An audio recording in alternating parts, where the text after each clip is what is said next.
We are now on the record. Begins media 1. It's July 15, 2021. Audio and video recording will continue to take place until all parties agree to go off the record. Please note that microphones are sensitive and may pick up whispering and private conversations. This is the video testimony of Christopher Cuomo in the matter of independent investigation under New York State Executive Law 63.8. This deposition is being held at Cleary Gottlieb, located at 1 Liberty Plaza, New York. My name is Chris Padone. I'm the legal video specialist on behalf of U.S. Legal Support. Certified stenographer Patricia Bidonde on behalf of U.S. Legal Support. I'm not related to any party in this action, nor am I financially interested in the outcome. Counsel will state their appearances for the record, after which the certified stenographer will swear in the witness. Good morning. I'm Jennifer Kennedy Park. I've been appointed a special deputy by the New York Attorney General for purposes of this matter, but normally I'm a partner at the law firm Cleary Gottlieb, Steen & Hamilton. I'm Ann Clark. I'm with the law firm of Harassment & Clark, but I'm here today also as a special deputy.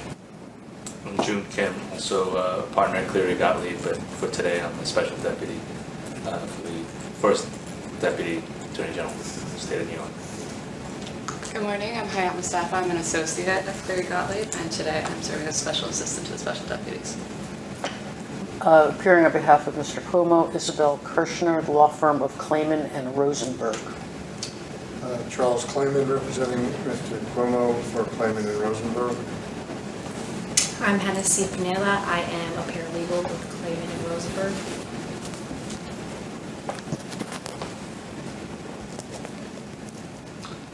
Would you raise your hand, please? Sure, sorry, hold on. I'm dressing the mic for you. My name is not Mr. Brochin, by the way. just in case. Yes, you say it for the record, I'll fix it more. Okay. Do you swear or affirm the testimony about to give you the truth, the whole truth, and nothing but the truth? Yeah, I do. Mr. Cuomo, thank you for meeting with us today. As I just mentioned, my name is Jen Kennedy Park, and I've been appointed as a special deputy to the first Deputy Attorney General. The New York Attorney General has appointed the law firms of Cleary Gottlieb, Steen & Hamilton, and Vladkin, Raskin & Clark to conduct an independent investigation under New York Executive Law, Section 63.8, into allegations of sexual harassment brought against Governor Andrew Cuomo, as well as the surrounding circumstances. You're here today pursuant to a subpoena issued in connection with that investigation. We're being video recorded, as you now know. You're also under oath. That means you must testify fully and truthfully, just as if you were in a court of law sitting before a judge and jury. Your testimony is subject to the penalty of perjury. Do you understand? Yes. If you'd like to make any brief sworn statement, you have an opportunity to do so at the conclusion of my examination today, and I'll remind you and your counsel about that. Although this is a civil investigation, the New York Attorney General's office also has criminal enforcement powers.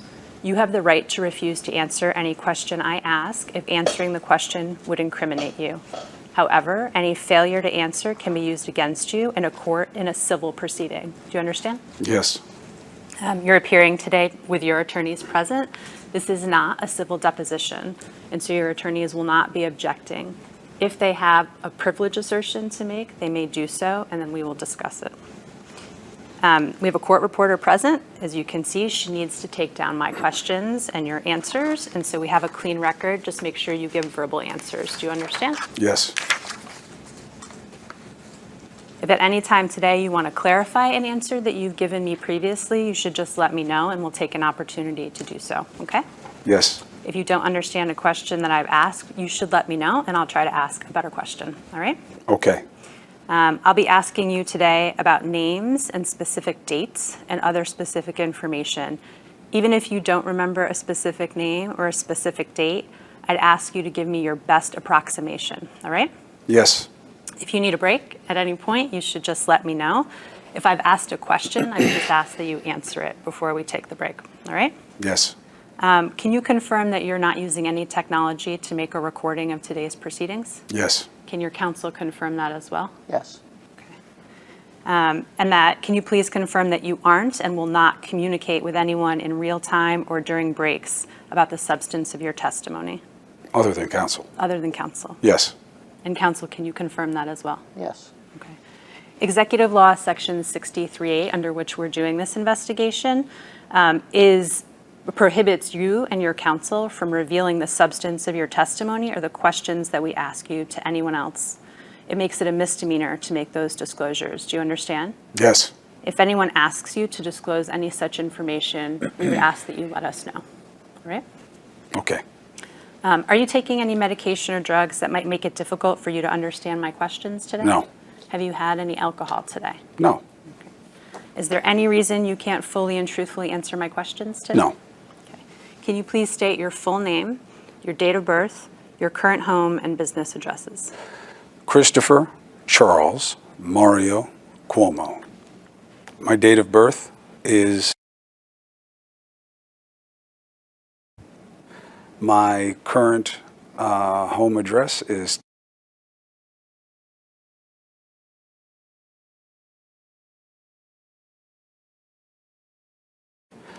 My business address would be CNN. It is currently in. Have you ever given testimony before? No. Does anyone else other than your attorneys know that you're giving testimony to us today? Yes. Who? My family. Who in your family? My immediate family. Who in your immediate family? Everyone. When you say immediate family, who do you mean? My wife. My siblings. When you say your siblings, does that include Governor Cuomo? Yes. And how did Governor Cuomo become aware that you were giving testimony today? I told him Okay. When did you tell him? when I was subpoenaed. Does that also include your sister? I have 3 sisters. Or do all your sisters know that you're giving testimony today? Generally. What do you mean by generally? They may not know it's exactly today, but they knew that it was this week. Okay. Other than your sisters and Governor Cuomo, who else knows that you're giving testimony today? Maybe my producer. I haven't been clear about which day it was going to be, just that this week I'd be Okay. The producer at your dealing with this. employer? Yes. Okay. Anyone else? Not that I'm aware of. Did anyone from the executive chamber reach out to you after you informed your brother that you were testifying before us? No. Did Melissa DeRosa reach out to you at any point after you received our subpoena? About testifying? At about anything? Yes. When was the last time you were in communication with Ms. DeRosa? A couple of weeks ago, I think. About a couple of weeks ago. Does that mean sometime in June? Yes. Can you tell us what the substance of those communications were? My brother was visiting me, and she was asking about what we were doing.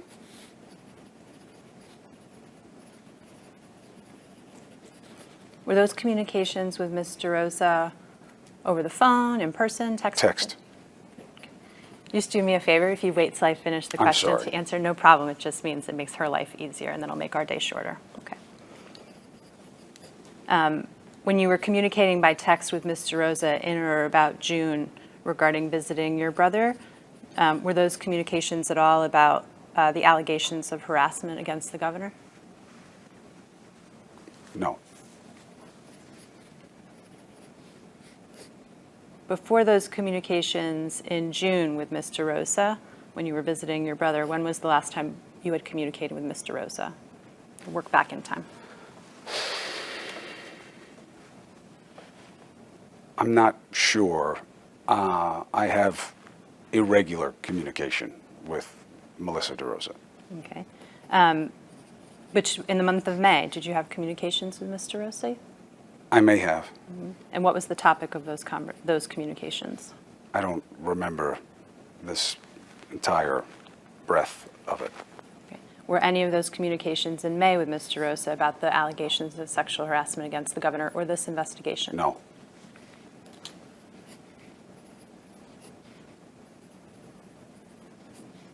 And what were those communications, by text as well? I think almost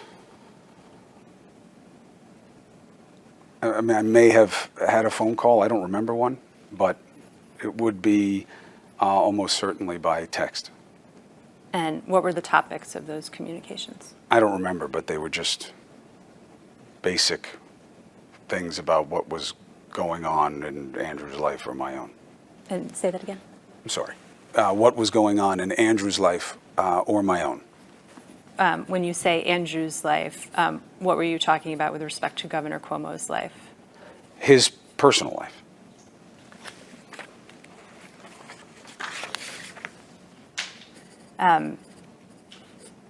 After you received your subpoena, did you communicate with anyone else in the executive chamber? About? Anyone else about anything?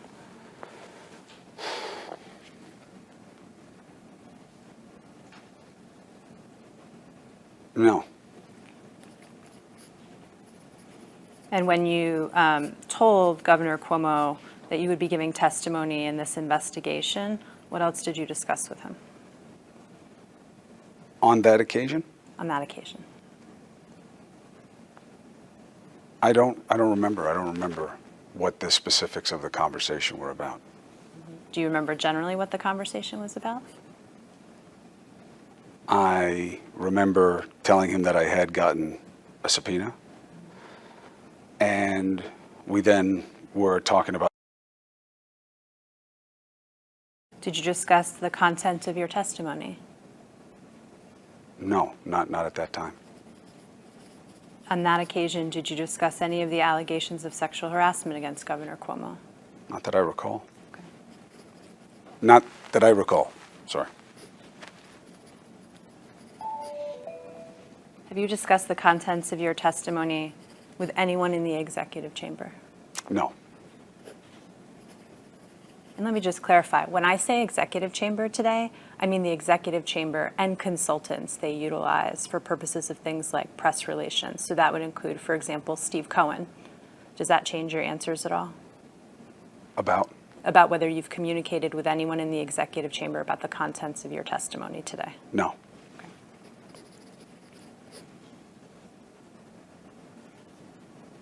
What did you do to prepare for your testimony? I met with counsel. Anything else? I reviewed documents. What documents did you review? Documents supplied by counsel. And what were those documents? Objection. That's privilege. Do you know how your counsel obtained those documents? No.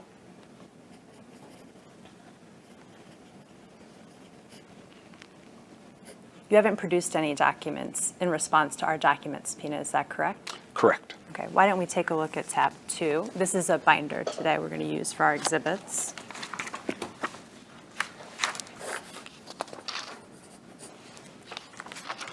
And if you open up to tab 2, and you should take a look at the full exhibit, and then when you're ready to proceed answering questions about it, just let me know. This is the subpoena that was sent?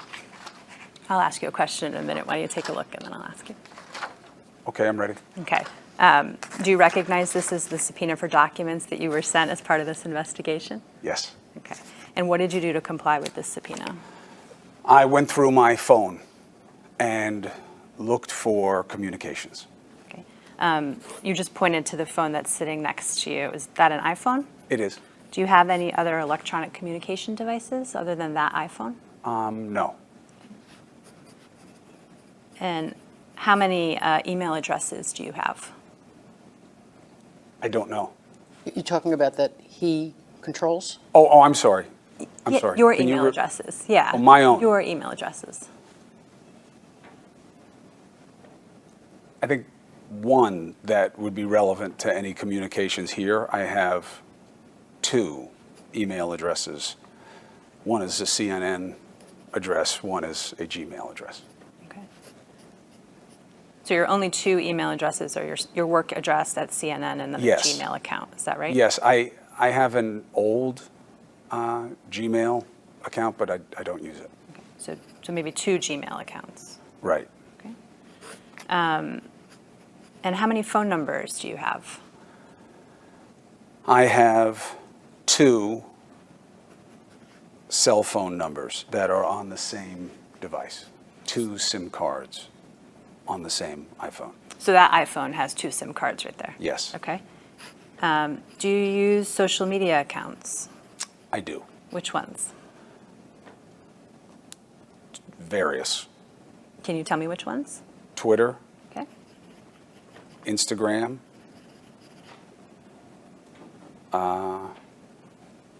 Facebook, professionally, not really personally. That's it. Do you use any apps like WhatsApp or Snapchat? I have them. I don't use them very often. Okay.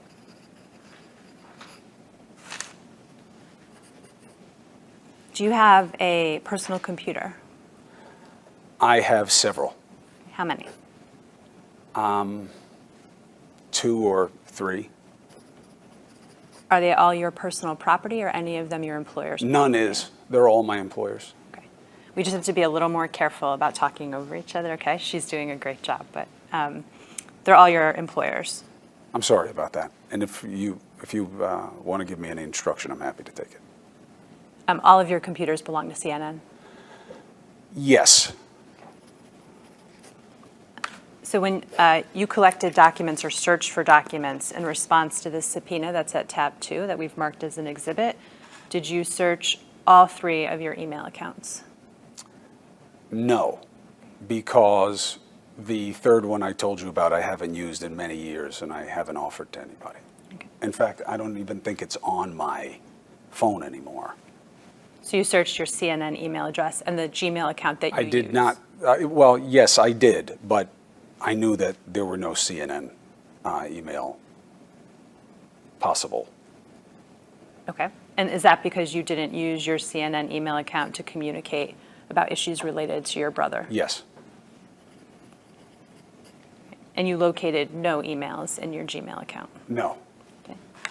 And then you said you had 2 different phone numbers. Did you search the text messages affiliated with those 2 phone numbers? yes, And you found no text messages that were responsive to the subpoena? no, Did you search your DMs for any of your social media accounts?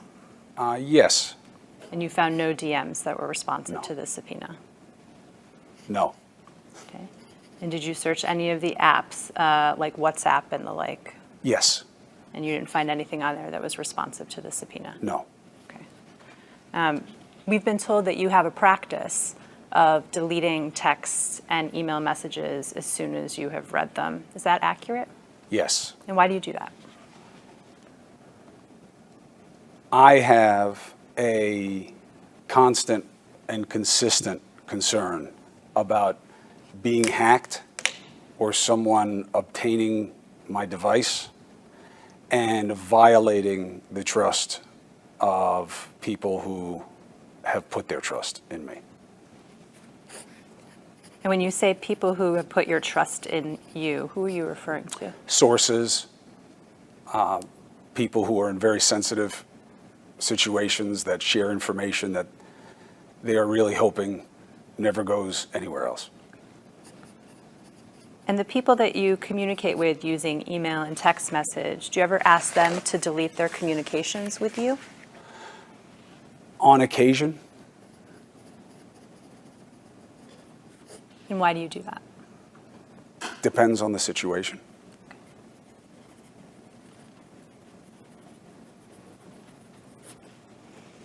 Why don't you turn to tab 1 of that binder?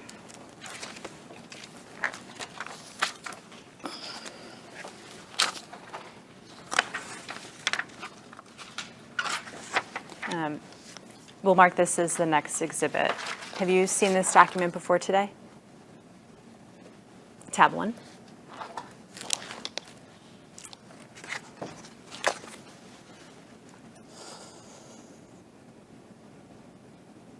Yes, And is this the subpoena for testimony you received from the New York Attorney General's office? yes, And did you read the subpoena before today? yes, Okay. And you understand that your testimony today is being taken pursuant to that subpoena, correct? yes. Okay. You can go ahead and put that aside for a few minutes. Can you describe your educational history for us? I have a law degree, From where?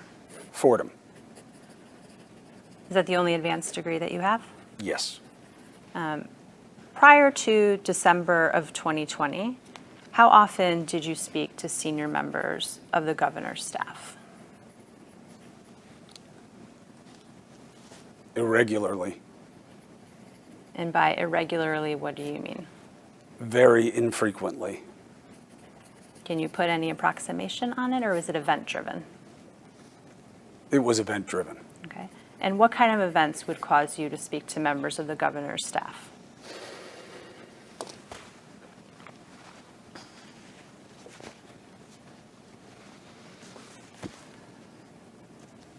Occasions that they were giving me information about or passing along things that had happened in the administration. You know, generally, that's what it would be. Can you give me an example prior to December of 2020? Here is information about the Cuomo Bridge or a request for whether or not I would be coming to an event at the mansion for holidays. So, Almost always personal in nature, and what do you mean by personal in nature? about family and what was happening on a personal affairs level. And who within the governor's senior staff are you communicating about things that are personal in nature? Usually the administrative staff, And by that, whom do you mean? Stephanie Benton. And just to make sure I understand this, you're communicating with Benton in more of like a organizational role. Are you going to be here? Are you going to be there? This is happening with the family. Are you coming kind of thing? Can you talk to your brother? Okay. And then you said passing along information from the administration. The example you gave was information about the bridge, for example. Are they acting as a source in that occasion, in those circumstances? Are they passing information to you as a source for you? I don't understand.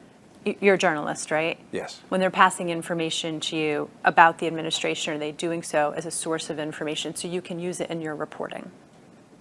No, Okay, then why are they doing it, to your understanding? because he's my brother, the governor. And do you have an understanding as to whether in those occasions, your advice or counsel is being sought? Sometimes.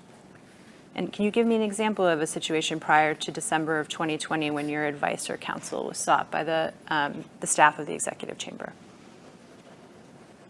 Discussions about initiatives with the pandemic and messaging from the governor about different aspects of how he was handling the COVID crisis. Is it fair to say that they're, in those circumstances, looking to you for your expertise in communications? Maybe. How did you view your role? I'm the governor's brother. Did you view this as providing guidance or counsel or advice? Generally, And when you're talking about infrequently communicating with members of the governor's staff, other than Ms. Benton, who are you communicating with? Melissa DeRosa.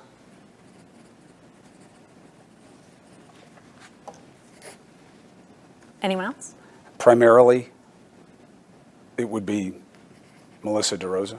Are there occasions on which you communicate with anyone else in the executive chamber prior to December of 2020, other than Ms. DeRosa and Ms. Benton? Maybe, but not that I recall specifically. Okay.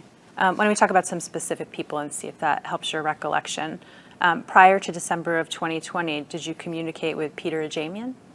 Not that I recall. Do you know who Peter Ajamian is? Yes, in terms, I know that he has something to do with the press, media, communications apparatus. Have you ever met him?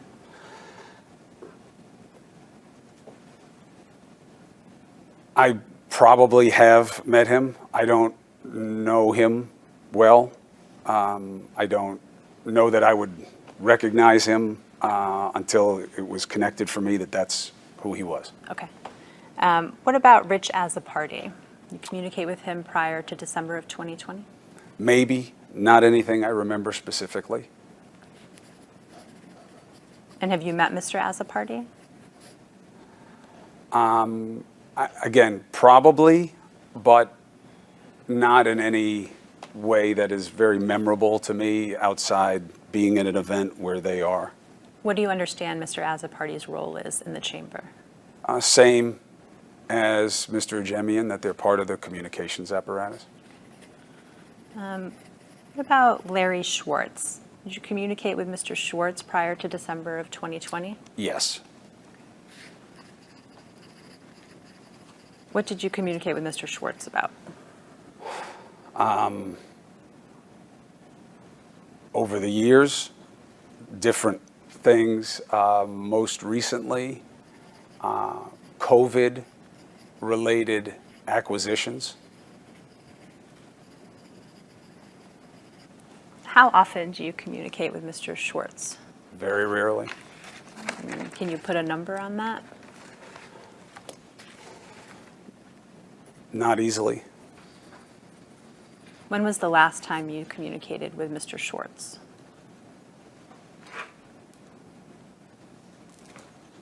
Maybe a month or so ago, Sometime in June? maybe, or May. In May or June, do you recall what the topic of your communications were with Mr. Schwartz? Yes, it was about trying to help somebody,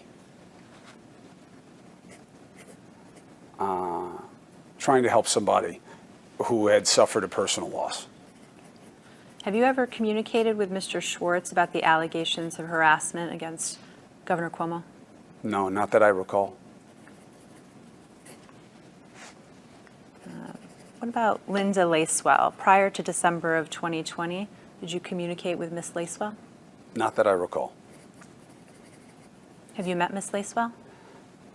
Maybe, not in a way that I was familiar with her or that we had spent time together. What about Steve Cohen? Prior to December of 2020, did you communicate with Steve Cohen? Yes, How often do you communicate with Mr. Cohen? very infrequently. Does Mr. Cohen provide you legal advice? He does not. When was the last time you communicated with Mr. Cohen?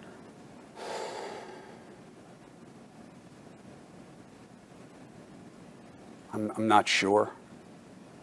A month or so. And a month or so ago, do you recall what the topic of communication was with Mr. Cohen? Not specifically. Generally?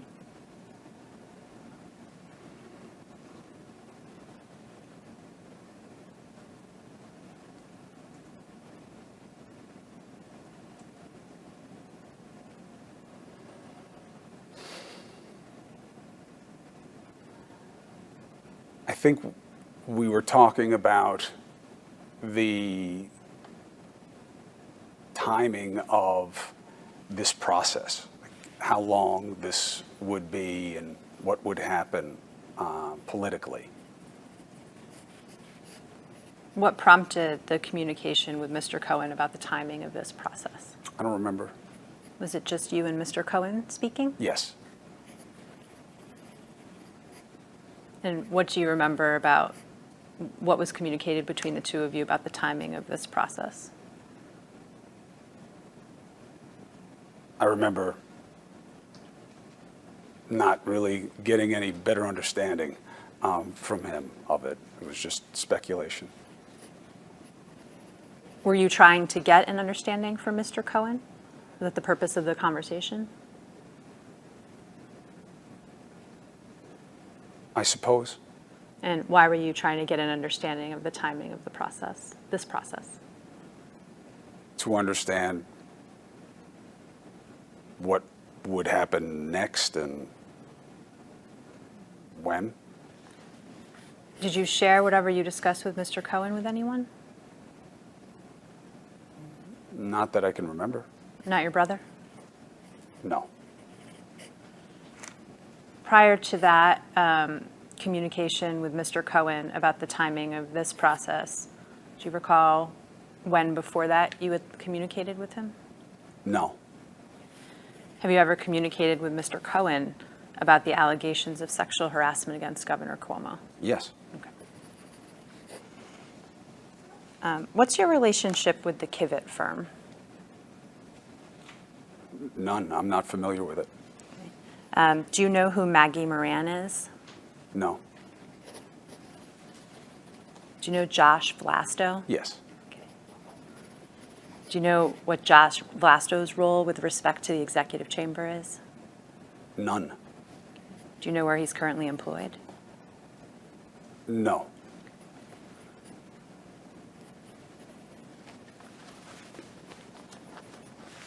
Do you know Rich Bamberger? Yes. How do you know Mr. Bamberger? From his work with the governor. And do you know where he's currently employed? Not specifically. Generally? I think he's at a PR firm. I should have asked you, how do you know Mr. Vlasto? From his work with the governor. Do you know, do you have a relationship with the Global Strategy Group? No. You're not a client of theirs. No. Okay. Do you know Jeff Pollock? Yes. How do you know Mr. Pollock? From his work in politics.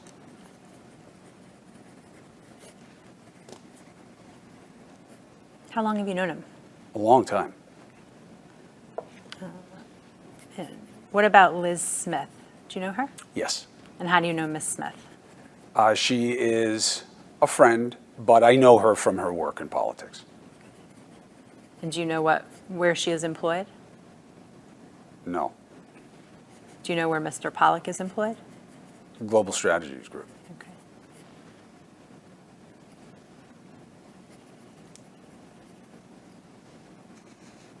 We've talked about your communications with members of the executive chamber staff, sort of frequency and topics.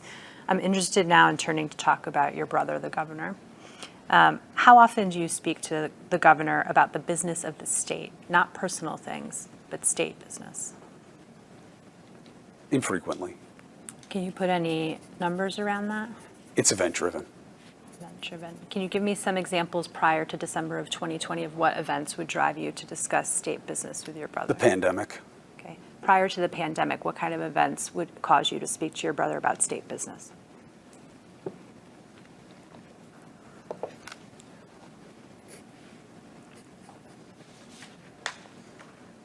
By state business, does that include like when he's going to run, like an election and campaigning, as well as just stuff as he's governor, like both? That's a good question. Let's separate both. Let's just talk about non-campaign related state business for a moment. We'll cover campaign in a second.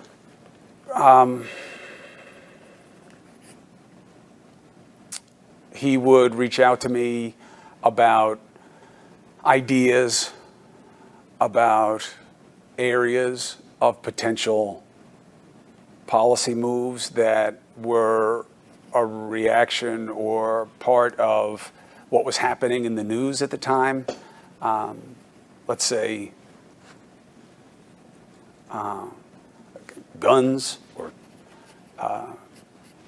crime. Anything else you can recall? Any other kind of state business topics you discussed prior to the pandemic? Not Governor- specifically, no. Sorry. With Governor Cuomo? Sorry, not specifically. I'm sorry. And what about campaign-related discussions? How often did you talk to Governor Cuomo about campaign-related issues? As needed. And when the campaign is in full effect, are you in frequent contact with Governor Cuomo about the campaign? More so than normally. And can you compare the two to us? Well, you said more so than normally. So what's normal and what's more so?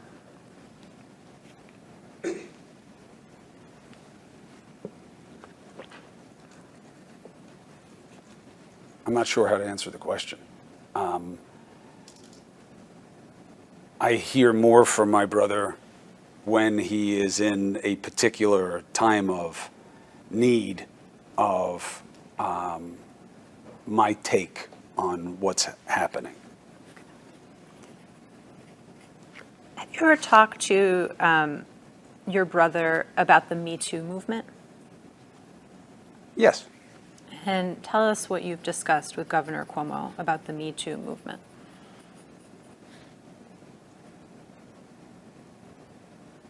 Generally, probably the role of the movement in whatever the matter of the moment is.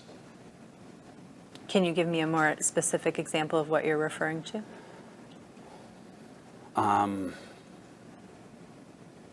What was happening in the news with respect to advancing the interests of Me Too, and on occasion where he was in terms of what was happening with someone else somewhere else and what that would mean. I'm not sure I followed that last sentence. You said what was happening in the news with respect to advancing the interests of Me Too. What does that mean? What the dynamic was in a certain situation that was being covered at the time, and how Me Too was relevant and how it was affecting the situation. Oh, so with respect to particular people, for example, is that what you're saying? Yes. And are there particular people that you and the governor discussed with respect to the Me Too movement? Not that I recall specifically. Ever discuss Harvey Weinstein? I don't think so. Ever discuss Joe Biden? And the Me Too movement? Mm-hmm. I don't think so. Can you recall any particular individuals you discussed with the governor with respect to the Me Too movement? Former President Trump. And what did you and your Governor Cuomo discuss about former President Trump and the Me Too movement? The nature of what was resonating and what wasn't, and why, and what that meant about what was happening in society and the media. And what was Governor Cuomo's perspective that he conveyed to you? That it is highly political in perspective. That we haven't gotten to a place where we all see things the same way. And that was something that he believed very much politically benefited the former president, that it was very different how things were viewed in his camp, I guess you'd call it. What was the timing of the conversations you had with Governor Cuomo about former President Donald Trump? We spoke about the president often during his entire administration. And so these conversations about the Me Too movement and Donald Trump were often during President Trump's administration? Not, I wouldn't say often, but event-driven, but we spoke about the administration frequently. You also told me that when I asked you for a specific example of talking to Governor Cuomo about the Me Too movement, you said where he was in terms of what was happening with someone else somewhere else and what that would mean. Can you explain what you mean by that? His opinion or questions about what was happening and what it meant and what I knew. Excuse me. Can you give me an example of a specific Me Too related event that falls into that category that you discussed with Governor Cuomo? Not offhand. These conversations with Governor Cuomo about the Me Too movement happened after December 20th, 2020 as well? Yes. We'll come back to those in a little bit. Prior to December of 2020, did you ever talk to the governor about hiring, firing within the executive chamber? Can I ask a follow-up? Of course, sorry. Did you talk to the governor about Brett Kavanaugh? Yes. And what did you talk to him about Brett Kavanaugh? What I knew about, as the story was developing, what the justice, not then, what the judge then was dealing with in terms of what was being said about him versus what he was trying to control in perception, and what was happening in terms of his potential fate. Any discussions with the governor about the complainants and the allegations that have been made?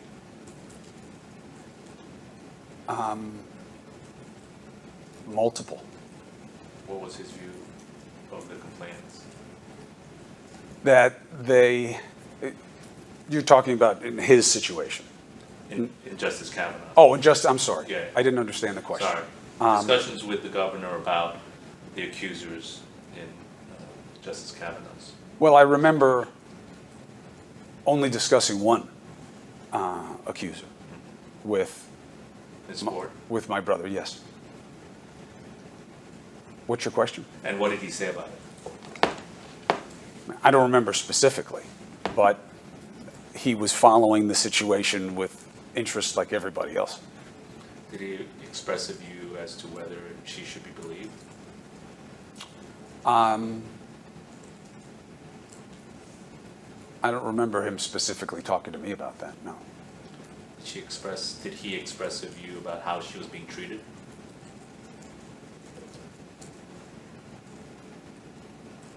Not that I can remember.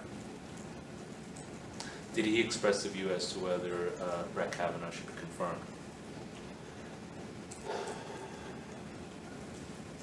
I don't remember a conclusion, but I remember him believing that Kavanaugh was in a lot of trouble. But just as a practical matter, that he appeared to be in trouble. Yes. Did he express a view at all whether he should be confirmed? I don't remember discussing that with him directly. Sorry. Are you aware that your brother made changes to the sexual harassment laws in the state of New York? Vaguely. And what's your vague knowledge of or vague understanding of those changes? I don't have one. Did you understand that the changes to the laws of sexual harassment in New York were such that it was easier for someone to prove an allegation or establish an allegation of sexual harassment?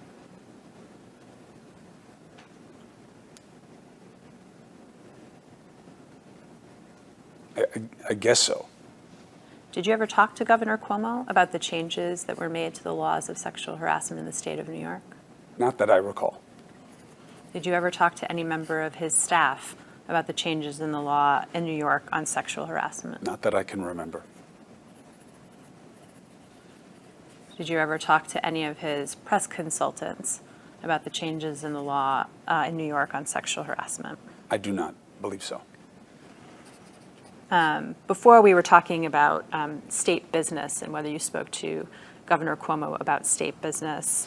Have you ever talked to Governor Cuomo about the operations or running of the executive chamber? No. Have you ever spoken to Governor Cuomo about hiring or firing of anyone on the executive chamber staff? No. Promoting anyone on the executive chamber staff? I don't think so. Did you ever speak to Governor Cuomo about the promotion of Melissa DeRosa to the position of secretary to the governor? No. Did he ever talk to you at all about the tenure of people on the staff in the executive chamber? How long people stay? No, I don't remember anything specific about that. Did he ever speak to you about meeting people at events and hiring them to become members of the staff of the executive chamber? No.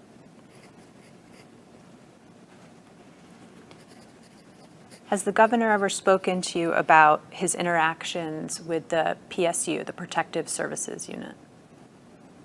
No. Excuse me, no. Has he ever complained to you or vented to you about his interactions with any member of the PSU? No. I don't know what the PSU is. Sure, that's a good question. So the PSU is the unit of state troopers that protect Oh. Governor Cuomo. Oh. Okay, so maybe I'll ask the questions again. So has the governor ever spoken to you about his interactions with the PSU? No, not specifically. Generally? I can't believe that I was the governor's son for 12 years and the brother of the governor for now 12, almost 12 years, and I never heard that before, PSU. Anyway. You learn something Learn new every something. day. I'm sorry, I wasn't trying to be evasive. No, I that's just- okay. And I I'd should never- clarify when I say Governor Cuomo, No, I'm it's talking not. about Andrew It's got to Cuomo. be on me. I'd never heard it. I'm Okay, sorry. No worries. Please tell me your question again. Sure. Has Governor Cuomo ever spoken to you about his interactions with members of the PSU? I remember him talking about him having a bond with some of his troopers, making jokes when I would see them with him about how physically superior they were to me, and that type of stuff. Okay. And which troopers did he talk to you about having a bond with? I don't remember names, with all due respect. I don't remember names that well if I'm not in constant contact with them. But he seemed to have a core group, and they moved, and so when I would see him, he would talk to me with them and talk about them. That was my exposure to that kind of conversation and his thoughts. Okay. Did he ever, in your presence, talk to any member of the PSU about their personal life? I believe so. Okay, and tell us about that. Family questions. I remember, I remember he would often discuss timing with them about when we would be back and when they needed to be back, or if anything like that, when it was on weekends. Okay. And when you say you heard the governor speak to members of the PSU about family questions, did you ever hear him talk to any member of the PSU about getting married? No, not specifically. Generally? No, I don't remember that ever being discussed. Any topic of marriage coming up with the PSU? I don't remember him ever talking about getting married with any members of the PSU. Okay. Do you remember Governor Cuomo ever discussing the topic of marriage generally in front of members of the PSU or with members of the PSU? No. Did you ever hear the governor discuss with any members of the PSU their sex lives No. or his sex life? No. Did you ever hear or observe the governor comment on the appearance of any member of the PSU? Yes. Tell us about that. Look how much bigger this guy is than you. Other than comparing the size of a trooper to your size, No. Mr. Cuomo, did you hear the governor comment on the appearance of any members of the PSU? No.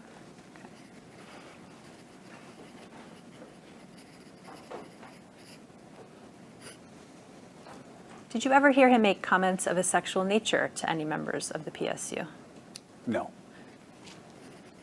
You said you heard him joke. Other than the joke about comparing your physical appearance to their physical appearance, what other kinds of jokes did you hear the governor engage with members of the PSU?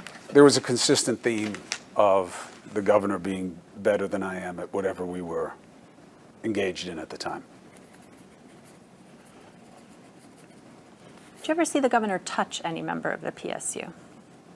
Yes, Okay, and tell us about that. handshakes. Pat on the shoulder. What about hugs?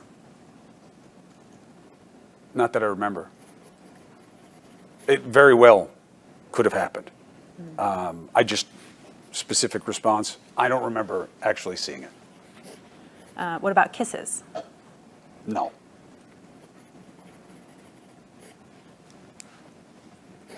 Did you ever hear the governor address any members of the PSU using a term of affection? Do you know what I mean by that?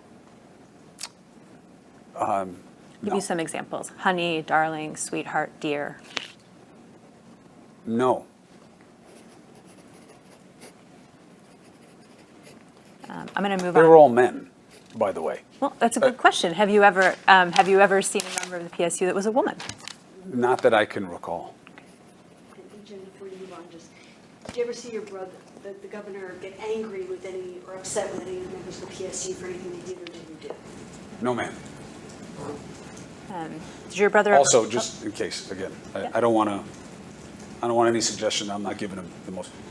I have seen female members of the PSU. I was the governor's son for 12 years, and my father had one or two members of the unit that were women. So yes, I have seen them before. I don't believe I've seen a female member of my brother's PSU, but I may have. That's a very fair and important observation. And as I'm asking questions today, when I'm talking about Governor Cuomo, I'm talking about Andrew Cuomo, unless I tell you otherwise. Okay. So that I understand the situation that you're in. That could be confusing. Has Governor Cuomo ever complained to you about any action taken by the PSU? Action taken? I'll give you an example. Ever complained about their driving No, not in a serious way. in a non-serious way? Again, my brother likes to joke. He considers himself a very good driver. And so what's the joke? I'm better than you are at driving. Did you ever hear him seriously complain about the driving of any member of the PSU? No. The governor ever talked to you about having any members of the PSU fired, No, transferred, no, demoted? no. Have you ever been with the governor when he has declined coverage of the PSU, meaning, just define that term, meaning said, troopers, you don't need to be with me when I'm going to do this event or this activity? I have been with my brother when he has attempted that. Okay, and tell us what happens. They stay, in my experience. How often have you seen your brother attempt to decline coverage? A couple of times. And what were the occasions? Fishing. So the troopers go fishing with you anyway? No, I think I remember troopers fishing with us maybe once. I remember them or someone else related to what you call PSU being in boats that were somewhere around.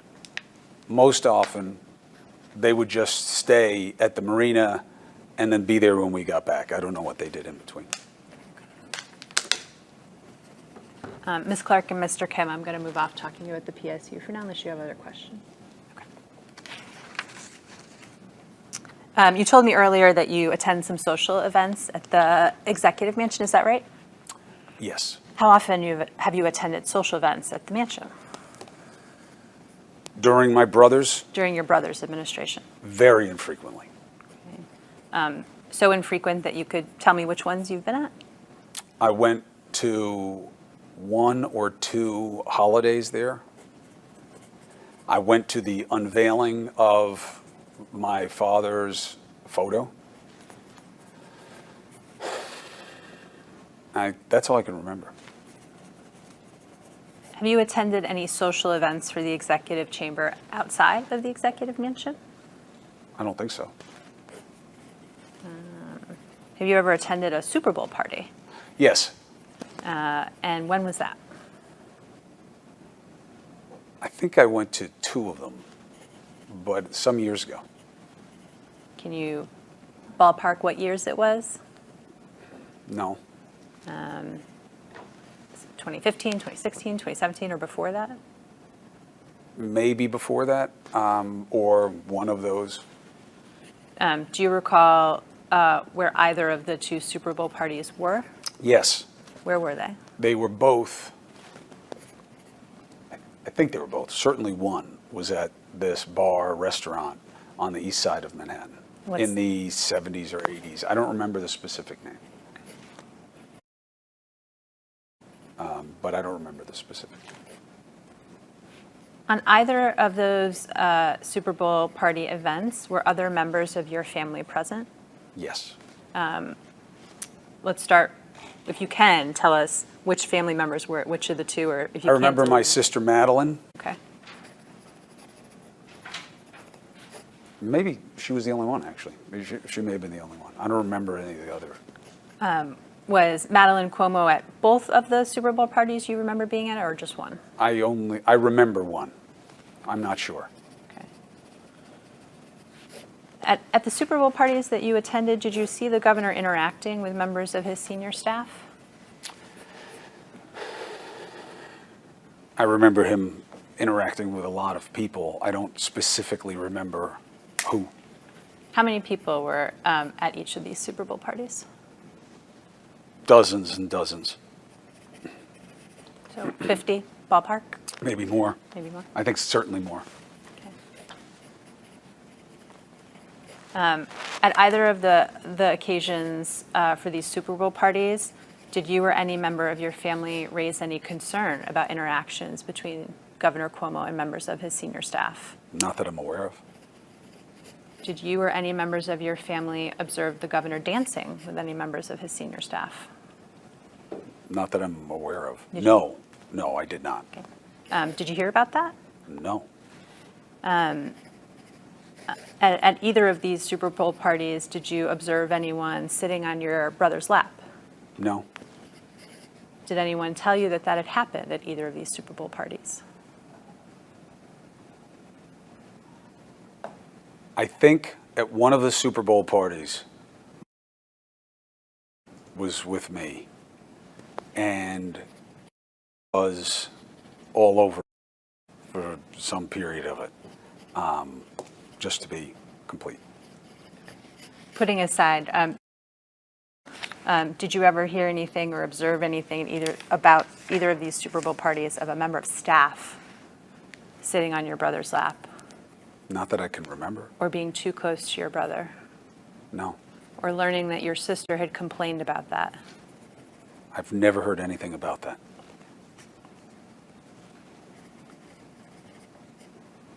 Other than those 2 Super Bowl parties and the 2 holiday parties and the unveiling of your father's photo, are there any other social events you've attended with the executive chamber? There may be, not that I can remember.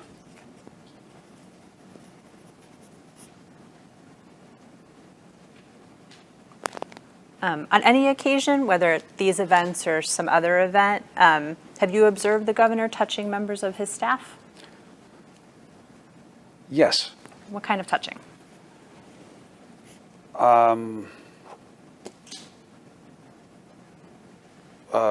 The customary touching for him and hellos and goodbyes. Can you tell us what is the customary touching for Governor Cuomo for hellos and goodbyes? Hand on the arm, men, women, affectionate.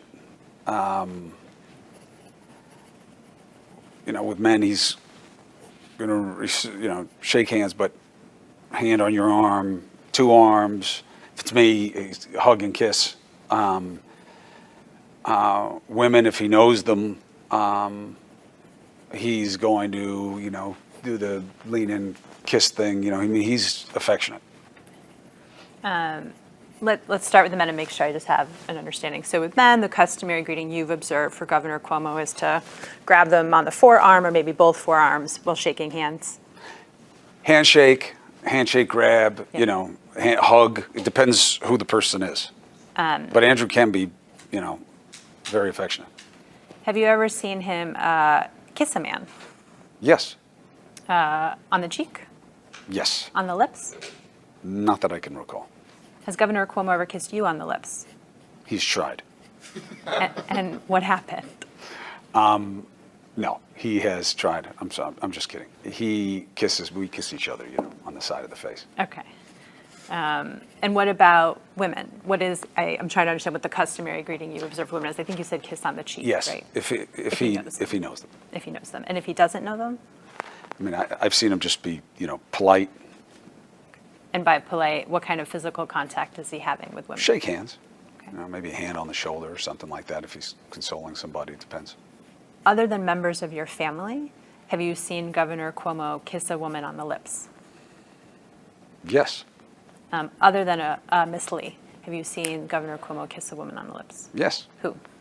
The various women who have been in his life over the years. When you say the various women who have been in his life, are you talking about girlfriends? Girlfriends, wife, Have you ever seen him kiss a member of his staff on the lips? no.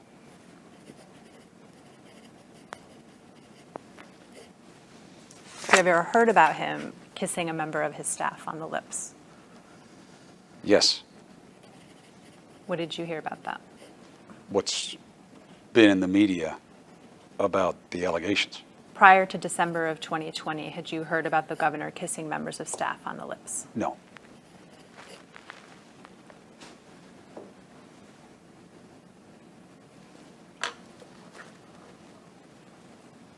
You said that over the course of Governor Cuomo's life, he has had various women in his life, girlfriends or wives.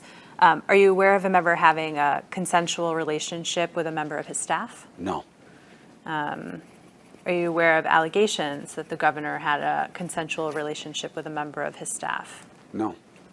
Are you aware of allegations that the governor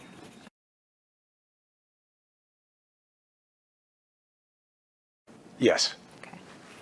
And what do you know about that? Just what you just told me. And how did you come to know about that allegation? I saw it online. And the person that we're referring to, who, to your knowledge, is it? Okay. Before you saw the article online, did you speak to anybody about there being a potential article about being in close physical contact with the governor? Yes. Who did you speak to? Anyone else? I believe Josh Vlasto. What prompted that communication with? She reached out to you? Yes. And tell us what you discussed. That this was coming out and her not being happy about it and her asking how it would play. This was on a phone call? Yes. Was Mr. Vlasto on this phone call as well? I think so. Or I had had separate conversations with, no, I think he was on the phone call. I may have had separate conversations, but I remember him being part of the conversation. Okay. And tell us what you remember about what Mr. Vlasto said. He laughed it off. During that conversation, was there any discussion about whether he in fact had a relationship with Governor Cuomo? No. You didn't ask her that? No. Mr. Vlasto didn't ask her that? I don't remember. Do you remember whether she described her relationship with Governor Cuomo during that conversation? No, I've never heard her describe having a relationship with my brother. Not having I'm not saying she described having a sexual relationship. Let me ask a better question. Sure. During that conversation between you and Mr. Vlasto, did you talk at all about how she characterized her relationship with Governor Cuomo? Only to express frustration that this was going to be portrayed to mean that she had a romantic relationship with my brother. And she denied that, is what Yes. you're saying. What else did she say about the relationship? That's all I remember. What did you say on the call?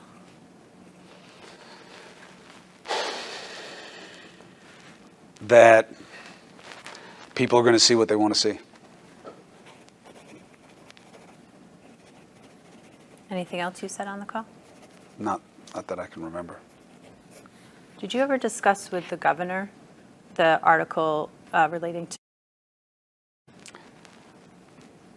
Not that I specifically remember. Generally?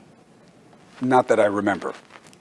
Have you ever spoken to Governor Cuomo about his relationship with? Yes. And tell us about that.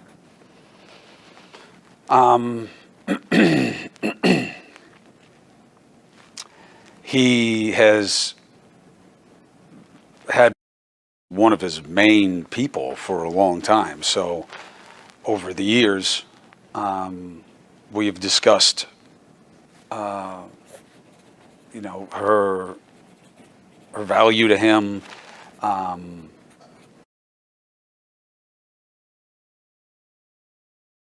So obviously, that was part of the dynamic there. And when that, I think, came out with that, and I don't know who else picked it up, but I mean, when that came out, I remember him saying that, this was unfortunate, and he felt badly for her to be put in that position. Did you ever discuss with Governor Cuomo whether he had a consensual sexual relationship?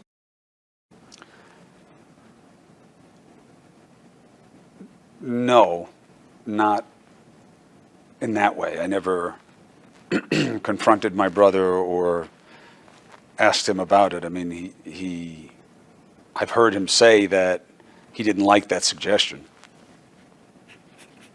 And did you take that to mean it wasn't true? Yes. Have you ever heard Governor Cuomo comment on appearance? Yes. And what have you heard him say? Flattering things Such as? about what she was wearing or how she looked in that particular moment. Can you give me an example?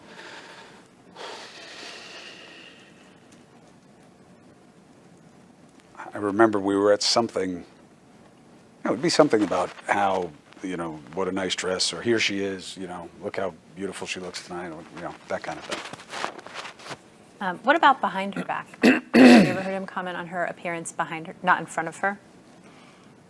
Not that I can recall. Have you ever heard him make comments of a sexual nature or sexual jokes in front of Ms. Yes. And tell us about that. Just, whatever he was joking with me about, if she was there, he would joke about it. Not about her necessarily, but she would be present. Can you give me an example? If he was teasing me, I mean, I guess this would count. If he were teasing me about, about me, or some joke he was making about me, about, let's say, being emotional, which is somewhat of a consistent theme for him where I'm involved, and she were there, she would be present or even part of the joke. My question was jokes of a sexual nature. No. I'm trying to understand how that connects to jokes of a sexual nature. No, I mean, to me, it's like, that I'm emotional. I'm so emotional because, that's like being effeminate, in his tough guy world. I see. So you're acting like a girl. That's the joke. Yeah. Okay. Yeah. Behind, not in front of. Have you ever heard him make comments or jokes of a sexual nature about her? No.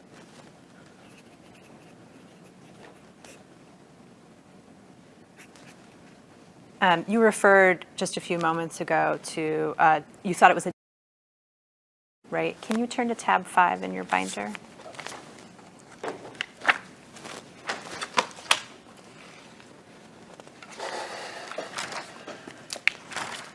Why don't you just flip through the pages?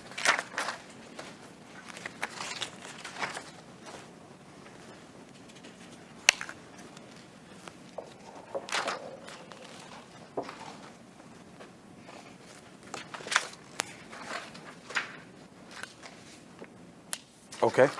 Okay. We'll mark this as the next exhibit. Is this the article that you were referring to a few moments ago? Yes. Okay. And why don't you turn to tab 4 of this binder? We'll mark this as the next exhibit.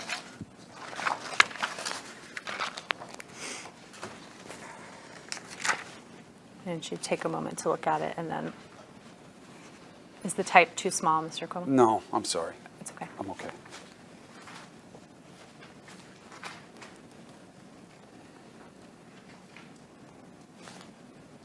Okay. I'll just make a suggestion as we go forward, correct, that perhaps when we look at emails, you might want to start from the end and read forward. But are you ready? Thank you. Have you seen this email before? No, not that I can remember. Do you remember being asked to comment on response to the article? I remember it in the conversation that I had with her.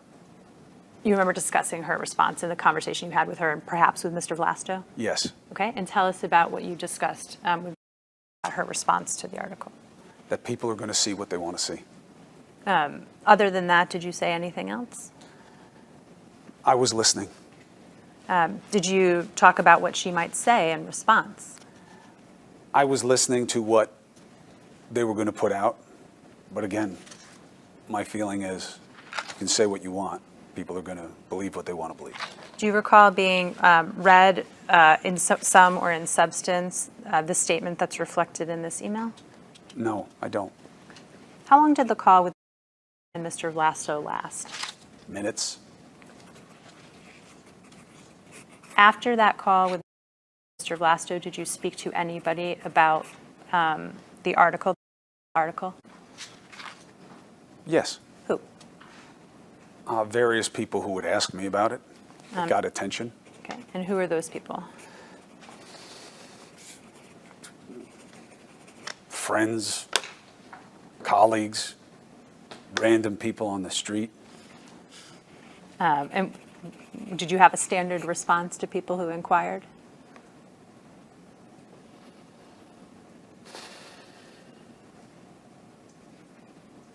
No, but a lot of my life is about tolerating what people want to say to me. I know you told us you spoke to Governor Cuomo generally about the article. Is there anyone else in the executive chamber that you spoke to about the article? I don't remember it. No, I don't remember it being a particular point of concern.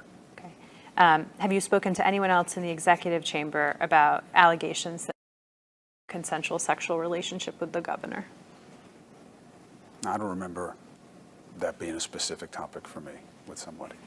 Have you ever become aware of allegations that the governor has a consensual sexual relationship with other members of the executive chamber staff? No. We've been going for about an hour and 20 minutes. Would you like to take a break? We No. take a break? Okay. I don't want to, if anybody wants to take it, I'm okay. But You're the witness. You're in charge. Prior to June of 2020, were you aware of any allegations of sexual harassment against the governor? no, Had you ever talked to the governor about behavior that he had regretted or felt bad about? no, Even bullying behavior. Had you ever talked to the governor prior to June 2020 about bullying?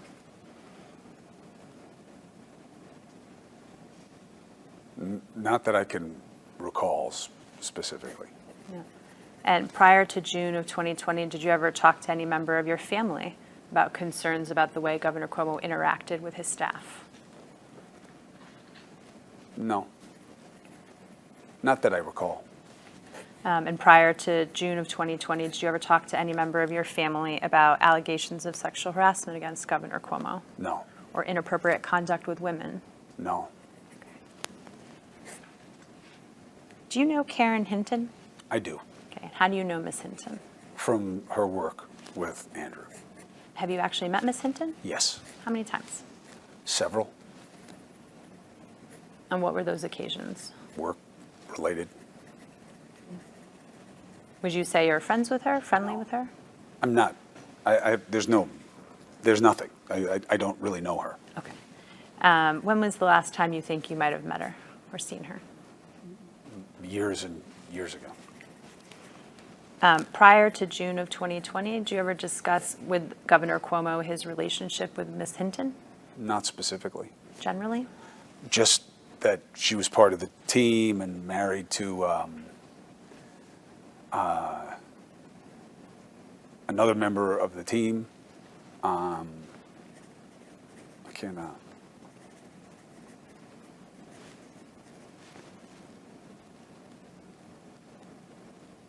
Howard Glazer.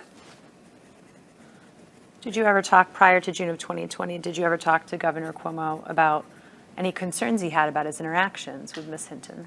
No. Do you know who Gareth Rhodes is? I know the name. I know that he has something to do with the team. I don't know him personally. And I take it then, if I ask if you were at Mr. Rhodes' wedding, the answer is no. I was not. In the summer of 2020, did you ever discuss with Governor Cuomo a woman by the name of Charlotte Bennett? Never. In the summer of 2020, or prior to December of 2020, did you discuss with any member of the executive chamber staff Charlotte Bennett? Never. Prior to December of 2020, did you ever discuss with Governor Cuomo any issues he had relating to junior women on his staff? No. Governor, You have a question? Yeah, I was gonna- Oh. I didn't mean to interrupt you. that's okay, please.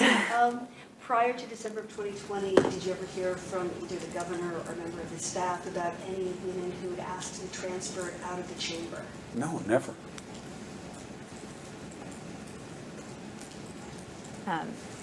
Prior to December of 2020, did Governor Cuomo ever tell you a member of his staff was a sexual assault survivor? Never.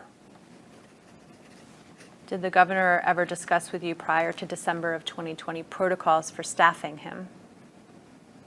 Protocols for staffing him? What does that mean? Good question.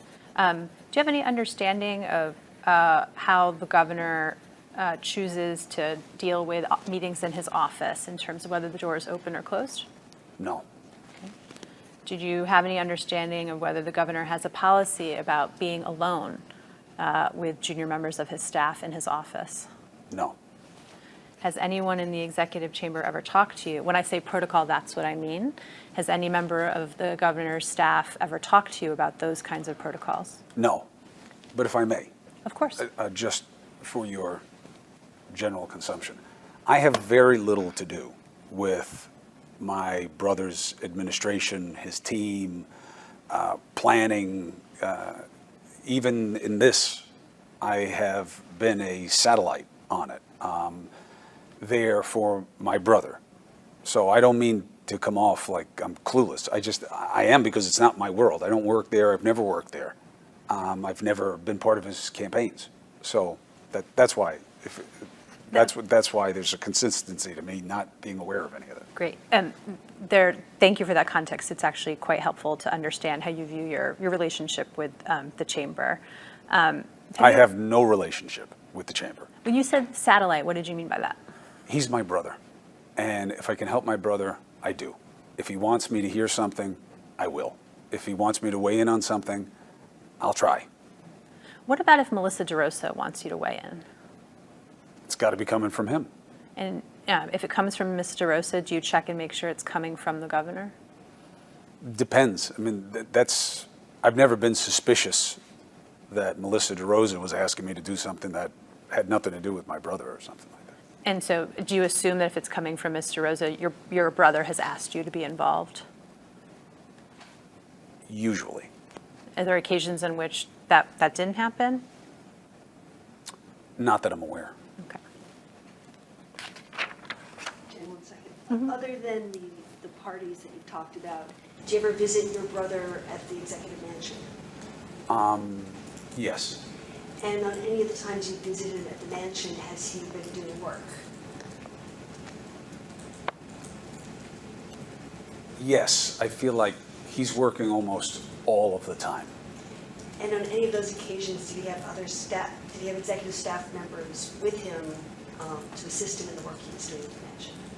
Not that I remember.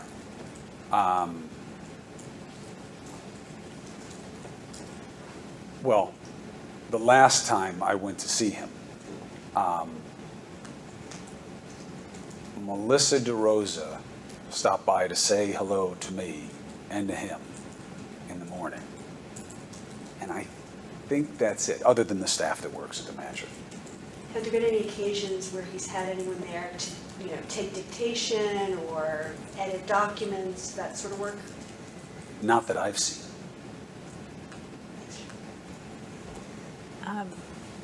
Have you ever, other than Ms. Benton, have you ever met any of the governor's executive assistants?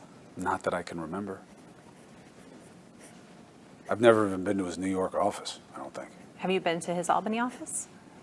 I think I was there very early on when he was first elected.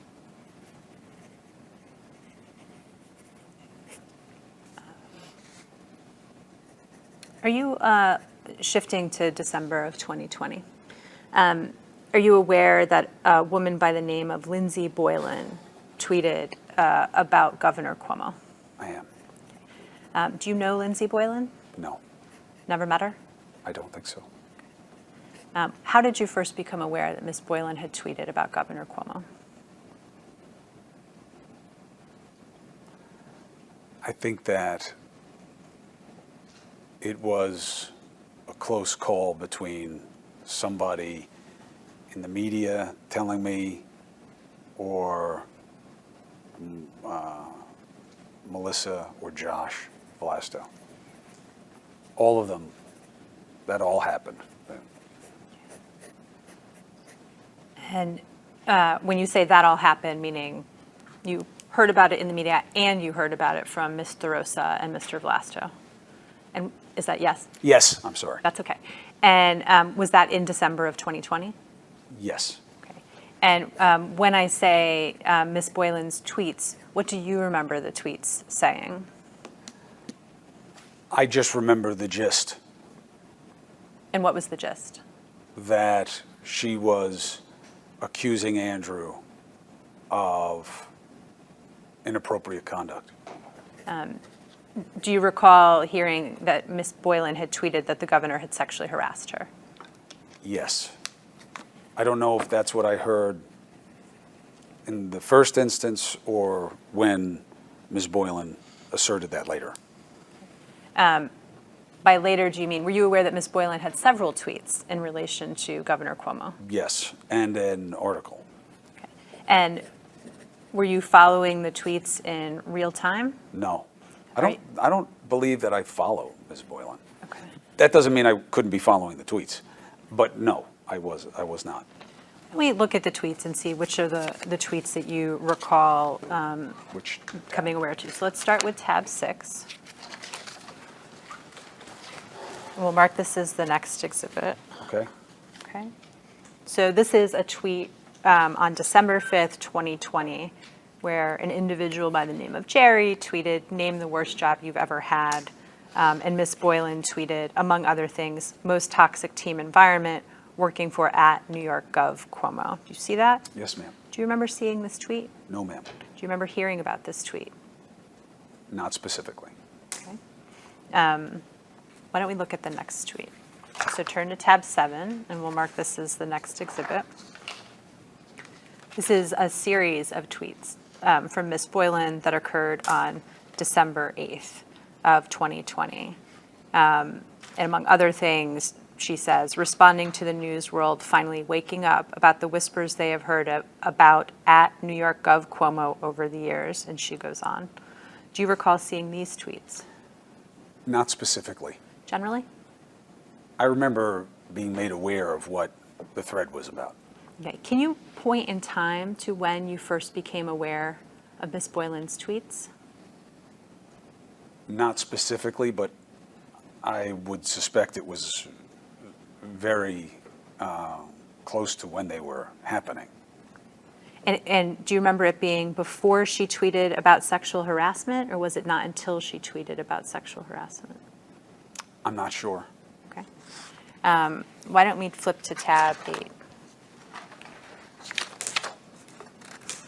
This is we'll mark this as the next exhibit. This is a series of tweets from Ms. Boylan on December 12th, where she says, among other things, there are fewer things more scary than giving this man who exists without ethics even more control. Do you remember seeing this tweet? No, not specifically. Okay. Do you remember discussing this tweet with anyone, including the fact that she was tweeting about Governor Cuomo potentially being a pick for President Biden's Attorney General? No. Let me turn to tab 9. We'll mark this as the next tweet. This is a tweet from December 13th, 2020 from Ms. Boylan. And she says, my first experience of workplace sexual harassment was when my mom got her first real job for office after graduating from college when I was in high school. And she goes on and says, yes, at New York, Governor Cuomo sexually harassed me for years. Do you remember seeing this tweet? No, not specifically. Do you remember hearing about this tweet? Yes. Okay. And tell us about your conversation, or I think you said you had a communication with Mr. Rosa about these tweets, right? Yes. And tell us about that communication. I mean, I remember it generally being about her not believing this.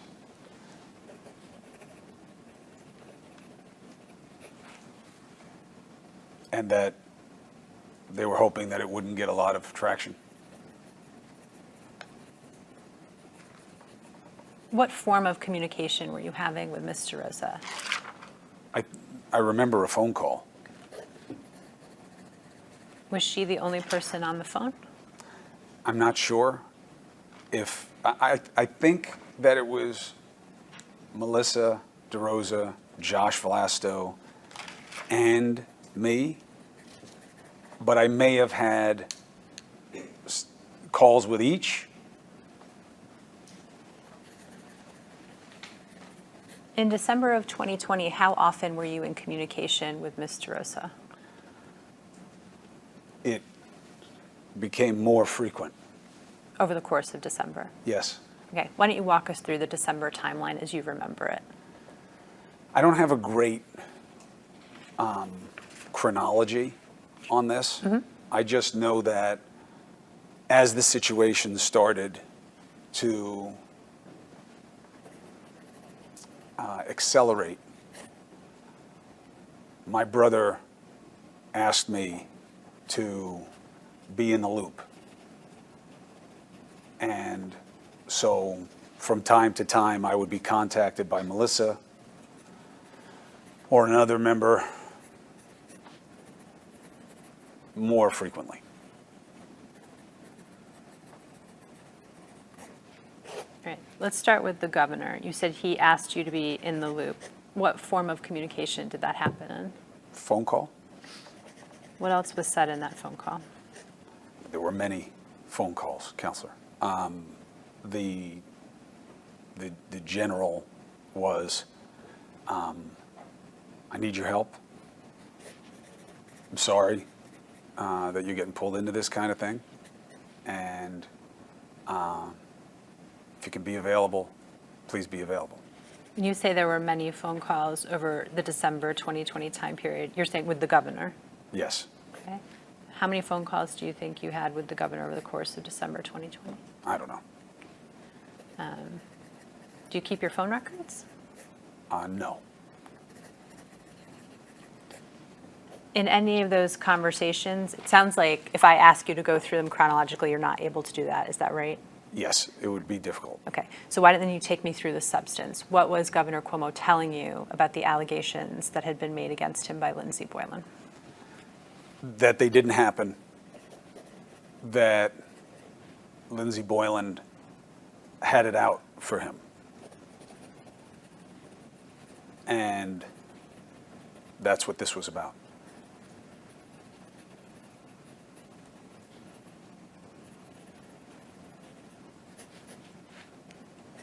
Anything else you remember? That he never harassed her or touched her in any inappropriate way.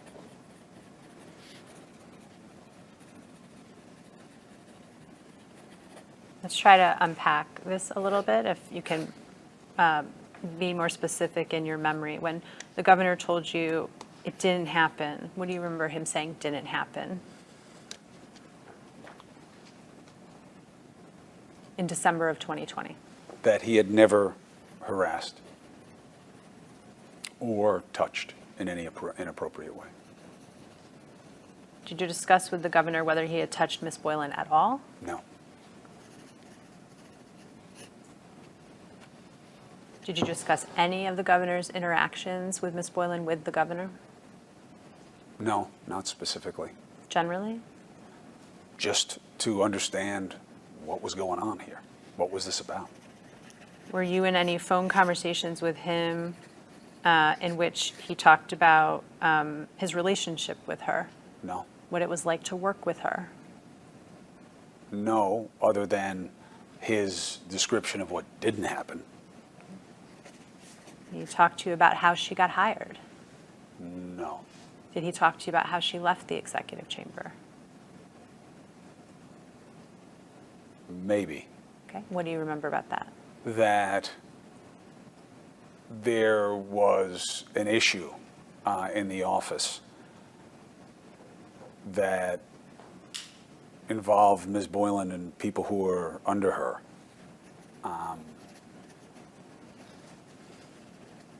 But I didn't really probe it. Like it wasn't really relevant to me, Why wasn't it relevant?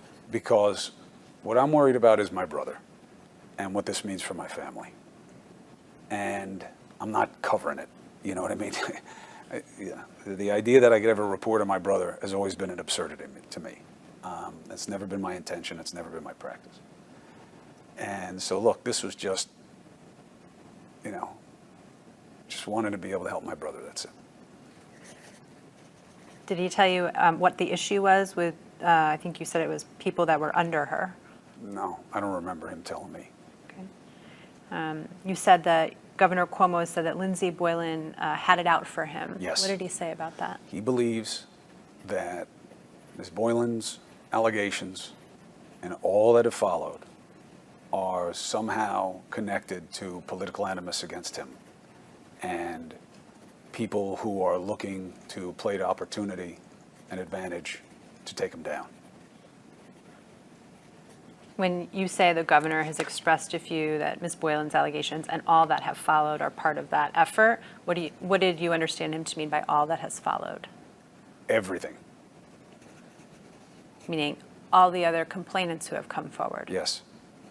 including Charlotte Bennett. Yes. That's And- not fair to him. I don't remember that being specifically said, but that is a consistent theme for him about what this is about. Every time I've asked him, this is the answer that I get. And those political, scroll back.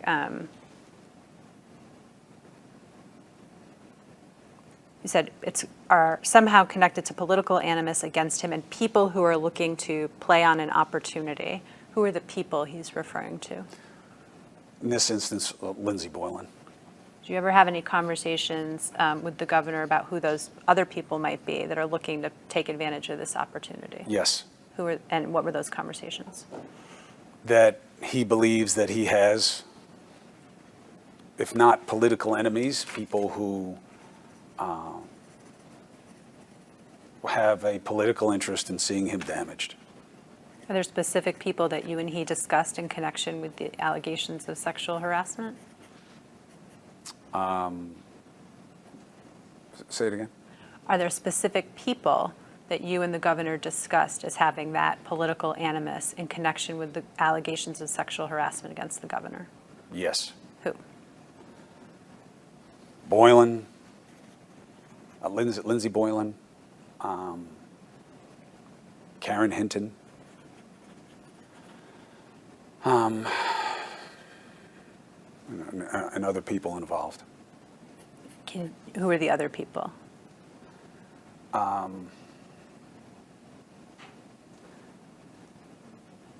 Andrew believes that there are members of the legislature who are very happy to see him or will gain or benefit from him being in a situation.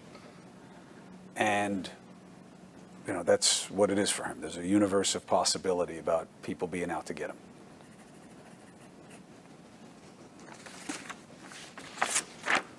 Take a break? I just ask one question. In the conversations you had with Governor Cuomo in December, did he ever tell you that he was aware that Charlotte Bennett had raised concerns about interactions with him that made her uncomfortable back in June of 2020? I never heard that until the allegations came out. So, Did Melissa DeRosa ever tell you in December 2020 that she knew back in June or July of 2020 that Charlotte Bennett had raised concerns about interactions with the governor that made Ms. Bennett uncomfortable? I don't know, I don't remember if I learned about that after I learned about it, you know, so that I already knew and it was being discussed, or that I was told about it in advance. I don't remember. Do you recall any discussion with either your brother or Ms. DeRosa when you were talking about Ms. Boylan's allegations, where there was discussion about there are other women who've been uncomfortable in interactions with the governor? No, not the way that you explained.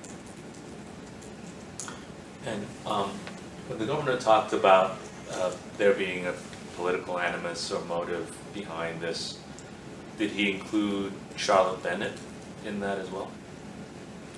Not that I remember. Did he say anything about how he could explain Charlotte Bennett? Yes, he said a lot, Counsel. Probably not covered, but what did he Why say? don't- Can we, Okay, should we wait? Mr. Kim, Okay. can you wait? Sorry. That's okay. Okay. Is there anything else that you want to get to before we'll take a break, and it'll be fast? Why don't we take a break? Let's go off the record. Okay, stand by. Time is 10:43 a.m. This concludes media 101. Thank you. Why don't we take 10 minutes?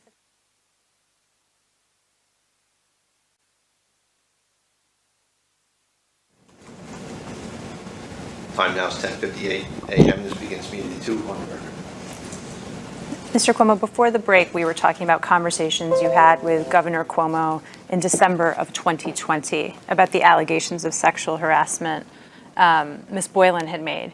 You told us you also had conversations with Melissa DeRosa and Josh Vlasto about those allegations. Can you tell us about the substance of your conversations with Ms. DeRosa and Mr. Vlasto?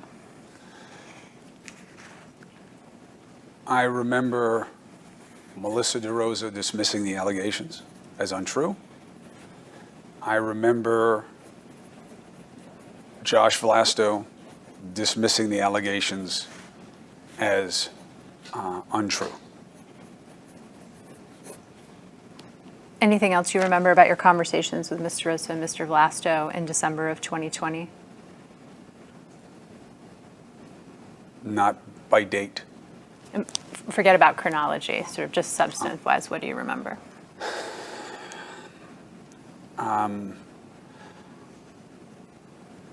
I remember that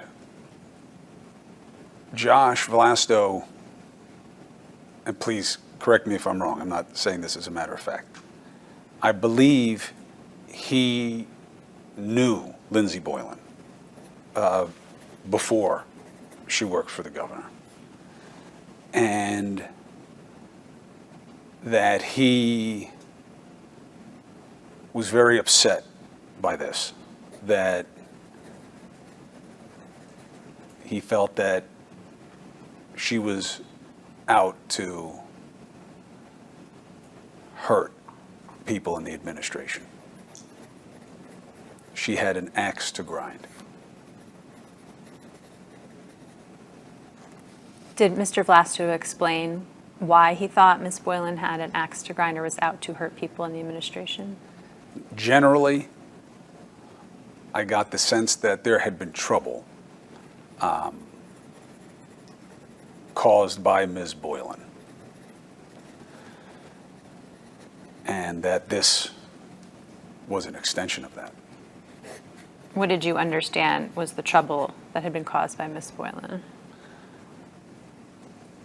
I wasn't interested specifically. To me, it was just, what is this going to mean for my brother, you know, and my family? You know, I didn't have a curiosity about things that didn't, you know, backstory, you know. Even if you didn't ask or you weren't curious about the backstory, did Mr. Vlasto or Mr. Rosa explain what the trouble was? Not that I specifically recall. What do you remember Mr. Vlasto or Mr. Rosa discussing about how to respond to Ms. Boylan's allegations?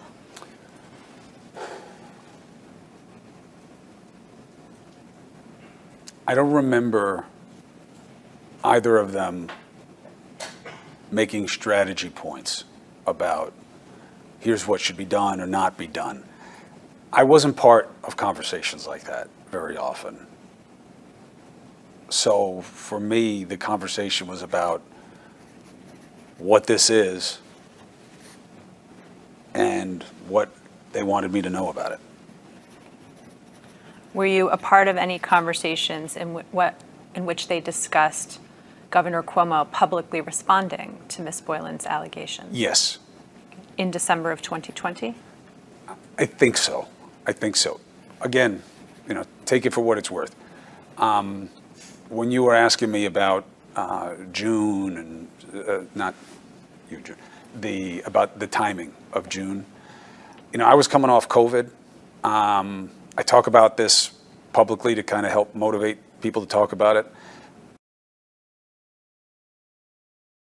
I know people are trying to come up with reasons to tell you them. You can ask me whatever you want, okay? And I'm going to answer whatever you want.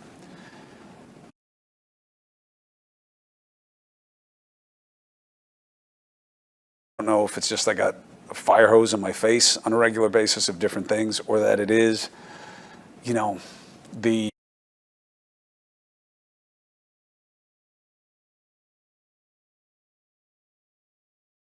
I mean, once we get into the meat of the matters here, you know, it was just a deluge of stuff, you know, June, December, January, February.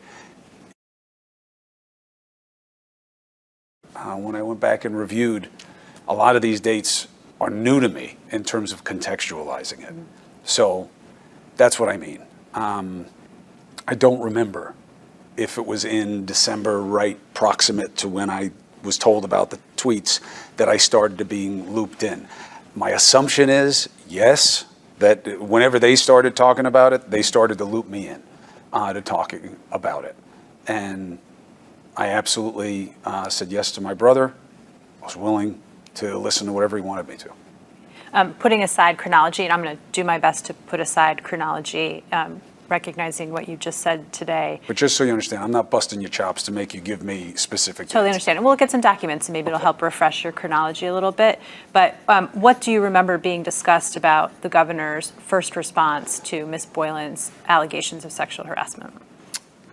The primary discussion, as I remember it, was whether or not to respond.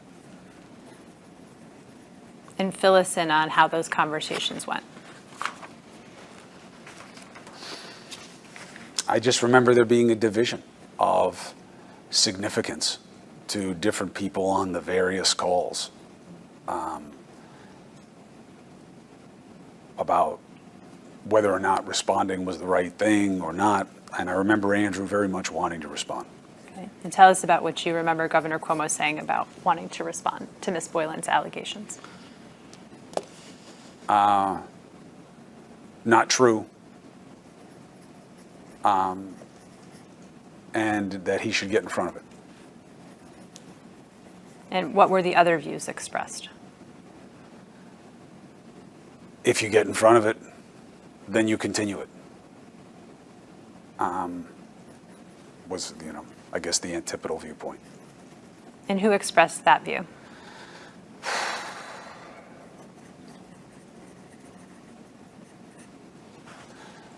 I was asked, I'm pretty sure by Andrew, and I don't remember if it was like before a conversation or not, but I said to him, and I said consistently all the way through, you tell the truth and you tell it now.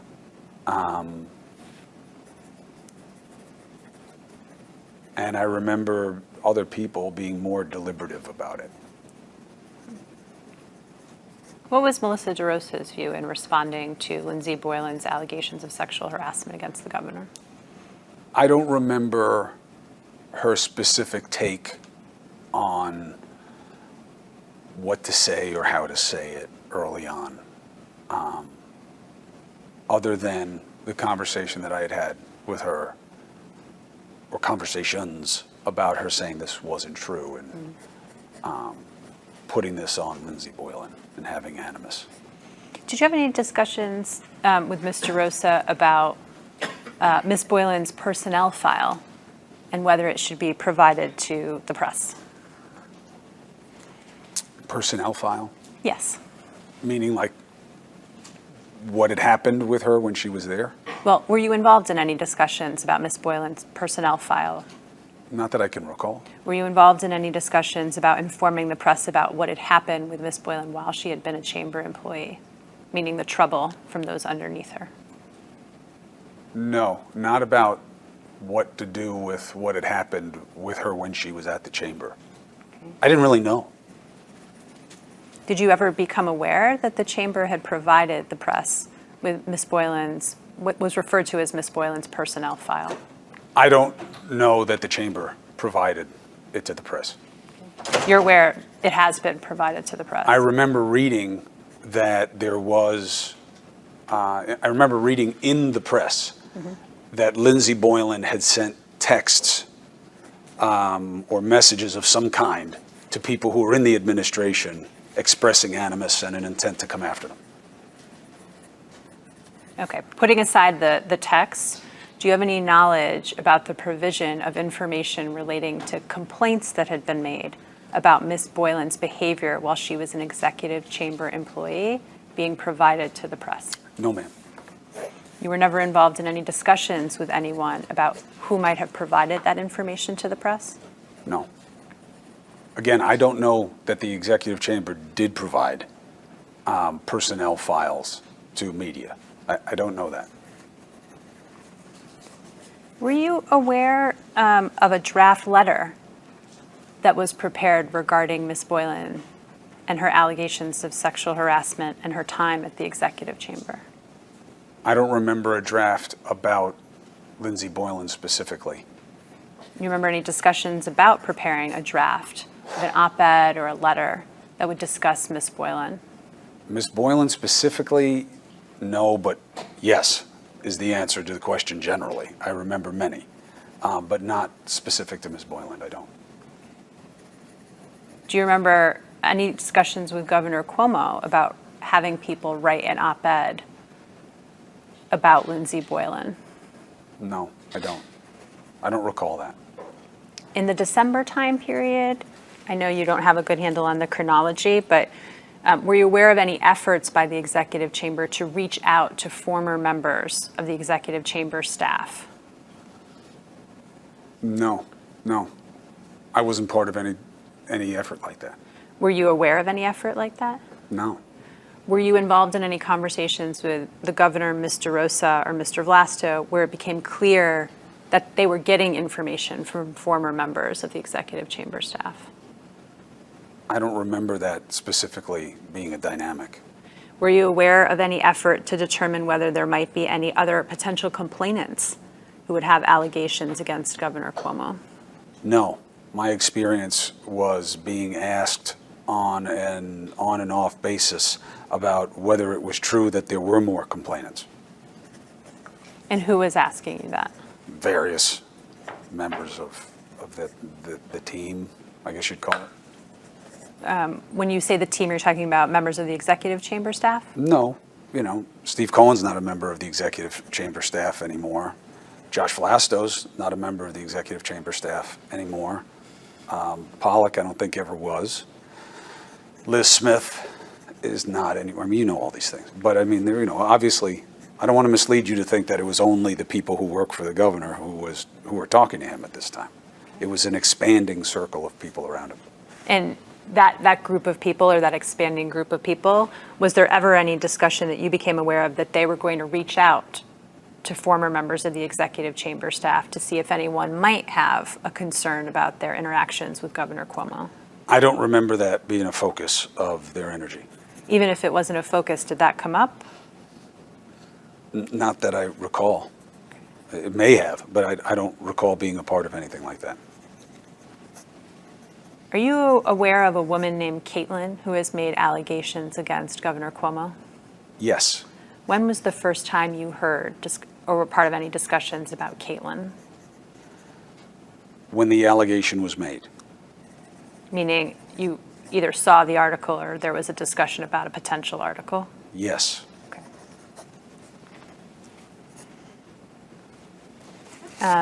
Why don't we turn to, just staying with Lindsey Boylan for a few more moments, tab 24. Oh, sorry, I apologize. It's not tab 24, it's tab 10. Excuse me.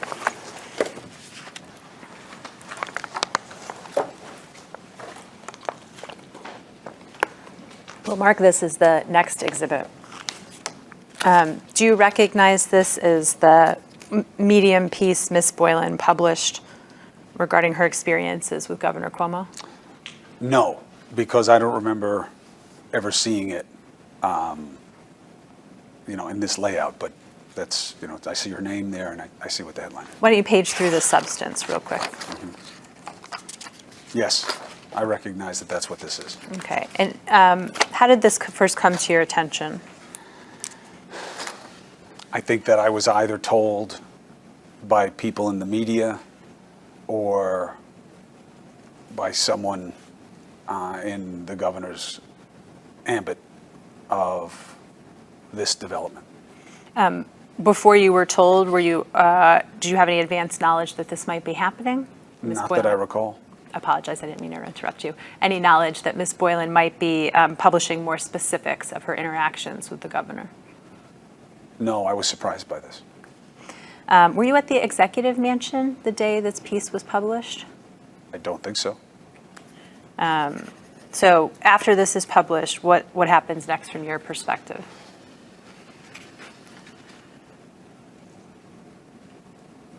I don't remember anything happening next. Did you talk to anyone about the article? Yes, Who did you talk to about it? various people. It was an item of high interest. Were you part of group conversations with members of the executive chamber staff and consultants to the executive chamber Yes. about Lindsey Boylan's Medium piece? I don't know if it was about specifically this piece, but yes, About Lindsey Boylan? yes. Okay, and tell us about the substance of those communications. That this had raised the stakes and that there was shock on their part that the allegation had been made.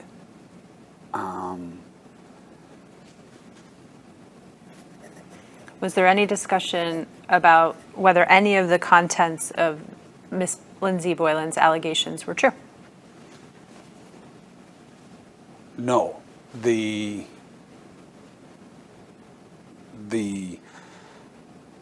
suggestion was the opposite, And by suggestion, what do you mean? that Lindsey Boylan suggesting that the governor had forced her to kiss him was not true. Who told you that it was not true? Andrew,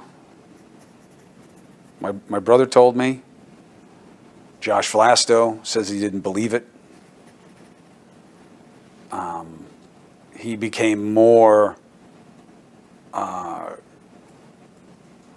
detailed in his doubts about her credibility and her acting in anything approximating good faith. And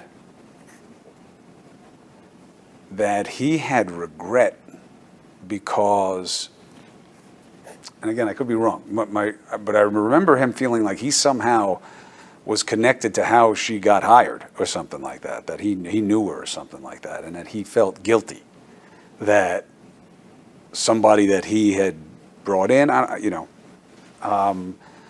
had caused this situation. I remember Melissa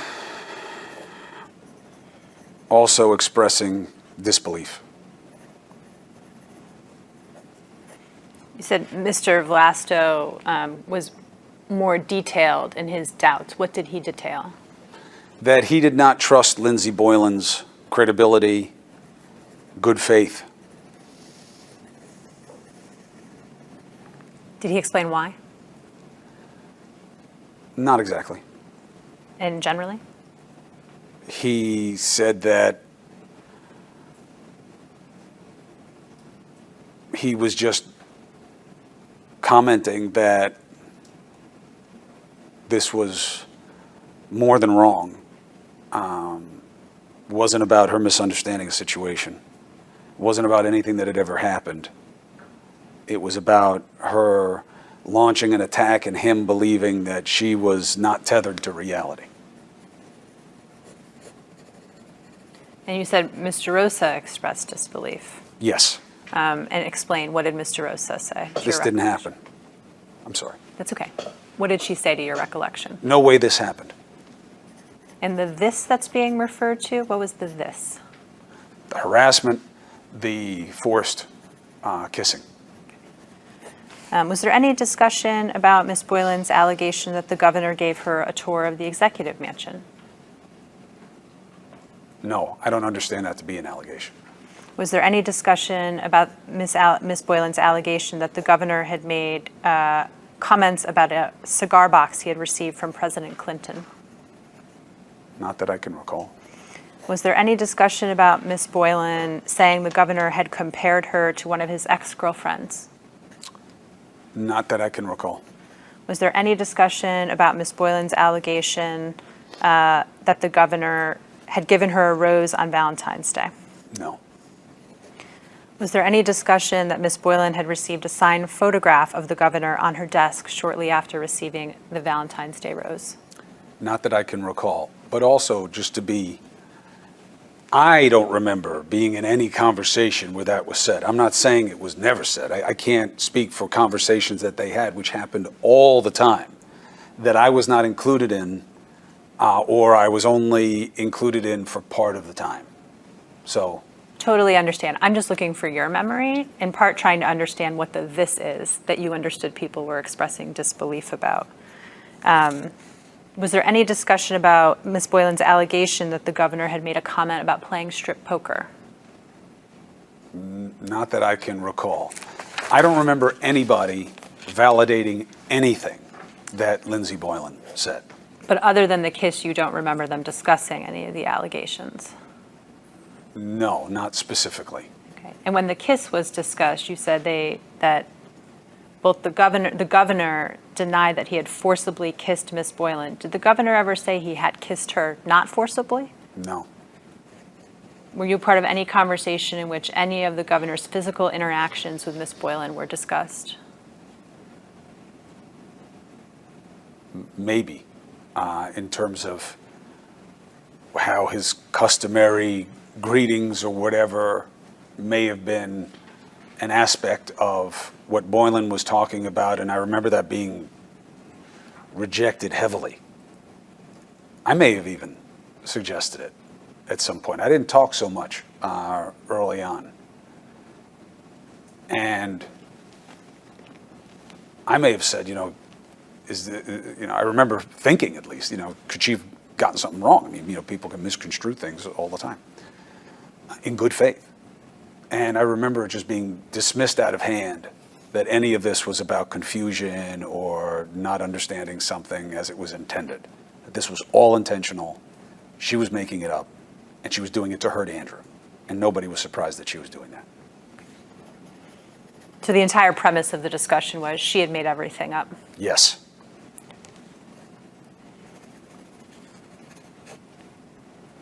Can I ask one follow-up? Yeah, please. So, are you aware of someone by the name of Do you know someone by the name of Lisa Shields? Yes. Who is she? Lisa Shields is somebody who worked at ABC News, where I worked for many years. She dated my brother, and she is a friend once removed. I've known her many years. By once removed, I mean she's very good friends with a very good friend of mine. And did you ever become aware that one of the allegations? I'm listening, Counselor. I'm sorry. Ever become aware that one of the allegations that Lindsey Boylan made was that the governor had said she, Lindsey Boylan, looks like Lisa Shields? I'm aware that that has been said. I don't remember being part of a conversation about it, or so I'm aware of it, but I don't remember having conversations about it or that. I don't remember where I heard it, but yes, I am familiar with that. Did you ever talk to the governor about that? Not that I can recall. Did you ever ask him, did you say that? Not that I can recall specifically. Do you know what Lindsey Boylan looks like? Just from photos. I don't think I've ever met her in person. But from photos, does she look like Lisa Shields? I don't know.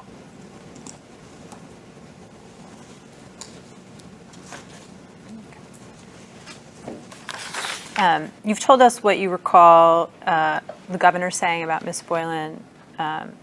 Vlasto, and Ms. DeRosa. Do you recall anything anyone else said that was part of the team about Ms. Boylan? Not individually. Collectively? I just remember that there was abject rejection of what Lindsey Boylan was putting out, that there was a general feeling that she was not coming in good faith, and that this was designed to hurt the administration. Were you part of any conversations about doing opposition research on Ms. Boylan or research on Ms. Boylan? No, never. Were you part of any conversations in which her campaign contributors were discussed? No, not that I recall. Were you part of any conversations in which it was clear that members of her staff had been spoken to? No, Her campaign staff, I mean. no, not that I can recall. Jen, okay. Please. Did your brother, the governor, discuss with you why he was looping in people like Steve Cohen and Josh Vlasto, who no longer worked in the administration? No, not specifically. Did he speak to you generally about that? No, Did you have any understanding as to why he was including people like Steve Cohen and Josh Vlasto, who no longer worked in the administration? yes, What was your understanding? they are still advisors of his. And what do you understand that they advised him about other than these allegations? Everything. Everything and anything. There's a good chance that the governor will reach out to one or both of them. Is there anyone else that falls into that category that the governor reaches out to about everything as an advisor who's not an employee of the executive chamber?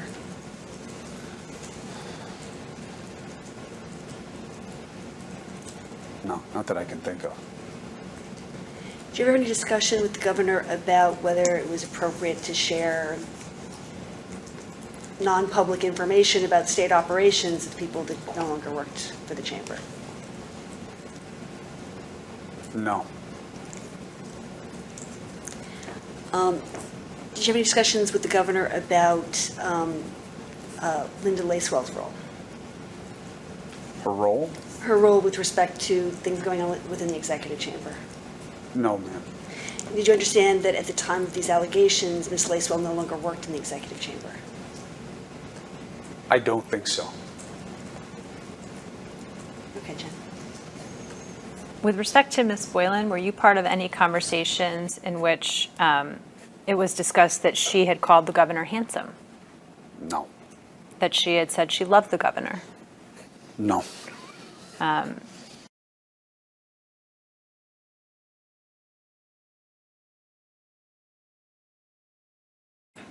Not that I recall. Okay. Tell us what you remember about the response to Ms. Boylan's Medium post. What was discussed? I remember there being a division about whether or not to respond. Is this the division you spoke of earlier, where you were in favor of tell the truth and tell it now? Yes, Counsel. Do you remember at this time who was in which bucket? I remember I was in the you tell the truth and you tell it now bucket. And my brother, I believe, accepted that advice. I don't think he needed it. I think that that's where his head was also. And there were others who were more circumspect about the risks of weighing in on something in terms of the energy that that would give the story in the media. And do you recall what the outcome of those discussions were with respect to Lindsay Boylan's Medium piece? No, and I don't even remember if there was a specific response to it. Do you remember any other conversations about Miss Boylan that you participated in? Not specifically. When was the first time you heard the name Charlotte Bennett? I'm not exactly sure, but I had never heard about Charlotte Bennett before this period. Why don't we hand you? Thank you. Okay. Counselors, do you have a binder over there that looks like this? No, we only have one. Okay. I have a stack of them. That's why you don't have those. I'm hoarding them. Okay, so we're going to mark what is in this binder as the next exhibit. Mr. Cuomo, this is a printout of text messages between you and Ms. DeRosa. Can you see that? Yes, ma'am. Okay, and they begin on February 27th. The very first page. You see on February 27th, Ms. Yes, ma'am. DeRosa texts you a tweet from Jesse McKinley, a reporter from the New York Times. In response to that tweet, did you learn that the article was going to be about Ms. Bennett?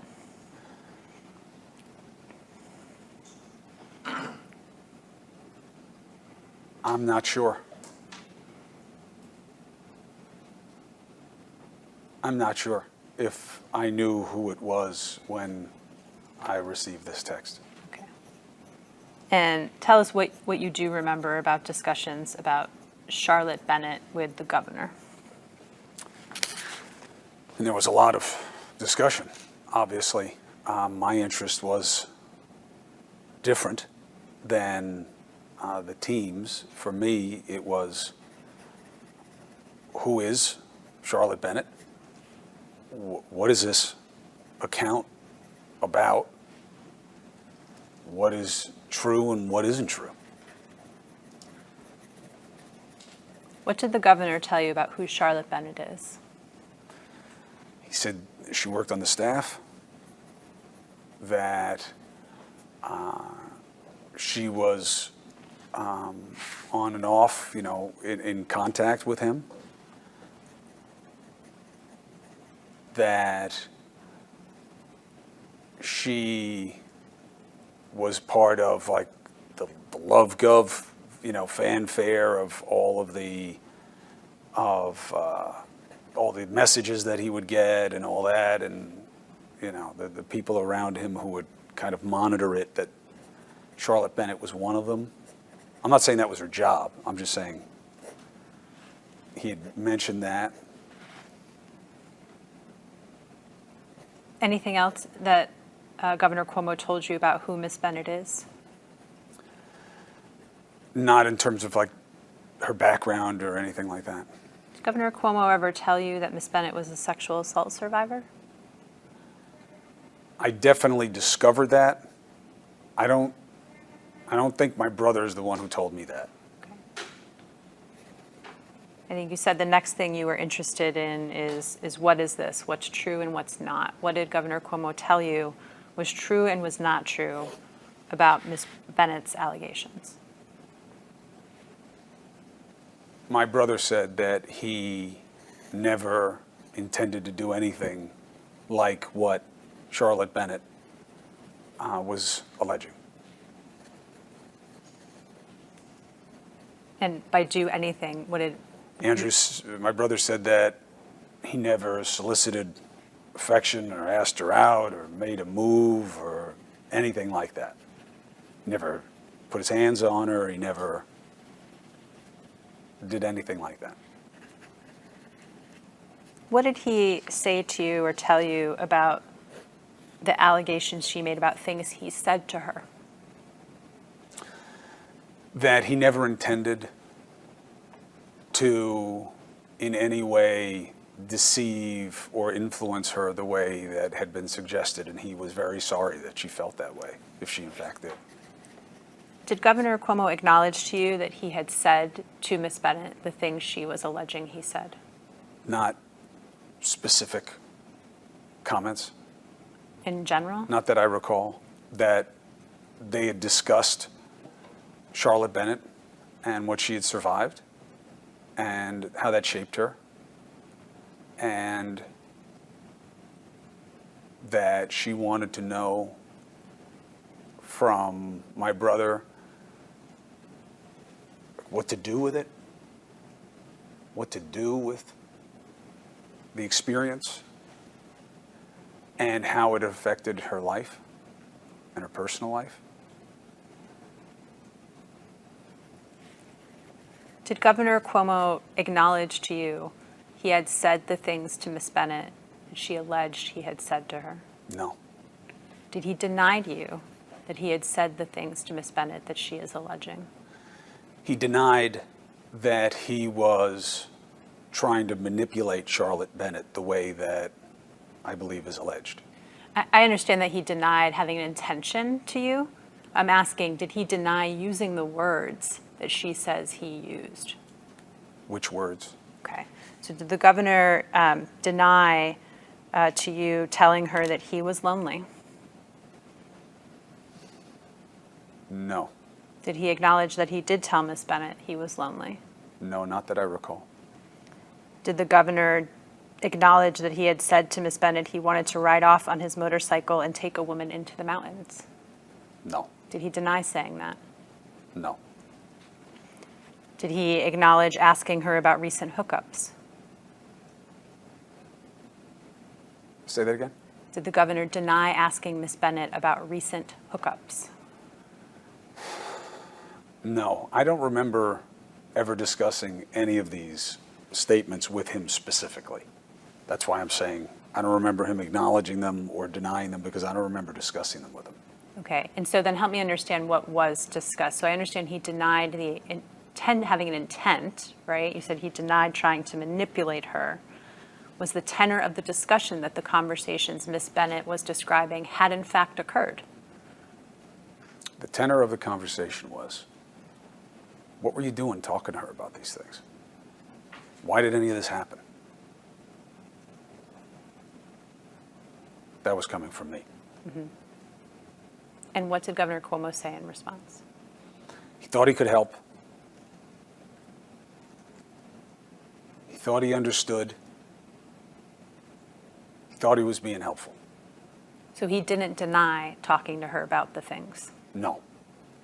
In any conversation that you were a part of, did Governor Cuomo deny talking to Ms. Bennett about the things she alleged they discussed? I don't remember it being couched that way, Counselor. I remember it not being a matter of fact, like were these things said or not. It was about what the dynamic was. Why was this conversation happening? It wasn't about denying that Charlotte Bennett had said what had happened in her past, or that Andrew discussed that with her often, but that the way in which it was discussed was intended to be helpful because of what he had lived through in his own life and what he knew about the lives of those around him and what he understands about this dynamic from being in this, world in public space for 4 decades. But nothing that even approximates the idea of it being seductive or grooming. He was disgusted by that idea.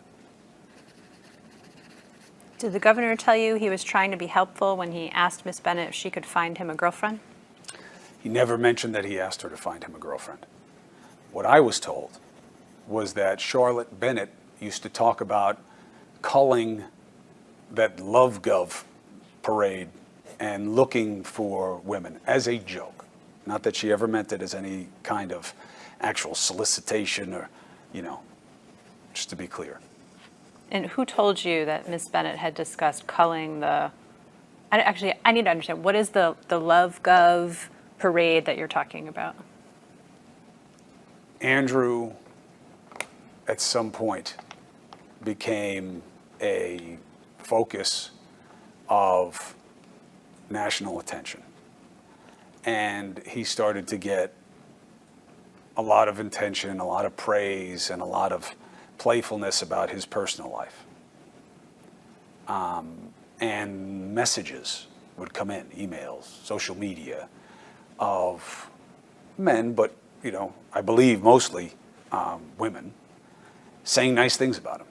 And it was my understanding that Charlotte Bennett thought that was very funny, and that she would go through the messages and had said to him, hey, I'm going to find you a good woman in this, here, from this. That's what I was told. Who told you that? I don't remember specifically. I don't remember specifically. I don't remember specifically. Do you remember being a part of a conversation in which someone reported on what Charlotte Bennett had told senior staff in the chamber about her conversations with the governor before she left? I don't know that I was part of a conversation, but I remember being told that Charlotte Bennett did go in and met with senior staff. Okay. And who told you that? I don't remember if someone told me or I was asked to listen in on a conversation where that was being discussed. Okay, and what do you remember about that conversation where Miss Bennett's meetings with senior staff were discussed? Just that there had been meetings. And was the substance of those meetings relayed? Not that I recall. Did Governor Cuomo tell you he was trying to be helpful when he asked Miss Bennett how old someone had to be for him to date her? I don't remember discussing him saying that. Did the governor tell you he was trying to be helpful when he told Miss Bennett she should put a tattoo she wanted to get on her chest or her butt? I don't remember ever discussing that with him. Did Governor Cuomo tell you he was trying to be helpful to Miss Bennett when he called her Daisy Duke? I don't know that he ever said that. Did you ever discuss that with Governor Cuomo? No. Except to the extent that my brother told me he never engaged in conversation with her that he thought was inappropriate or that was wrong. But I didn't drill him like this about the specifics of what was said and why it was said. Did anyone in any of the conversations you were part of drill him like this? Not that I can recall, but again, there are a lot of conversations that I wasn't a part of. I'm not a great source for insight into the inner workings of the governor's team during this time. Right, I'm just asking whether you were part of any conversations in which anyone asked the governor whether he had in fact said to Miss Bennett the things she was alleging he had said. I'm sorry I jumped the question. Okay. And no, I don't remember that. And so the premise of the conversations that you were a part of was that he may have said these things, but it was not his intention to make a move or solicit her. The second part of that is my understanding. What he said, what he didn't say, I don't remember being a part of any real detailed discussion about that. And I'm going to move on to talking about the response, unless Ms. Clark. Just a few questions. Were you part of any discussions when they were talking about what Ms. Bennett shared with senior staffers earlier? Was there discussion that Ms. Bennett's specific allegations in terms of some of the conversation that was later reported was shared with the senior staffers months earlier? I don't remember picking up on that.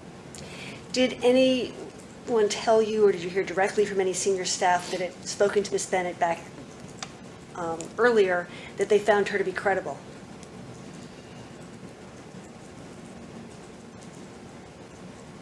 I don't remember that being said or that she wasn't credible. I don't remember anybody saying that to me. And then I'm not going to scroll back to see your exact words, but I think the gist of what you said, you were asking your brother was, how did this happen? Was that because when you heard the allegations, it struck you as something that was not appropriate in an employer-employee relationship? Yes. And other than saying his intention was as you described, did your brother say anything else about whether he thought it was appropriate for the workplace? No. Did the governor tell you whether he had similar conversations with any other employees? No, ma'am. Sorry, just, and you had read the New York Times article, right? Reporting on what Charlotte Bennett said. I was probably aware of it, Counselor. I don't know that I perused it or read every word of it. Did you watch her on CBS? No. You I didn't? think I read the transcript. And so today's not the first time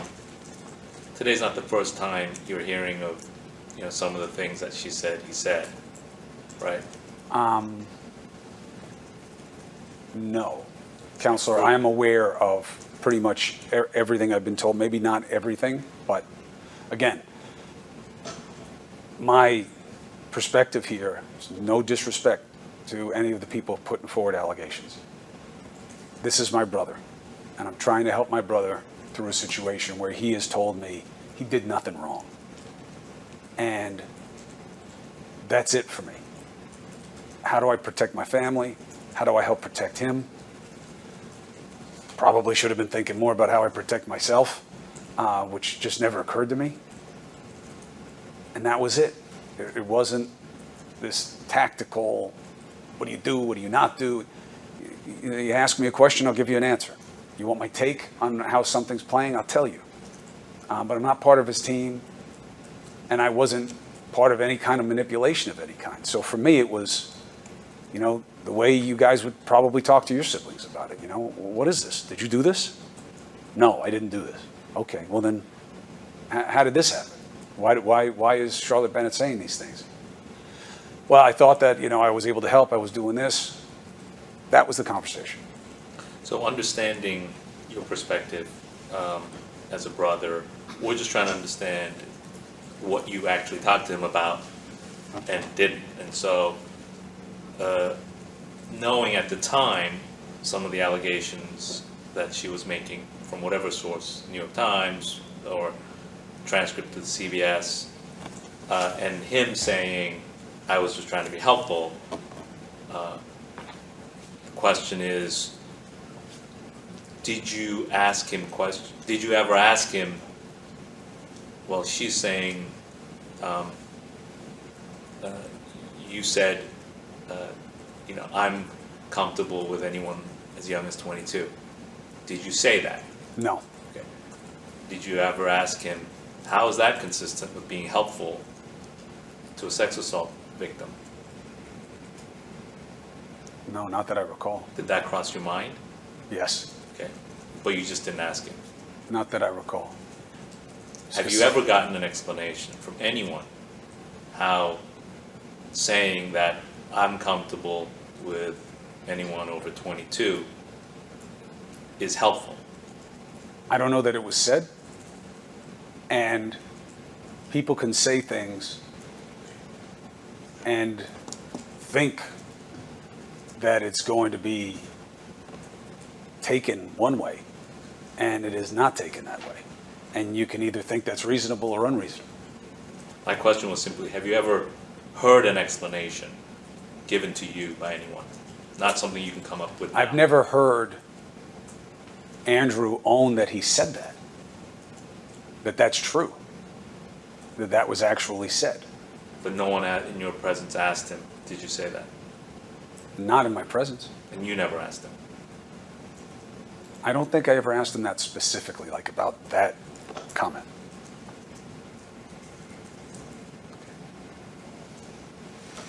Did you tell Governor Cuomo that it struck you that Ms. Bennett's allegations, the conversations he had with Ms. Bennett were not appropriate in an employee-employer relationship? Ask me, did I? Did you tell Governor Cuomo, you told Ms. Clark a moment ago that you thought the discussions that Governor Cuomo had with Ms. Bennett were not appropriate in an employee-employer relationship. Did you tell Governor Cuomo that? Yes, What did he say? I understand. What specifically did you tell him? This was bad judgment. And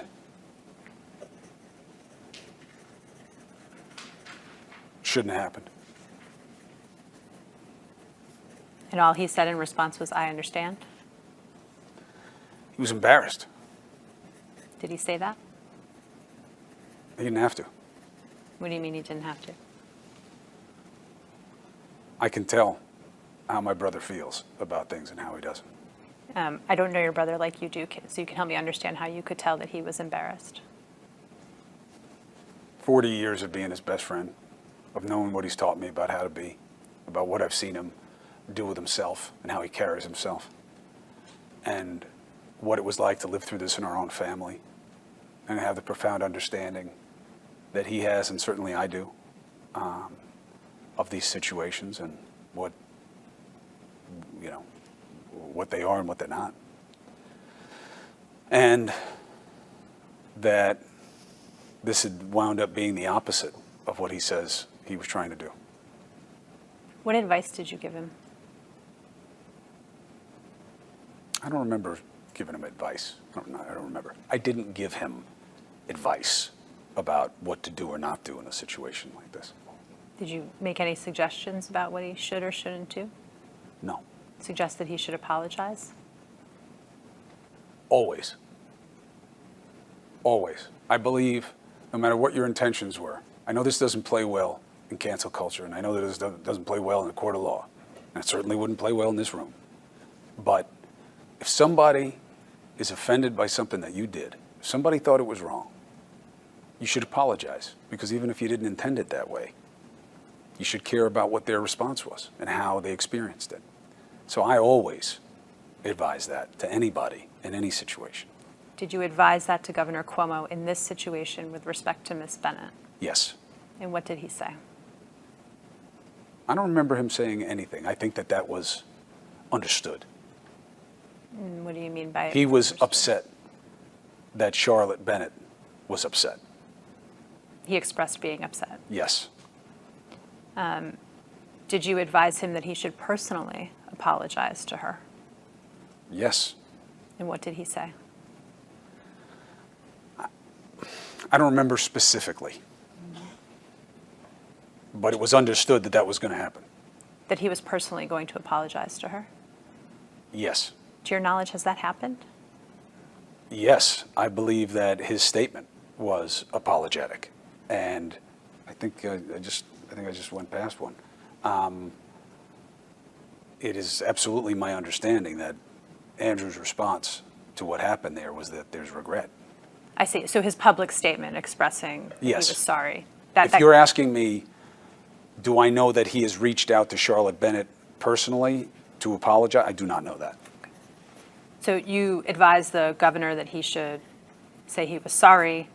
You advised the governor it should be a personal sorry, meaning specific to Ms. Bennett. Is that fair? Yes. Okay. What other advice did you give to the governor about how to respond to Ms. Bennett's allegations? I don't remember specifically going through it with him. I was part of a lot of conversations where this was being discussed.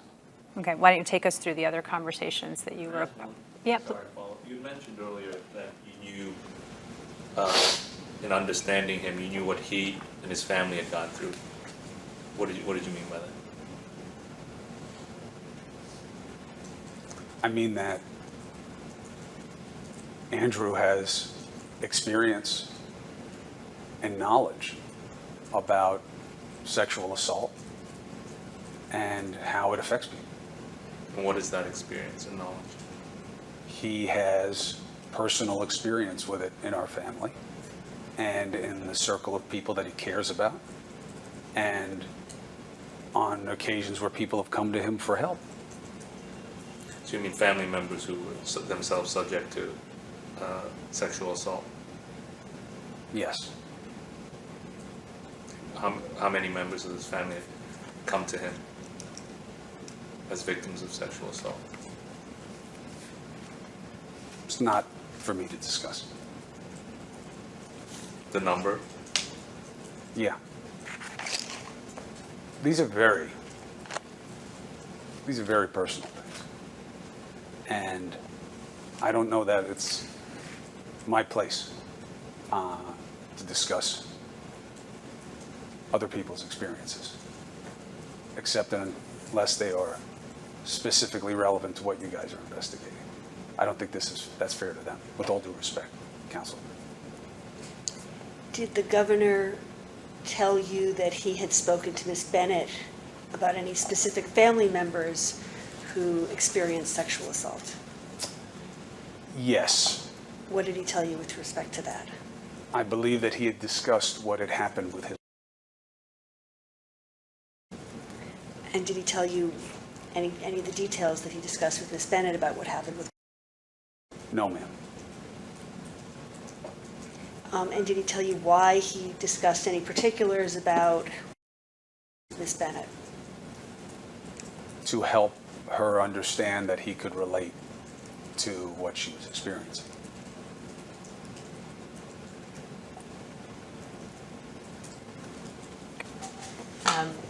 Before those questions, that we were talking about conversations in which you participated with other people, not just Governor Cuomo, relating to how to respond to Ms. Bennett's allegations. Talk us through what you remember about those. I mean, I only have general recollections of just listening in on conversations and there being a lot of emails sent around, most of which I ignored. But I don't remember. I mean, you got to help me out with what you want to know. Were there discussions about whether there might be other complainants? Yes. And tell us what you remember about that. Exactly that. That there was a concern about, is anybody else going to come out? Maybe not specifically right then when Charlotte Bennett came out, but thereafter when people did start to come out. Okay. And around the time of Charlotte Bennett, what do you recall anyone saying about who might come out or about how many there might be? Nothing. You remember any names coming up? No, ma'am. Did Caitlin come up? Not that I recall.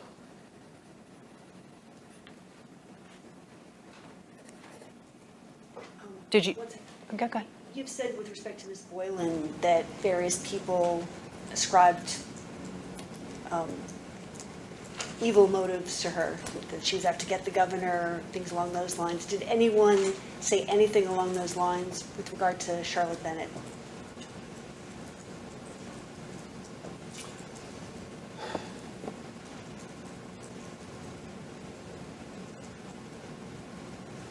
Yes. I'm just trying to think about, I'm trying to be more helpful to you about who. Obviously, that's your next question.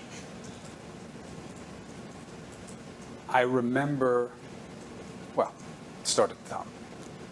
Andrew believed that Charlotte Bennett coming out about this and discussing it publicly may have been a function of her being encouraged by people who are politically opposed to him. So not that, she was making this up, to be clear, but that people may have been encouraging her to come forward. I don't remember who specifically that was. Anyone else that you had any discussions with who suggested that there was some sort of ill motive behind Ms. Bennett coming forward? There was suspicion on calls that she had been pushed to come forward. And I remember there being discussion that Lindsay Boylan may have had, or Karen Hinton may have had, some kind of tangential personal connection to her or who wound up representing her, but nothing specific and nothing that I found particularly interesting. It didn't really matter to me. And on the calls, do you recall who was making these comments Not about, spe- I'm sorry. about suppositions that Ms. Bennett might have a relationship with Ms. Hinton or Ms. Boylan? Or I'm sorry, Counselor, I didn't mean to jump your that's question. okay. No, not specifically. Do you recall whether Ms. DeRosa ever ascribed any motives either to Ms. Bennett or to suggested there might be people putting her up to it?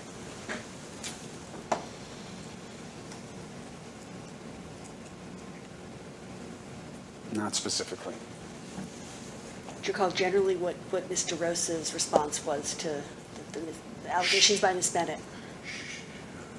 Melissa DeRosa believes that this was widely political and that there is no coincidence that after all the years that he had been doing this, that there was that after all the years that my brother had been in public service, that there was all of a sudden this flurry of this exactly at the time that he was most politically powerful. And specific to Charlotte Bennett, I don't remember that specifically being articulated to me or explained that way, but I do remember it in general with respect to the allegations.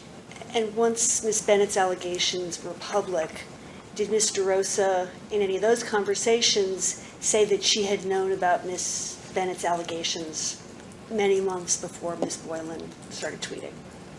I don't remember timing, but I do remember that Melissa DeRosa knew about these allegations before I did. Okay, Jen. We were talking about whether there might be any other complainants. Did you reach out to anyone to try to find out if there might be any other complainants? Yes. Who did you reach out to? I would, when asked, I would reach out to sources, other journalists, to see if they had heard of anybody else coming out. And what were your sources telling you? It depends on what point in time. Okay, at this point in time, this is right after Charlotte has gone public. I don't remember asking anybody at that time. Okay, what's the first time you recall asking anyone about whether there might be any other women? I'd have to review these, but I remember Melissa asking me at some point that either they wanted to know if I knew or could find out if more were coming, or that she had heard that one or maybe two more were coming, and could I find out? Did you ever reach out to sources to get information regarding any of the complainants or any other women other than at the direction or request of Ms. DeRosa? Did you do it on your own? No.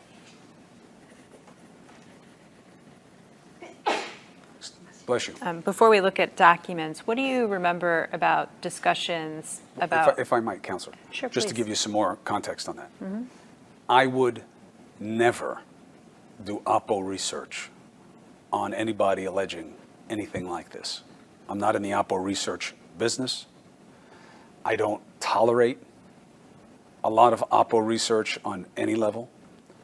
And I was never aware of anything like what you're suggesting, nor did I ever participate in, nor did I ever suggest, nor would I ever tolerate anything like what you're suggesting.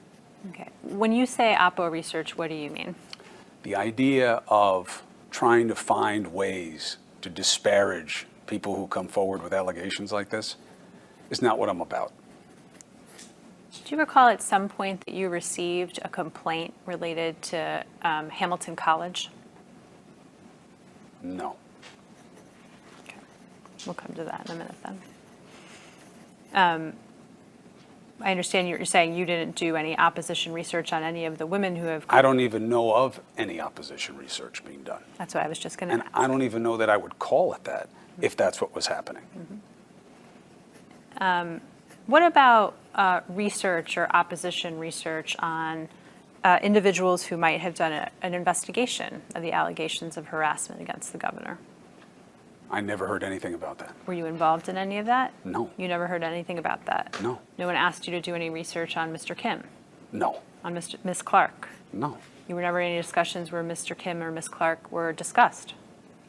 Yes, Okay, tell us about those discussions. that you guys were going to be doing the investigation.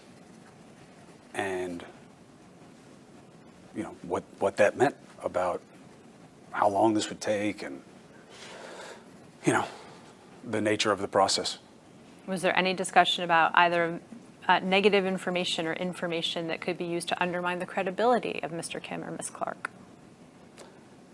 No. There was discussion about whether or not Andrew and some of his advisors felt that it was fair that you two were looking into this. And tell us about those discussions. I mean, I was peripheral and not involved in a lot of them. But there was a sense expressed that having someone who litigates plaintiffs' Me Too claims and having somebody who had actively investigated Andrew for years did not bode that well for what the outcome of the process would be. Any other things that were discussed about Mr. Kim or Ms. Clark? Just what they represented as political aspects to this process. And the political aspect was that Mr. Kim has previously been involved in an investigation into Mr. Cuomo. Among other things, yes. What are the other things? That, and remember, June, it's not coming from me. I didn't know you before all this, all right? But that, you know, Counselor Kim is obviously very close to Preet Bharara, and you know, that they had been part of an investigation of my brother, and now he was going to be investigating him again, and that was appeared to them to be a fairly obvious conflict. That there were connections between Lindsey Boylan and the Attorney General, and that they were worried that there was coordination, that her complaint was being front-loaded by the Attorney General, maybe for her own political motivations. And they were worried about it. They were worried that this was going to look like one thing, but be a very different thing. When you say that there were discussions about the connections between Ms. Boylan and the Attorney General, what were those connections that were discussed? I'm not the best person to ask. And again, with all due respect, I know the work you do. I know the work you've done. I was not particularly interested in the two of you.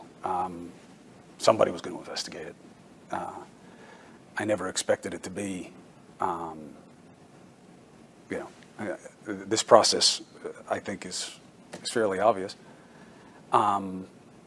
So what I was told, or what I remember hearing, was that Lindsey Boylan had a campaign manager person, I don't know what the right title is, who came from or was close to the Attorney General's office, and that there was concern that there had been coordination, therefore. Again, I don't know a lot about it. It's not something that I was pursuing. It's not really of particular interest to me at this time. And you said that there was concerns that I think you said Ms. Boylan's complaint was front-loaded by the AG. What does that mean? That the AG was going to assess it and give it importance to help Ms. Boylan and to hurt the governor and to, by extension, help the Attorney General, who they believe is feeling out whether or not he's vulnerable enough, maybe because of her own efforts, to run against him. Were there any other concerns that you became aware of about either Mr. Kim, Ms. Clark, or the AG? Not specifically, and again, I wasn't looking for it. But generally, anything else you haven't told us? I've told you what I know.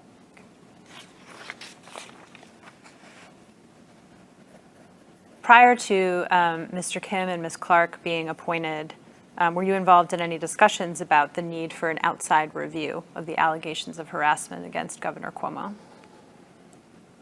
Only to the extent that I told my brother on many occasions, you tell the truth, you get out in front of this and you do that. You do not go against anybody who's accused you of anything. You ask for process. This has to be investigated. You ask for process because that's the right thing to do. What did the governor say in response to you telling him he should ask for process? He agreed. And what views did he express about what that process should be? None that I recall. Did you ever participate in any conversation in which the governor expressed a preference for who should conduct that process? I do remember being a part of conversations where they were mentioning people who I'd never heard of before. Who were those people? You'd have to give me some names. Barbara Jones? Yes, that's the, I'll take your word for it, yes. And what do you remember about the discussions about Ms. Jones? Just that she was somebody that Steve Cohen knew or worked with, or both, and that she might be somebody who would be seen as acceptable to the media and the rest of the politicos. And were there any discussions you were involved in with the governor about whether the AG should be involved in the investigation? No, not that I recall. Or whether the AG should be a part of the selection process for whoever would do the investigation? I just remember that once the AG was looped in, that there was a concern that this was no longer going to be fair. And that concern was based on what you've expressed to us before about views that the AG had connections to Ms. Boylan and that the AG may have wished to run for political office. Yes, Counselor. Okay. Do you mind if we take just a 5-minute break, Mr. Cuomo? Sure. Thank you.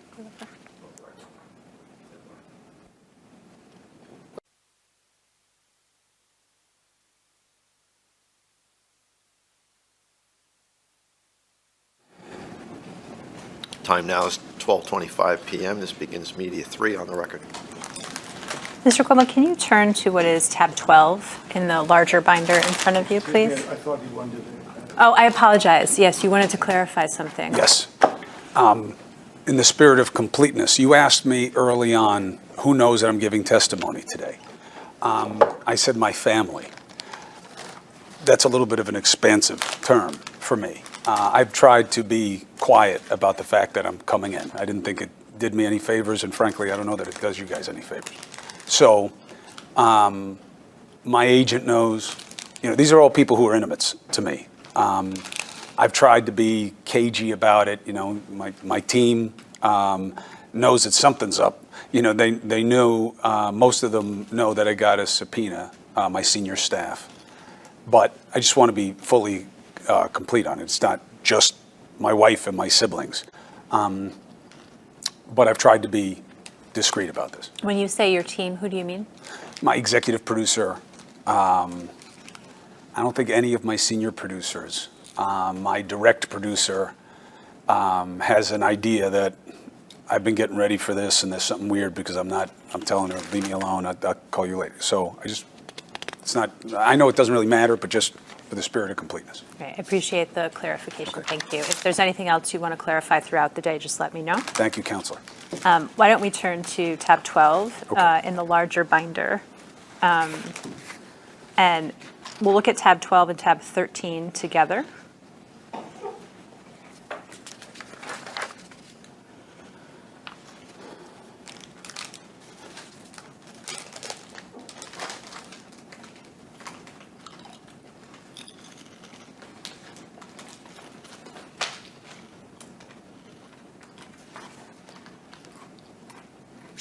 Okay. You want to look at tab 13 as well?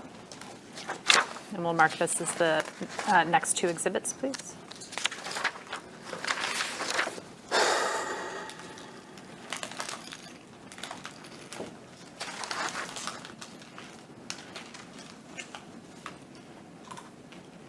Okay. These two emails reflect a discussion among a group of people regarding a statement the governor might make in response to Charlotte Bennett's allegations. Is that right? That's how it comes across. Okay. What do you recall about discussions about the governor's statement in response to Ms. Bennett's allegations? I don't specifically recall discussing what the statement would be. With anyone? No, not specifically. I mean, I am on this email. I don't even remember seeing the emails. Did you discuss with Governor Cuomo what his statement should be in response to Ms. Bennett's allegations? Yes, I believe so. And what did you discuss with Governor Cuomo? That he should tell the truth, that he should not have to be coaxed to come out about it, and that he should own aspects of the allegations. What did you mean by shouldn't have to be coaxed? Don't have people chasing after you in my business about this allegation. And what did you mean by he should own aspects of the allegations? That you said things that you shouldn't have said, and he should own it. And what were the things you told Governor Cuomo he shouldn't have said? I wasn't specific.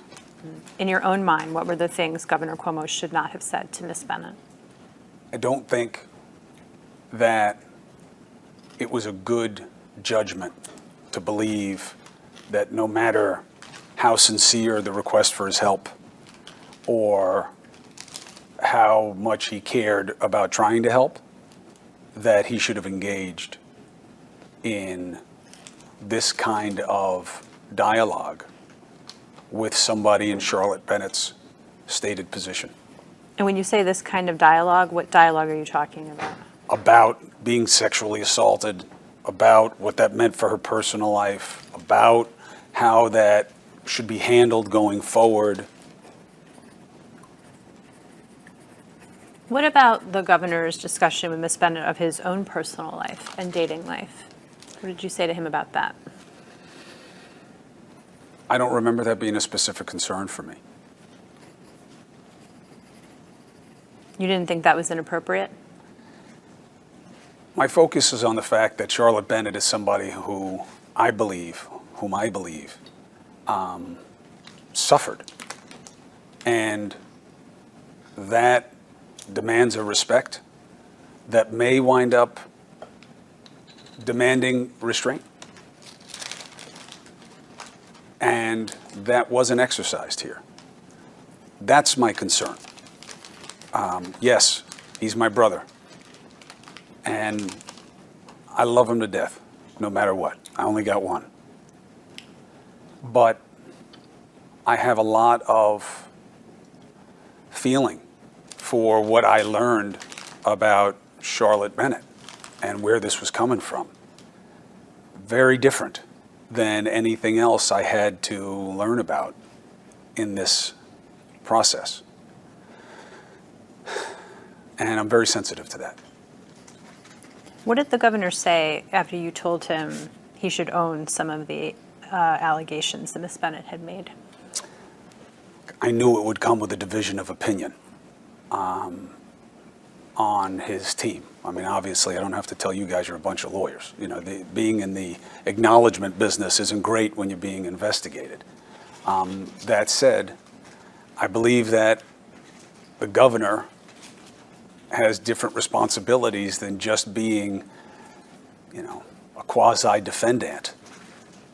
And I know, admit nothing. I know. Believe me, I deal with it in my business all the time. I didn't think it was the right thing to do here.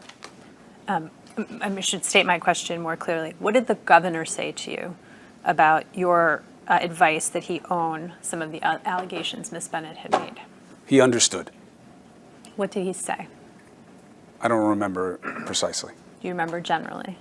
I remember that he listened, he understood what I was saying, and he accepted it.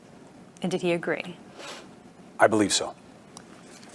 When this statement that you see here in the drafts, which is on tabs 12 and tabs 13, it's the first email in the chain in both. What is your understanding of how this was prepared? Nothing specific, other than it was part of this collaborative effort that they have there as a pretty usual dynamic, I think, in most shops. Do you know if the first draft was prepared by the governor? I do not.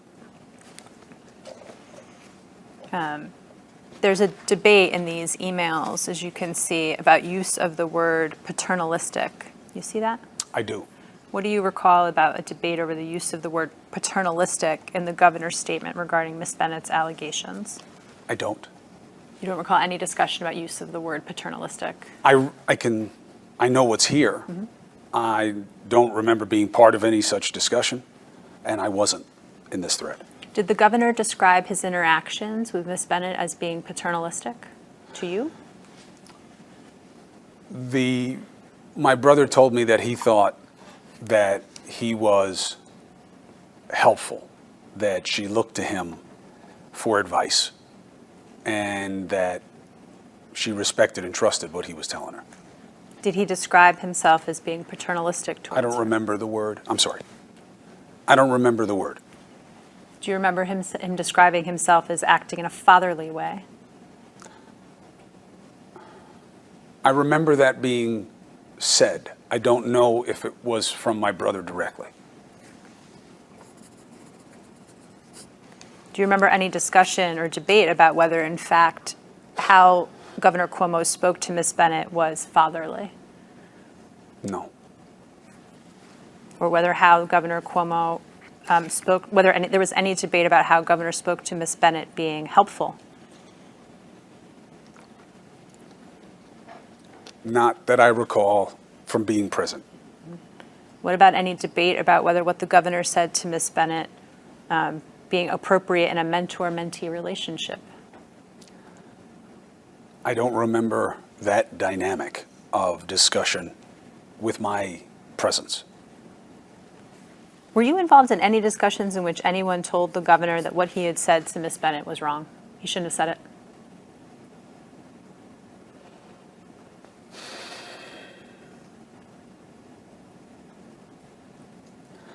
I'm not sure I was part of the conversation, but I am aware that he was told by people around him that this was bad judgment. Who are those people who said that? I already told you I am. Members of my family. And I'm not sure about which members of his team. Can you recall any member of the governor's staff or any of the consultants who work with the governor's staff telling the governor that what he said to Ms. Bennett was either bad judgment or inappropriate, or words to that effect? With the context that I think that was general knowledge, I know that Melissa DeRosa absolutely felt like that. How do you know that Melissa DeRosa absolutely felt like that? I discussed it with her. What'd she say? This was bad judgment. Anything else? Not that I recall. Did you discuss the substance of what Ms. Bennett had alleged the governor said with Ms. DeRosa? I was never anxious to go through the details of anything that was alleged, Why is that? because it makes me uncomfortable, Why is that? because I don't like what's being alleged. It should make you uncomfortable. Like it made Ms. Bennett uncomfortable. That's for her to say. Did the governor ever tell you he had a conversation with Ms. DeRosa one-on-one about Ms. Bennett's allegations? No, but I would assume, that's not fair. No. Did he ever tell you Ms. DeRosa had become upset with him as a result of Ms. Bennett's allegations? Maybe. And what do you remember about that? People were upset at him about this. And who expressed being upset at him that was a member of his staff? I think Melissa DeRosa did, but I don't want to limit it to her because That's not fair to anybody else who felt that way. I just don't have their name in my recollection. And I don't remember being there where somebody was going, well, not going out, but talking to Andrew about that specifically. But I'm not saying it didn't happen. Okay. Do you remember any conversation you had with Governor Cuomo in which he told you that members of his staff had told him that they were upset with him? Yes, And what did he say? that That's- that people were not happy about this, And and that it had been bad judgment. My brother never relayed that anybody thought that he had done things and said things the way they were being alleged, but that this was something that should have never happened. and who were the people who he said on his staff had said that they were I mean, upset? other than Melissa DeRosa, maybe it was Stephanie Benton, or maybe it was also the officials who met with Charlotte Bennett. But again, I don't want to state as a matter of certainty that I know that. I just remember getting that sense from the conversations. Did the governor ever express to you concern that Mr. Rosa may quit?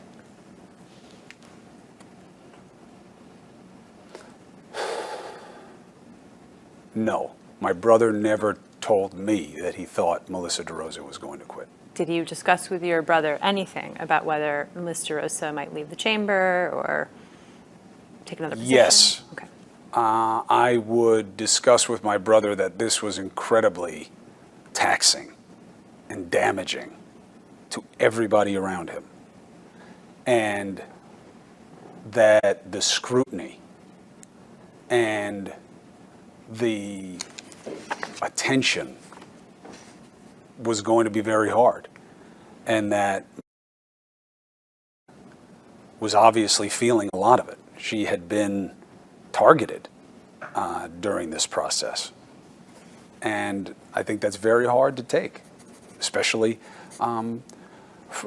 as she has expressed as a woman in her position. When you say has been targeted in this process, what do you mean? That people have scrutinized her and criticized her and tried to connect her to my brother as either some type of go-between or enabler or lover or a menu of items that are insulting and hurtful.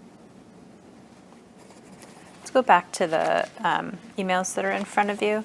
There's a recitation in these emails about a clause coming out, and that clause is, nor did I ever think that I was... What page you on? Oh, so you can pick a page, but I'm on tab 13, the second page at the very top.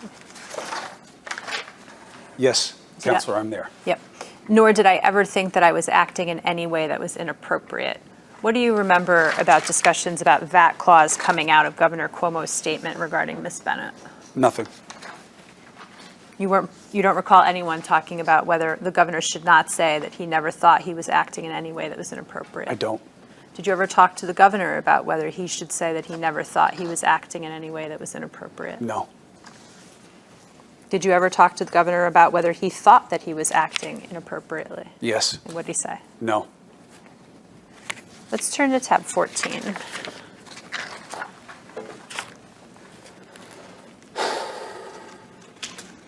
There's a lot of pages in tab 14. I don't know if you want to go through them first. Whatever you'd like, Counselor. Well, why don't you page through them?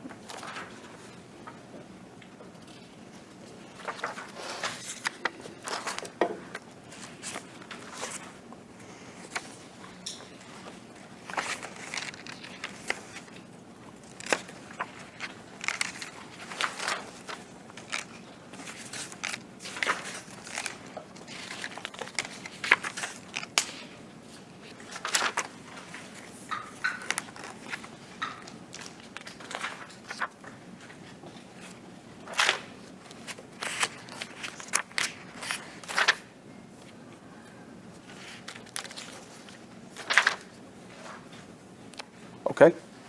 These are text messages between you and Josh Vlasto, correct? Yes. Okay. And I apologize for the way they print out. They print out one text per each page.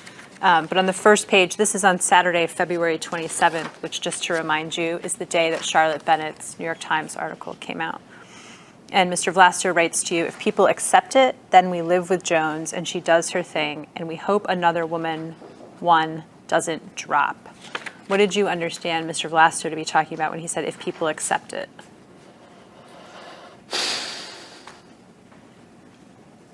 I don't remember specifically at the time, but in a reading right now,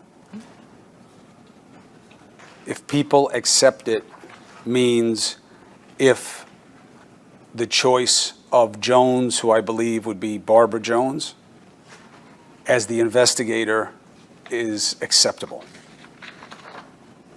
Do you recall whether you were on the phone with other people while you were texting Mr. Vlasto? Meaning, was I talking to some people and texting with him? Correct.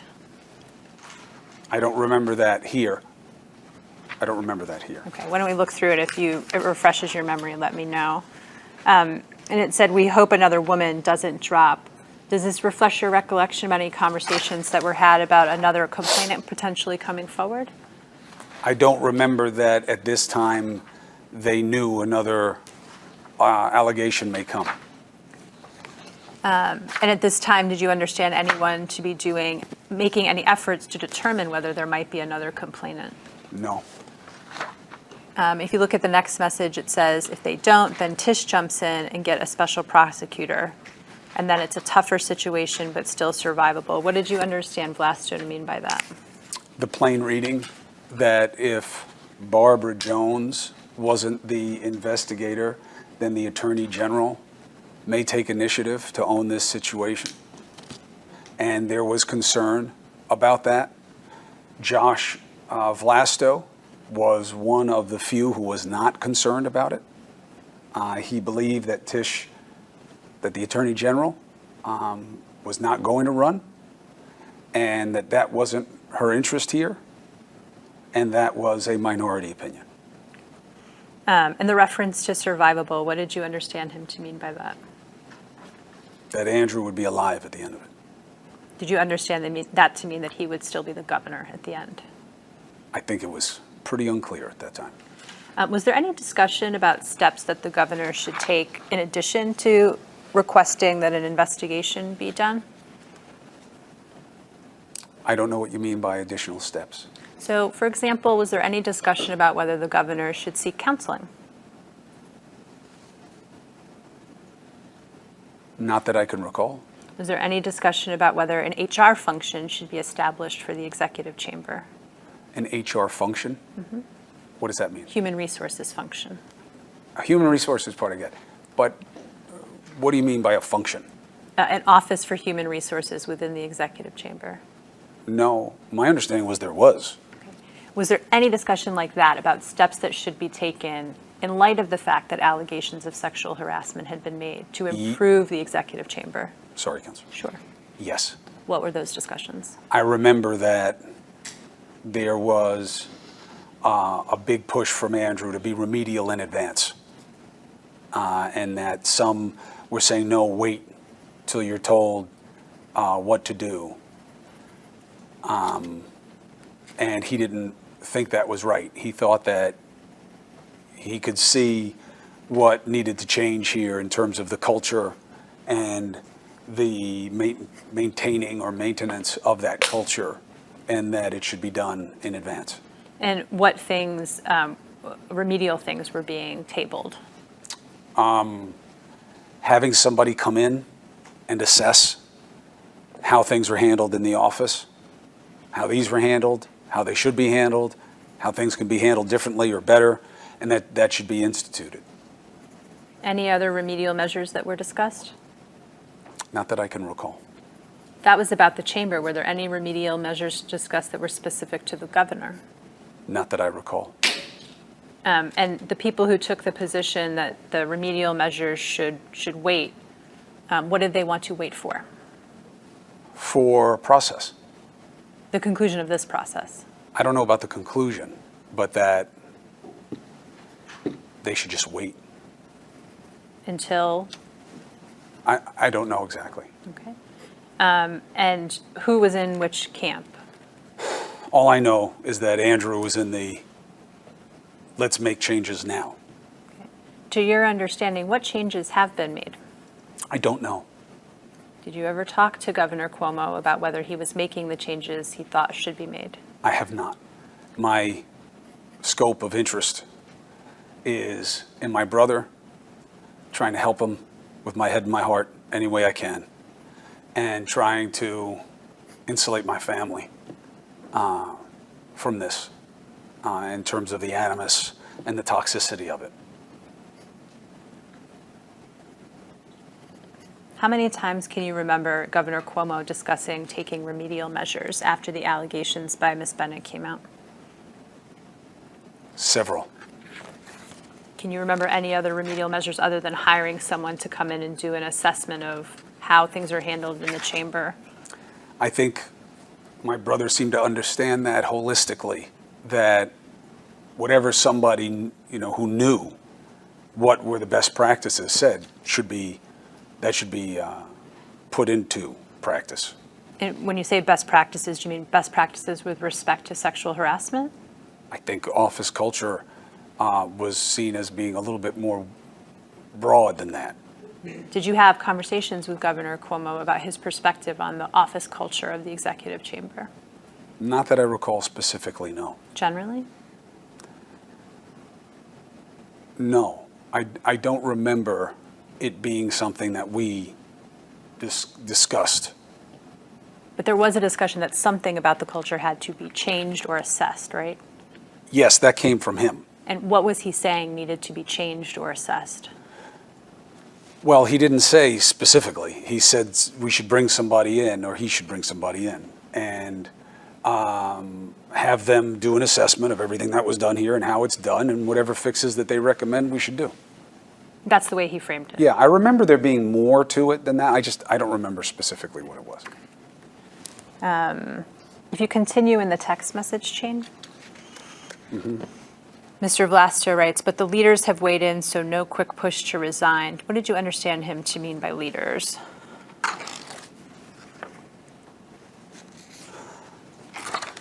I don't remember this specifically in that moment, but I do remember that I believed that this was going to get very severe, and that the idea that it was seen as more incremental by some of the people in the group, I didn't see it that way. I knew that this was going to be bad, and I was expressing that. I understood that that wasn't a great thing to be saying to a group of people who were worried and trying to mitigate, figure out a way to deal with and survive politically. But that could be the context here. Josh's assessment was that all of this was survivable politically, including this process and what will happen afterwards with the state legislature, that this in sum total is survivable for the governor. At this point, there had been two complainants who had come forward, Ms. Right. Boylan and Ms. Bennett. Was it, you said that your expectation was this was going to, I think you said, get bad. Were you expecting there to be more complainants? My word is severe. No, I had no expectation that there would be more. I would begin to feel that way, but I thought that this was enough, given the state of play in my brother's political party. I mean, I thought that he had a real problem on his hands, and it needed to be handled like that. If you continue through the text message, there's a discussion about Judith Kay, and then it says, wrap it up, getting loose. We just need to be focused on the details too. All fine and aggressive is good. Can you help us understand what the context for these texts are? Yes. As I stated earlier and immediately previous to these questions, I was not always popular on the phone calls. And my role there was not to be a part of the team. I didn't have a role on the team. I'm not on his team. I'm his brother. And I'm a Cuomo. And I felt like I was pushing that this is real. It has to be dealt with. It has to be owned. It has to be done. And the idea of two sides to this does not exist in our media culture or in the democratic political culture. You have to tell the truth. You have to come out. You have to ask for process. And anything else than that is unhelpful, unproductive, and wrong. And this was Josh telling me to shut up. Meaning, don't say those things. Enough. And was he characterizing you as being aggressive? Yes. Okay. Oh, may I look? Sure. It's on 3526 on the bottom right-hand corner. I'm not sure. And what were you suggesting other than, I think you told us the governor should own part of the allegations, that he shouldn't have to be coaxed. Were there other suggestions you made about how to handle this? I think you said ask for process. I apologize, I missed that one. Tell the truth. Don't be pushed to tell the truth. Own what was bad judgment. And do not litigate or treat as a confrontation any of these allegations. You ask for process, you ask for it to be investigated. That's it.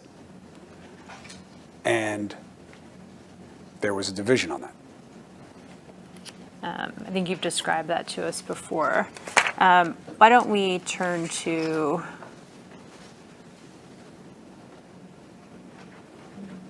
tab 15. And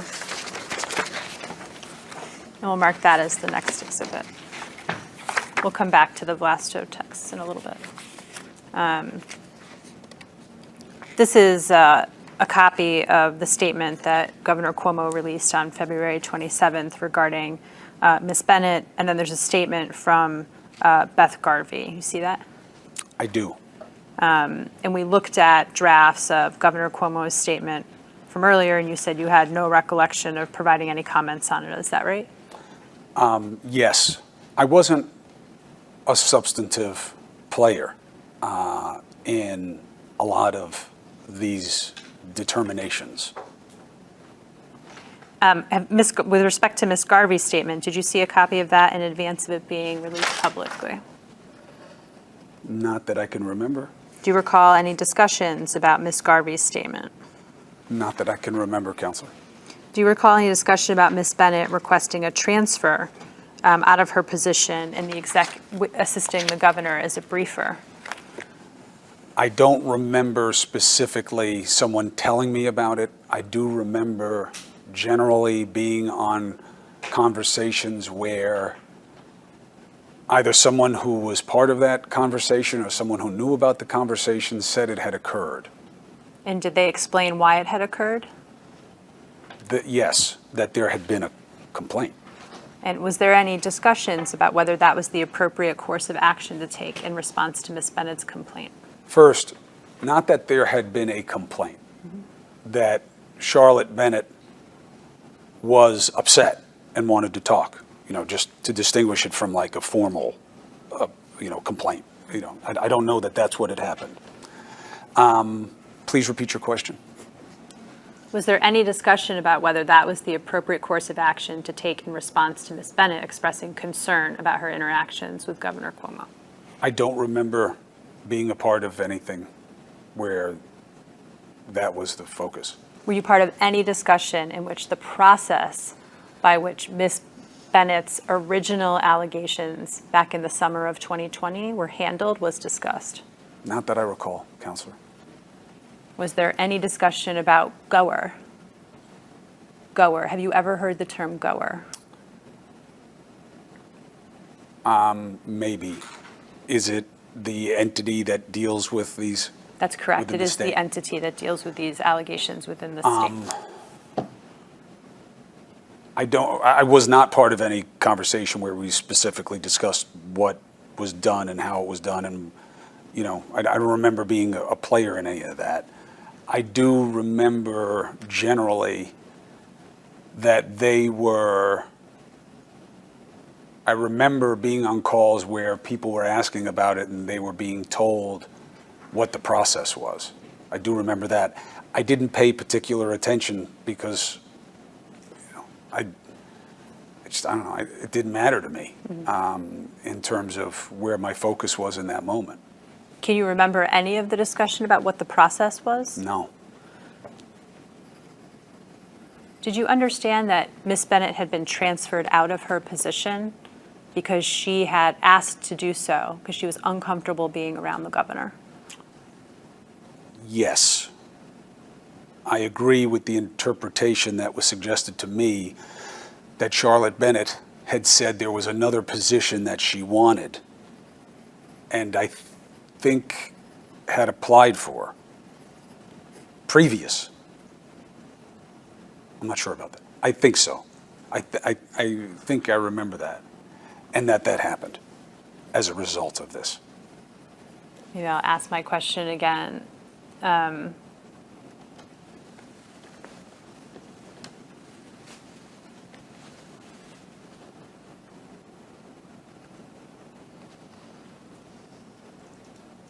I'm sorry if I missed the question. No, that's okay. Did you understand that Ms. Bennett had been transferred out of her position because she had become uncomfortable being around the governor?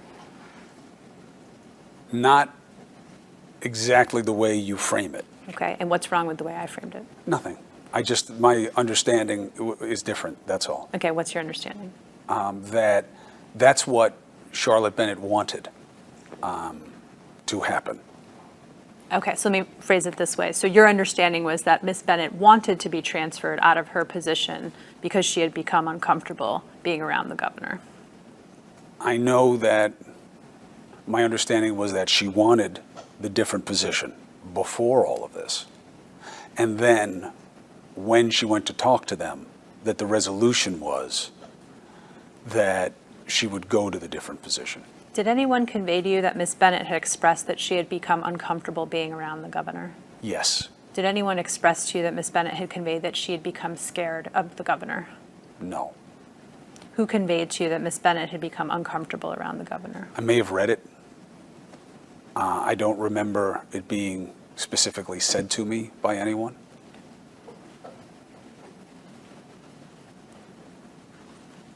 After the release of the statement on the 27th, were you part of any discussions about public perception about this statement? Yes. Can you tell us about that?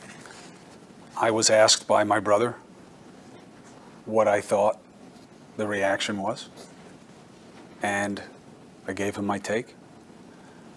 Josh Vlasto would ask me pretty much anytime anything came out.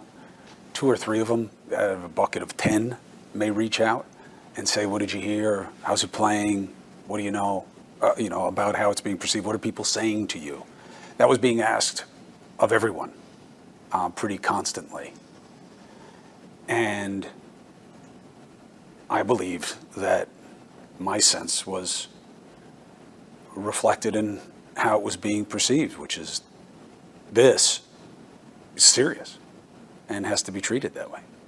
What did you tell Governor Cuomo was your take on public perception on his February 27th statement? This is a problem, and you have to explain it, and you have to own that this was bad judgment. And that has to be clear. I mean, my opinion never changed. And so I guess I'm just trying to understand, was your view or take that you expressed to Governor Cuomo that this statement didn't sufficiently own it? No, but just that it was going to be a continuing concern.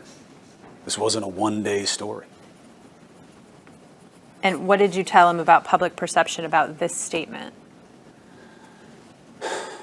that as a Democrat, this was not going to just go away, and he was going to have to deal with it, and that he had to assume that people in his party were going to come after him. Did you advise your brother to do anything after February 27th, after this statement was issued?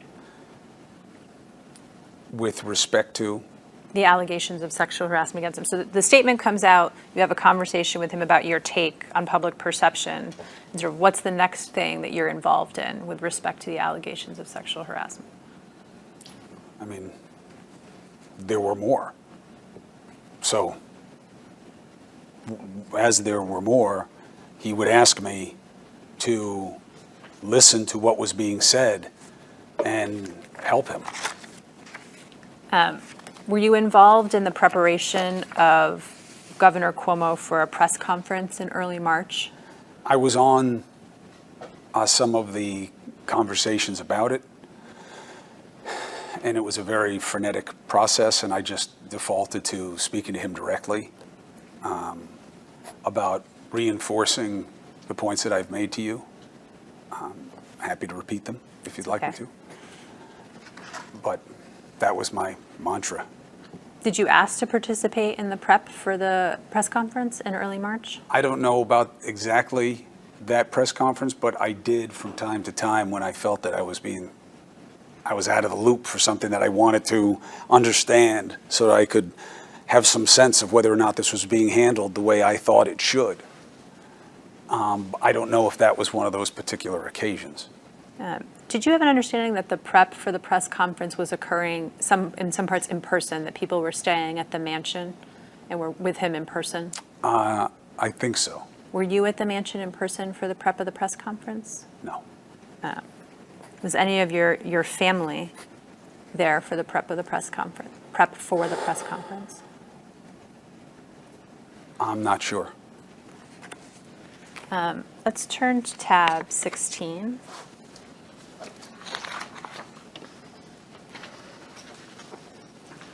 And we'll mark this as the next exhibit.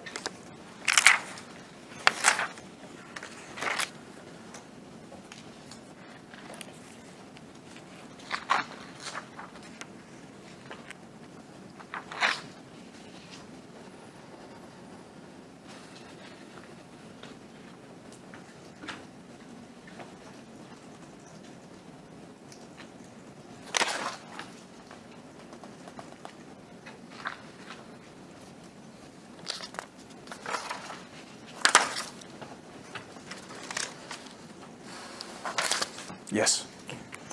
This is an email chain that you're on between you and a number of people from the senior staff of the executive chamber and those who are consulting with the senior staff. Do you remember what this email is?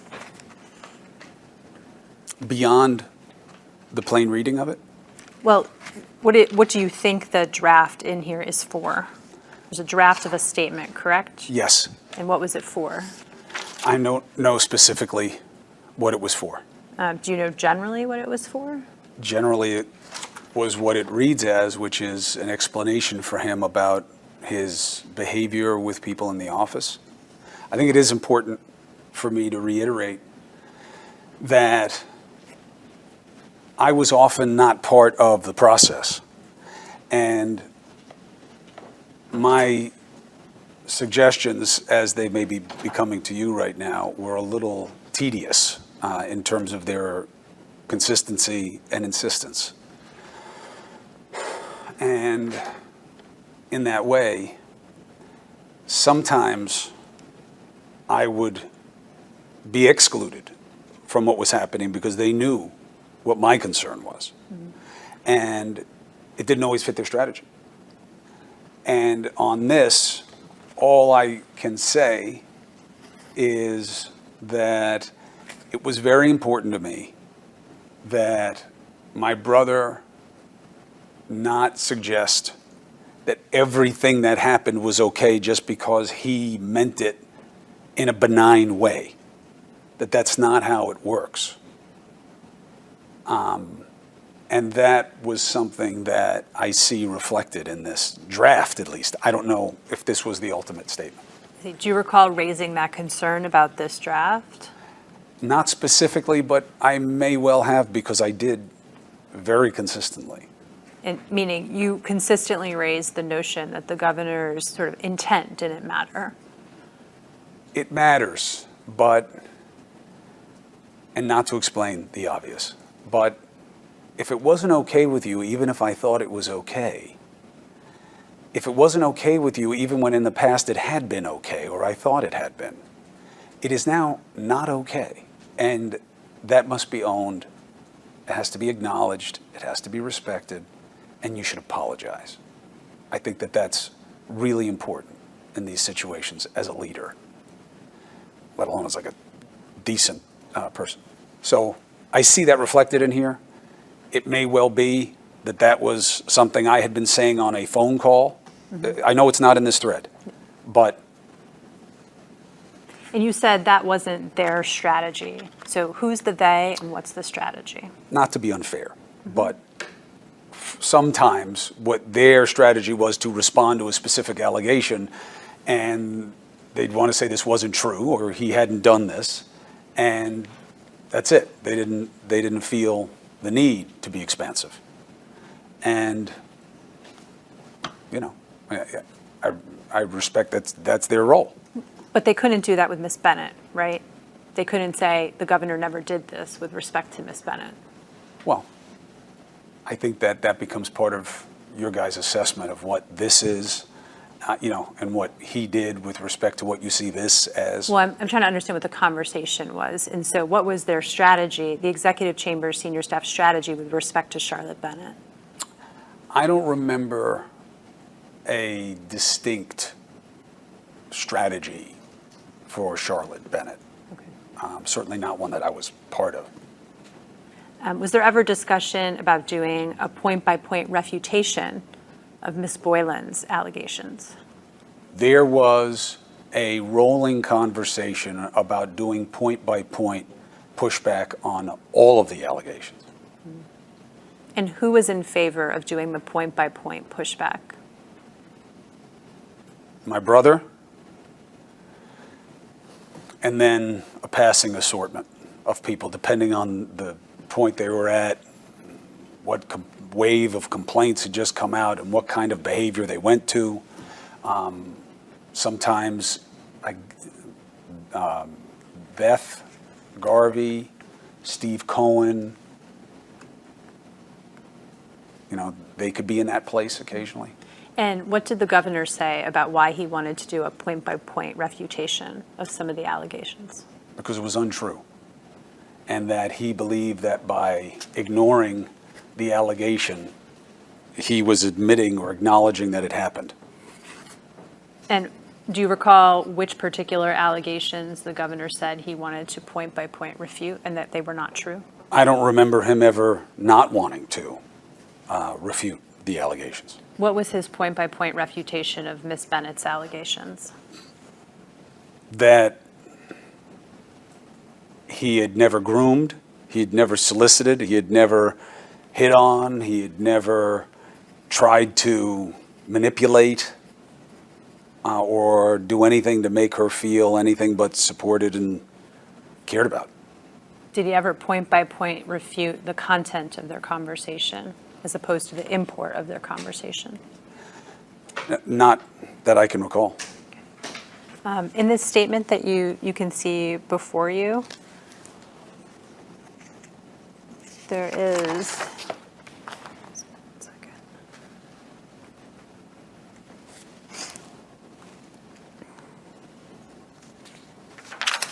there's a reference to Miss Bennett, to the office hearing anecdotally that some people had reached out to Miss Bennett to express displeasure about her coming forward. Do you see that? Yes. What is your understanding about whether there had been outreach to Miss Bennett to express displeasure? I don't know anything about that. You don't know whether that was true or not true? I don't know if it were true or not true.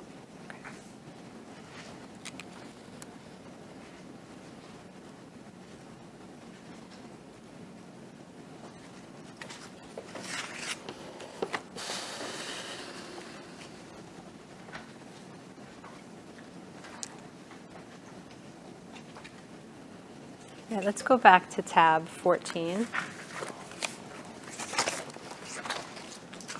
So just to move us along chronologically, while this draft is being circulated, it appears that you have some text messages with Mr. Vlasto. So just chronologically, these texts are happening when this draft has been circulated. Do you remember texting with Mr. Vlasto while the draft statement was being discussed?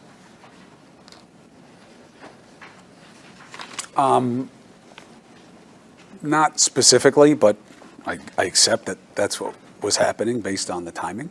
And can I just try to understand the dynamic? So when these big calls are going on, is Mr. Vlasto the only person you're having like a side text with? Not always. I wouldn't be having like multiple. I had to listen. But I knew Josh, Melissa, and Liz, and Jeff Pollock better. So they may text me during these conversations.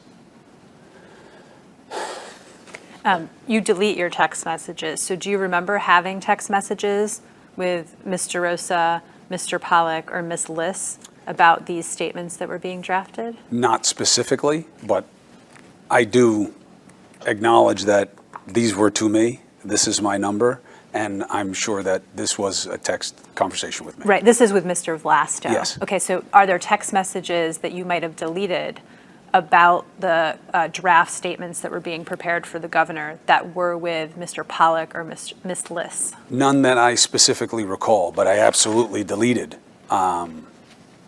messages as I go along, as is my practice. If you start at the bottom of the page is 3533 in the right-hand corner. If you look at the bottom right-hand corner, you see little numbers there? Yes. Okay. And the one that ends 3533 is what begins on February 20th. Yes, Counselor. There you go. Any understanding of what more or less was in reference to? No. And the next page, Josh says, Mr. Vlasto says, we'll need to have Tish do the investigation, but is what it is. What do you remember about on February 28th, the discussion about the Attorney General doing the investigation? Josh's feeling that while he was not of the belief that Tish James, the Attorney General, wanted this because she wanted to run against Andrew necessarily, that she wanted to do this investigation, and that once it was rejected, that it would be somebody else, that this was the likely scenario, that the legislature would take it. And how did you come to understand who was conveying this information during the calls? I don't remember who it was. I mean, there was never just one person, I don't think. Did you understand someone in the senior staff of the chamber was speaking to someone in the Attorney General's office at this time? Yes, that was my understanding.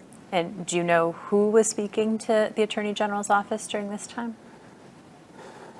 Not 100%, but I believe Melissa DeRosa had told me that she had spoken with the AG. And what did Ms. DeRosa tell you about her conversations with the Attorney General? Just that it was part of the process of figuring out what the process would be. Did she tell you anything else about her conversations with the Attorney General? Not that I can recall. Why don't you take out the smaller binder that we previously marked as an exhibit? Okay. And if you look on what is the first page of the texts on February 28th at 4:33, you write to Ms. DeRosa, what happened to the statement? Mm-hmm. What do you remember about why you wrote that? Vaguely, that I had been cut out of the loop of what was being done on a statement, and I was concerned because I wanted to be able to get some comfort that this was being handled in a way that would respect what I was worried about. And is the next text Melissa DeRosa says to you, I'm on with the AG, does this refresh your recollection that was Ms. DeRosa who spoke to the Attorney General? I don't believe that AG referred to anything else. Not to be cute, I'm saying, it doesn't refresh my recollection. Do you remember anyone else saying that they were having conversations with the Attorney General or the Attorney General's office other than Ms. DeRosa? No, not specifically. Did Governor Cuomo tell you that he had had conversations with the Attorney General Not that I remember. or anyone in the Attorney General's office? Not that I remember. I can't say he didn't. I don't remember him telling me that. If you turn to tab 17, we'll mark that as the next exhibit. 17? Yep.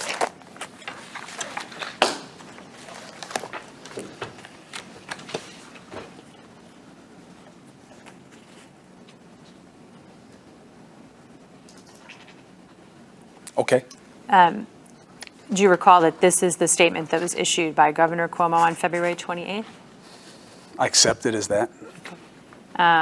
So there was a statement issued on the 27th, and then another one gets issued on the 28th. What's your understanding of why the two statements? I don't have any recollection of why they went from one to another. Do you have any recollection of there being discussion that there needed to be another statement and why there needed to be another statement? I mean, generally, there was, general dissatisfaction about this. I mean, clearly, the story wasn't going away, and what Andrew was saying was not being accepted as the final word on it. So, I know that. I'll represent to you that in an original draft and those two documents we were looking at, this statement included a line of the governor saying he was embarrassed. This final statement does not include that language. Do you remember any discussion about removing the statement about the governor being embarrassed from his public statement? I don't recall anything other than what we reviewed earlier on an email thread where somebody said that a line should come out. I don't know if that was the embarrassed line. That was a line about inappropriate touching. Do you remember any conversation about the embarrassed No, line? Okay. not specifically. And you'll see in this final statement, it does say on the second page, to be clear, I never inappropriately touched anybody and I never propositioned anybody. You see that? Yes. Do you remember why it is that the line about I never inappropriately touched anybody ended up in the final statement? No. Was there any discussion you were a part of where the governor was asked whether he had ever inappropriately touched anyone? I don't remember that exact question being asked. Something like that question? I don't remember in any of the group calls a vetting of Andrew being done. Not with me there. With you present, no one vetted any Not of the to statements my the governor recollection. was making? Say the last part again? In your presence, no one vetted any of the statements the governor was making as to whether they were true or not? You mean in the statements? Yeah. Yes. People wanted it all to be true, what was going to be in the statement. Okay. That was obviously a concern. So what was discussed about how the sentence, I never inappropriately touched anybody, how the group got comfortable that was true if they didn't vet the governor on that statement? I have reason to believe that people individually had spoken to the governor, and he had said that he didn't, I remember him saying that he didn't do what was alleged. I don't know how people individually got comfortable with this, though. And you said you have reason to believe that individual people spoke with the governor. What's your reason to believe that? Because he was talking to everybody all the time. One-on-one? Groups, one-on-one. You know, And who are the people that you believe individually spoke to the governor about whether he had inappropriately touched anybody? I don't know specifically. I don't. I just wouldn't be surprised if they were happening. But you don't actually know that they were happening? I don't know, as a matter of fact, that anyone called him and asked him about what had been done and not done, other than his lawyers. At this time, so the February 27th, 28th time period, did you reach out to any of your sources? Not that I recall.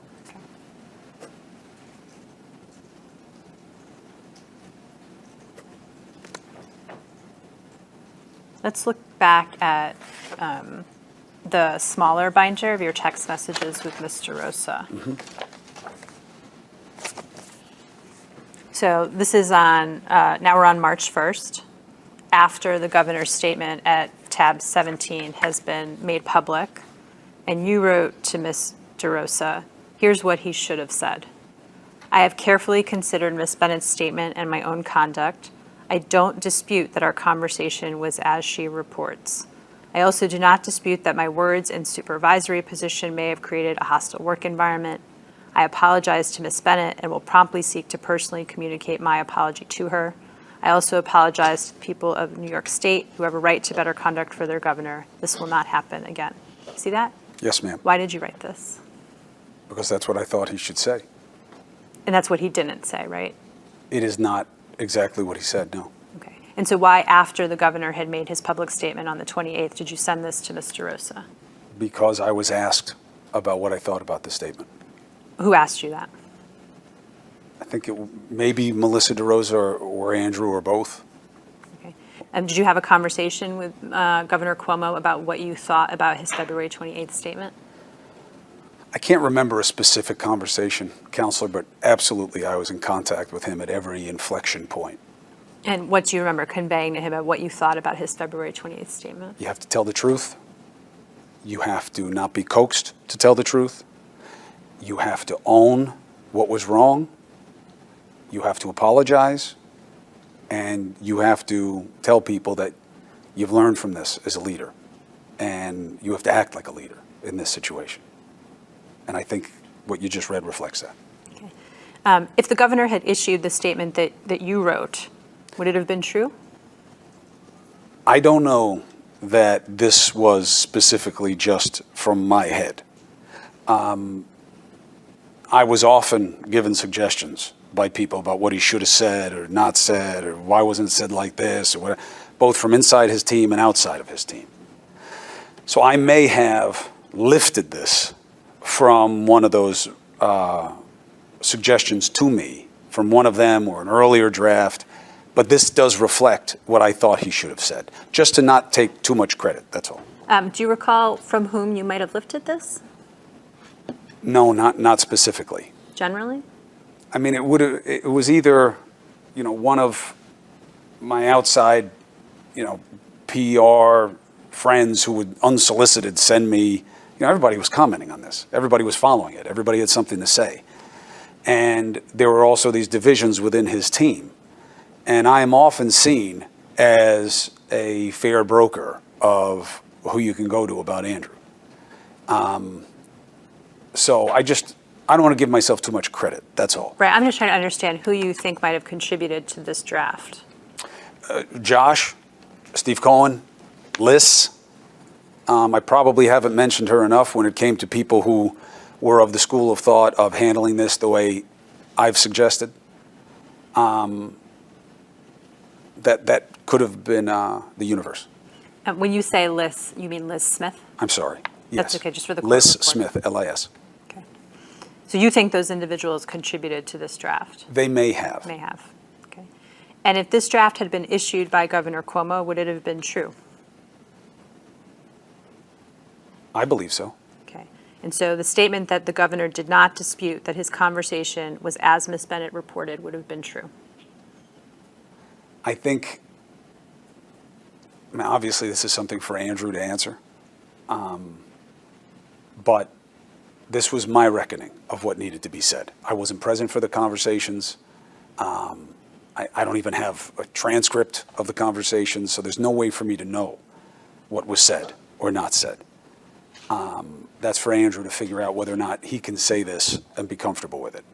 I'm just saying it was my suggestion of what I would have liked to have heard. But as of March 1st, based on the many conversations that you had been a part of, you believed that the statement, I don't dispute that our conversation was as she reports coming from Governor Cuomo, would have been a true statement. I think he would say, I don't dispute that our conversations made her feel the way she says. I think that he would probably draw that distinction. I wasn't part of the conversation. I just think that my reflex is to not question the accusation yourself, other than to say whether it's true or untrue. Let the process be the determination of those specific questions. And then at the end of the process, if you don't agree with the determinations, well, now that's what our dynamic should be. So that's where my head was. I don't know that Andrew would say that he agrees with this statement. I was asked what I thought he should say. That's what this is. I get that. What I'm trying to understand is, were you part of any conversation where Governor Cuomo ever said words in some or in substance, I didn't say what Ms. Bennett says I said? Yes. Okay, and what did he say he did not say to Ms. Bennett? He says he never said anything about being with her or that she should be with him, you know, nothing like that, and anything that was said like that was very jokey and never a pass. Okay, so he never said to her anything like, you should be with me or I should be with you. His suggestion was that he never said anything like that, and anything like it wasn't seriously said that way, that was never his intention, and that he thought she understood that this wasn't a romantic thing for him. I understand the intention part. What I'm trying to understand is, what did the governor say to you were the words he did not say to Ms. Bennett? I don't remember ever having that specific conversation. Okay. And then you write on the next page, if you flip it over, you annotated the statement that's reflected at tab 17. Do you see that? Yes, this goes more to what I was saying about the process of the collective. These may have been things that were passed on to me by other people. Comments other people may have passed on to you. Yes. Do you have any understanding of whether your annotations were shared with Governor Cuomo? No. You said in the annotation, you say no one says he intended to offend or harm. What he's accused of is creating a hostile work environment which is judged objectively by the natural meaning of his words and conduct, not by what he now says he intended. Did you convey in substance to Governor Cuomo that information? Yes, I don't think I wrote this actual part. I mean, it's a little bit more sophisticated than my general vernacular and thought process would be. Yes, I've had the conversation with my brother on numerous occasions that it doesn't just matter what you thought or intended. Who do you think wrote this? I'm not really sure. I don't think I've ever phrased. I've written this idea 1,000 times, in the last 25 years of journalism. This is not my normal phrasing, but I do agree with the idea, and I thought it was an important suggestion for them. Could the author of this have been anyone other than Steve Cohen, Liz Smith, Josh Vlasto, or Jeff Pollack? It's possible. Who else could it have been? I mean, he had lawyers, who were on the call sometimes. It could have come from one of them. Were you speaking to his lawyers? Only if they were in that mix of the conference calls that from time to time I was asked to listen in on, in part or in whole. Okay. Did any of the lawyers separately reach out to you? No. Okay. Anyone else it could have been who wrote this? Not that I'm aware of. Okay. And the next annotation, whoever wrote this wrote, it's perhaps true that work colleagues are personal friends, but most supervisors know that many issues may arise from personal friendships with work subordinates. Did you ever convey that in sum or substance to Governor Cuomo? Yes. What did you say? This grows out of the understanding that just because you think it's one way, there are two things. One, you're not equals. And two, you could have it wrong. Most of these people are of an entirely different generation from my brother. He is a man from a certain ethnic background in a certain place in a certain time.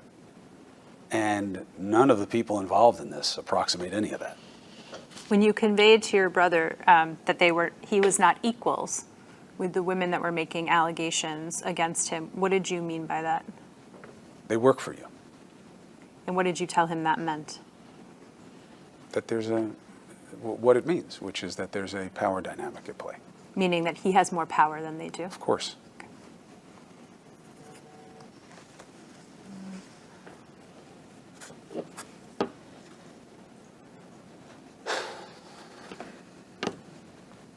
Okay, let's turn to tab 18.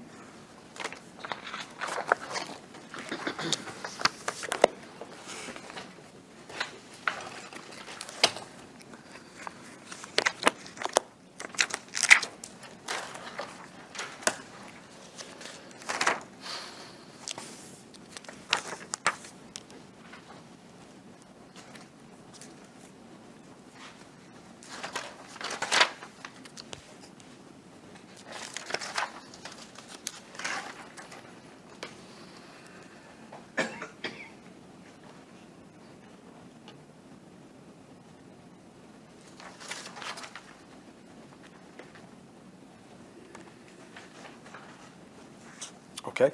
Okay. You had a chance to look at this now. What is your understanding of what this is? It is a set of ideas about what the governor may or may not say with respect to the allegations. At a press conference, right?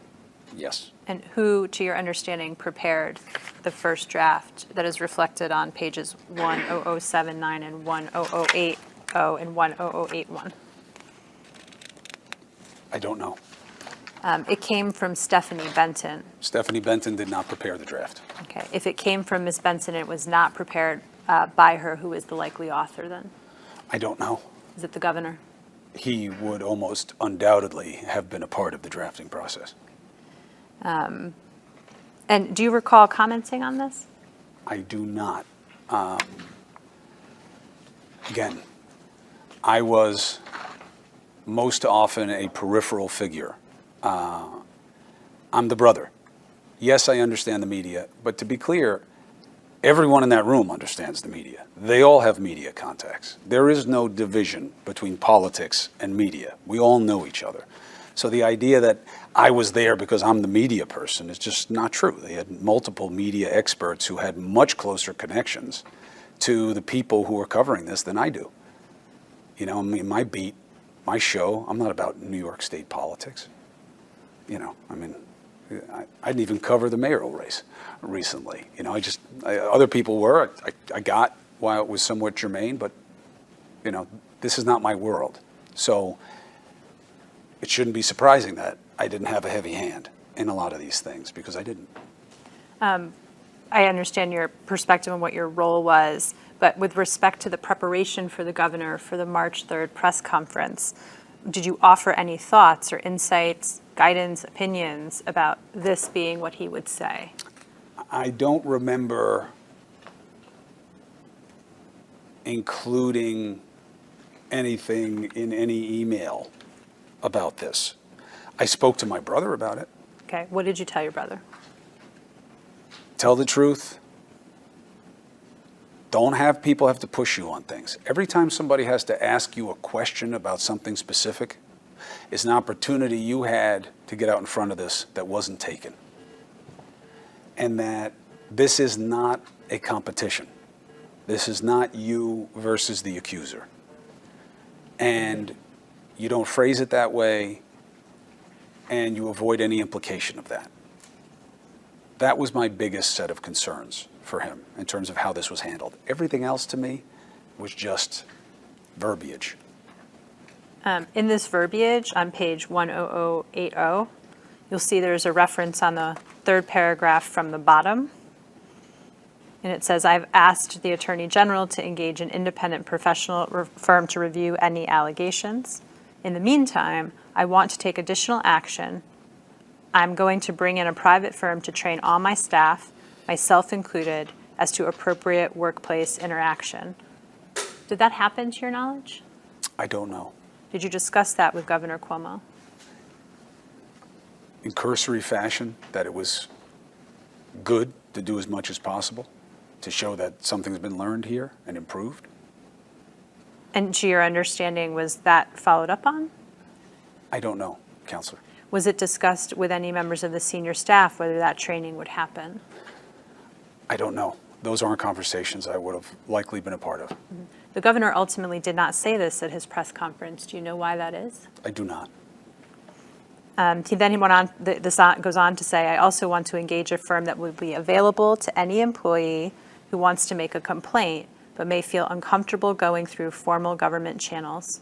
Were you part of any discussion with Governor Cuomo about that suggestion? No. Were you part of any conversations with the senior staff or the consultants about that suggestion? Not that I recall. That ultimately does not get said at the March 3rd press conference. Do you understand why it wasn't? I do not. Do you feel that the size font on this is a little small? It is incredibly small, Okay, Mr. good. Cuomo, but I have Because- no control over that. Counselor, I asked because. You should as not we've be done this. concerned.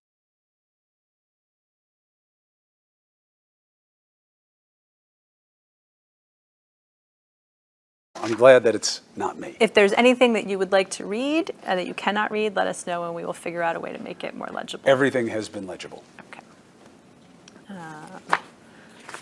At some point so this is all on March 1st. On March 1st, you went on the air on your show and made a statement regarding coverage of the allegations against your brother. Do you recall that? Yes. Okay. And what prompted you to make that statement? Noise, What do you mean by noise? media noise Noise about what? about me not covering or covering my brother. Meaning there's questions being raised about whether you were going to cover or were not going to cover the allegations against your brother. Yes. And were there questions being raised about whether CNN was going to cover the allegations raised against your brother or not? Not legitimate ones. Okay. But those were being raised. Not legitimately. Okay. But they were being raised. And that was part of why you In went my on the air. business, Yeah. there are different kinds of questions. Sure. There are rhetorical questions. There are questions that are being asked just to be antagonistic. There are questions that are said for informational basis. And there are questions that have a concern of policy. And I don't think this checked any box other than the antagonism. CNN was always going to cover it. They had always covered my brother, for better and worse. Okay. Before you made this statement, let's turn to tab 19, and we can mark that as the next exhibit. This is Did you say 19, Counselor? I did. I don't have a 19. Well, that's fascinating. I have a 19. Apparently, I am the only. But I'm happy for you to read me what 19 is. Yeah, I don't have 19 yet. Here's 19. Okay. We'll mark that loose sheet This of is the paper. transcript of my statement, On which you CNN. can have, which I know. Okay. Prior to making that statement, did you speak to anybody in the executive chamber about the fact that you would be making the statement? Probably. I don't remember specifically who. I'm sure I told my brother Okay. And what did you tell your brother? that I'm going to get in front of this and squash this noise because it's absurd. And what did Governor Cuomo say in that conversation? My brother has a lot of regret that I've had this negatively affect me. Doesn't feel good to have your family be scrutinized for something that's about you, let alone when that scrutiny is patently unfair and being weaponized in ways to hurt you as the primary, which is what Andrew is, and to hurt me. And I know he feels that, and it hurts him. And I understand that. I would never want to be in his position in many regards. But he wished I didn't have to say it. He wanted to believe that this wasn't about me, it's just about him. And sadly, it's not the case. Look where I am today. So the sum and substance of what you just described to me, that's what Governor Cuomo conveyed to you about you having to go on the air to make this statement? Yeah. Okay. And you said you maybe talked to other members of the executive chamber. Can you recall who? I wouldn't be surprised if I spoke to Josh or Liz or Melissa about this. Can you remember the substance of any of those conversations? Just that I was doing it. They too believe that you know, this isn't really necessary, nobody really believes this, you know, everybody gets it, but it's the nature of the game I'm in. You can go ahead and put that aside. I'm sorry, what did She I said you can go ahead and put that exhibit aside. Oh, there you go. Or I can hand it It's back aside. to me, just so I don't lose it in my you binder. decide? Thank you. So the press conference that we've been talking about occurs on March 3rd, and you said previously that you were involved in some calls where Governor Cuomo was prepared for that press conference. If you can turn to tab 20, and we'll mark this as the next exhibit.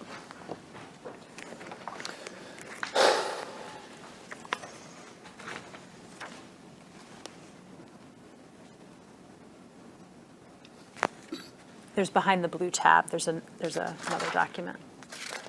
There you go. Okay?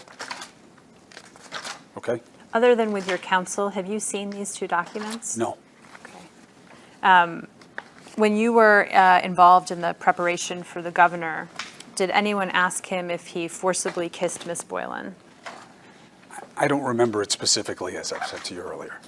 You don't remember him being asked that question I specifically? don't. I don't remember specific vetting of the governor on calls that I was on. Okay. Maybe to make this more efficient for all of us, if you go back before the tab, there's a series of questions that Ms. Smith proposes the governor be asked to practice.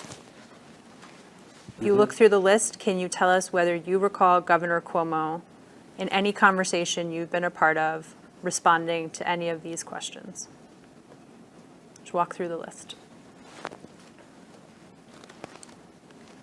Are you in the practice sessions? In the practice sessions, yeah, not in the actual press conference. I was never in a practice session. In the preparation for the March 3rd conference, that's what I mean by practice. I never was part of any of this. Okay. In any conversation you've ever been a part of with the governor, did he talk about whether he had touched the legs, arms, or torso of Miss Boylan? He told me generally that he never kissed her or touched her in any way that was inappropriate. Were you part of any conversations in which the governor addressed whether he had told Miss Boylan that he wanted to play strip poker? No. Were you part of any conversations in which the senior staff attempted to find individuals who might have been on a flight with Governor Cuomo when he made a comment about strip poker to Miss Boylan? No, I don't recall that specifically. Do you recall there being a statement issued from individuals who were on a flight with Governor Cuomo saying whether or not they had heard him discuss strip poker with Miss Boylan? I'm vaguely familiar. I don't remember if they issued a statement or they were interviewed about it, or I didn't pay much attention to that. But you weren't part of those conversations? No, Okay. I wasn't on the flight. I would, you know. No, part of the conversations about that statement being Oh. issued or finding those people No, or not that I- tracking no. down the flight information? No, not that I recall. Okay. Were you part of any conversations in which Governor Cuomo discussed whether Lindsey Boylan looked like a better-looking version of Lisa Shields? No. Were you part of any conversations in which Governor discussed whether he called Miss Boylan Lisa? No. Okay, that's why I wanted to go through the list. That's what I meant by the list. So for any of the remaining questions, were you part of any conversations in which the governor answered these questions?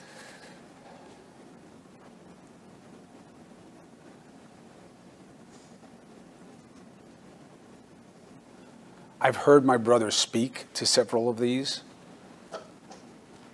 questions, but I was never part of a practice session where it happened semi-auteur, you know, where they took him through this.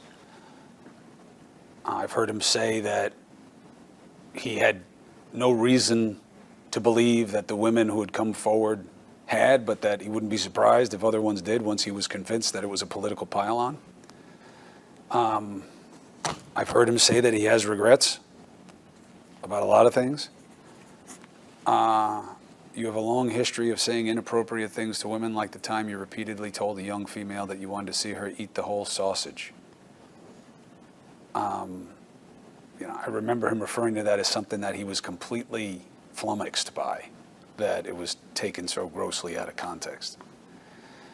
But again, in his position, people hear things differently, and there's potentially different standards. So to answer your question best I can, no, I don't remember any recitation of these interrogatories.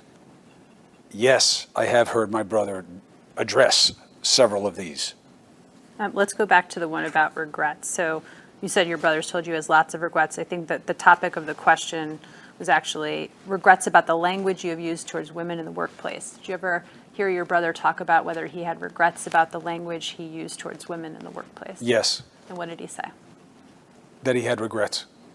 And what did he say were his regrets? That anything he said that made people feel in a way that he didn't intend was wrong. And he has to learn from it and be different. In those conversations, did the Governor Cuomo acknowledge making comments about women's appearance Not specifically. generally? I think that my understanding was that that's what he was referring to, is that anything that he had said to them about their lives or their person that came across in a way that he says he never would have intended, he regrets it. Behind the blue tab is a series of draft questions.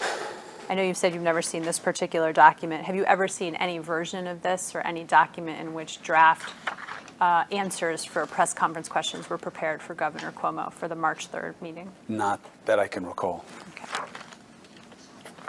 After the March 3rd, did you watch the March 3rd press conference? No. Did you watch it after it happened, like on tape? No. Did you speak to anybody after the press conference about how it went? Yes. Who'd you speak to? Many people from different aspects of my life. Obviously, this was something of incredible importance in terms of getting how people processed it. Okay, let's start with the governor. Did you speak to Governor Cuomo about how the press conference went? Later, Later, meaning when? after I had spoken to other people. Okay, who'd you speak to first? I mean, it's going to be hard to identify, but anybody I could. Could you give me buckets maybe then? My family, people I know in the business, other political people. You know, people were coming to me. Everybody was weighing in on all this. So you spoke to family members, you spoke to other reporters? Less so. I tried to never approach anybody who was covering the story. I didn't want to make them uncomfortable, you know. There's only one of me in the business. And I'm not saying that in a bragging way. I'm saying whose brother is this, you know, big shot in politics. And I really just never wanted to make anybody feel like I was pushing up on them about something. So, yeah, if they called me and they said whatever they were going to say, then that would be fine. But I was just asking people who I respected their opinions, or I was asking people in the street. You know, I mean, I was just trying to get a sense of, you know, how's this going for him? You said political people. Were you talking to any politicians? I mean, not specifically, you know what I mean? But you know, I interview them every night on my show. So the idea of somebody saying, you know, I say, you know, thank you, June Kim, for being on primetime tonight. And June Kim then says, hey, you know, tell your brother I said, you know, this or that, you know, that. Right, but were you outreaching to any No. politicians? Okay. So what did you, after No doing? offense, counselor. He's been waiting. Other than, after you had those conversations, what did you say to Governor Cuomo about the press conference? I was talking to him brother to brother, just trying to keep his head in the game. And to, you know, ironically, my message to him is try not to listen to too many people, even though I was doing the exact opposite, but I'm in a different position. And just brother to brother, I was telling him just to keep his head and listen to what he knows is right, and that this is going to be long and hard. What did you convey to him about public perception about how the press conference had gone? It's mixed, you know, like everything else. People see things in partisan politics through such colored lenses now that really it's so fractional, that like a third of the people will never go bad on you. I don't think that's as true on the Democratic side. I know that's not relevant, but a third will never be for you. And maybe you're lucky if there are a third of people with open minds on any of these issues that are willing to listen to anything. Did you give him any advice about what to do next? I don't remember specifically after the press conference doing that. Let's turn back to the texts that are in the smaller exhibit binder with Melissa DeRosa.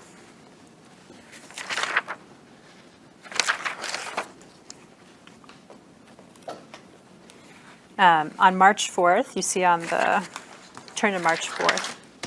Yes. Okay. There's a text message from Melissa DeRosa to you that is from, her, it looks like she captured a email message or text message conveying that Ms. Bennett was going to do an on-camera interview, and then she said thoughts to you. Mm-hmm.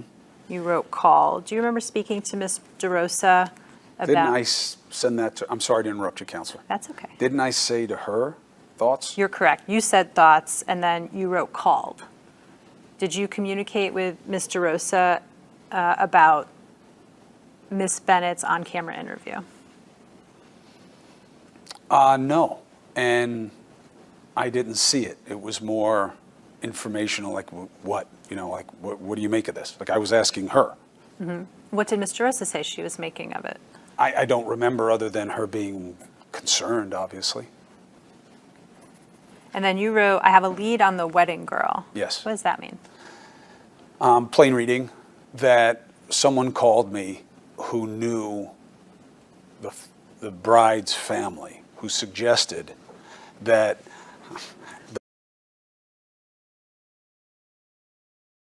who was relevant in the situation,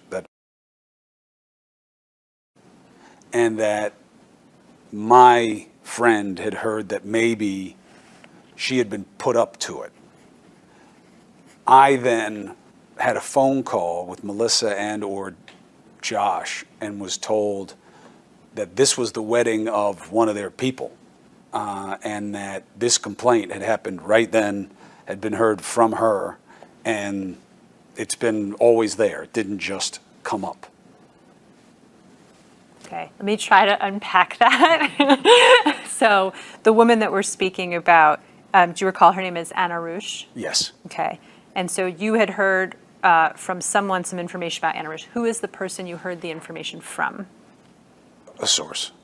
Can you tell me who the source is? I don't know how that's relevant.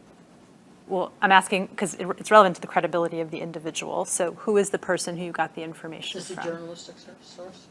No. Okay, so who is the information? His name is Can you, for the court reporter, can you spell the last name?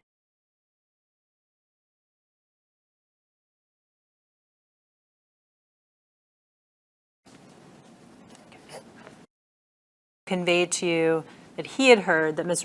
Rausch had been put up to it in part because I get he had this- heard Yes. that He'd- that may be the case. Okay. And then I then learned that this was the wedding of one of the members of Andrew's team, and that he or someone close to him had said, no, she complained early on about this, and it has always been consistent. So that's that. meaning she had complained when it happened. Yeah. When the governor had touched her at the wedding. Or soon thereafter, yeah. Okay. And that what she described about her experience was consistent. Meaning what she was telling the Yes. press now was consistent with what she said at the time. Yes. And who told you that? I forget, either Melissa or Josh, or one of them who knew whoever's wedding it was. Okay. Did they tell you they knew this because they had been at the wedding? No. How did they, do you know how they knew that Ms. Rausch had made her complaint at or around the time of the wedding?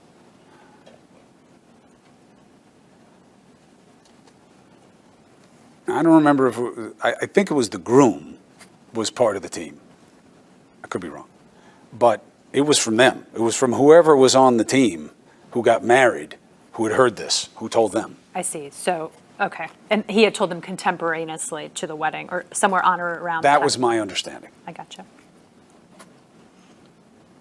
Okay. Let's turn to tab 21.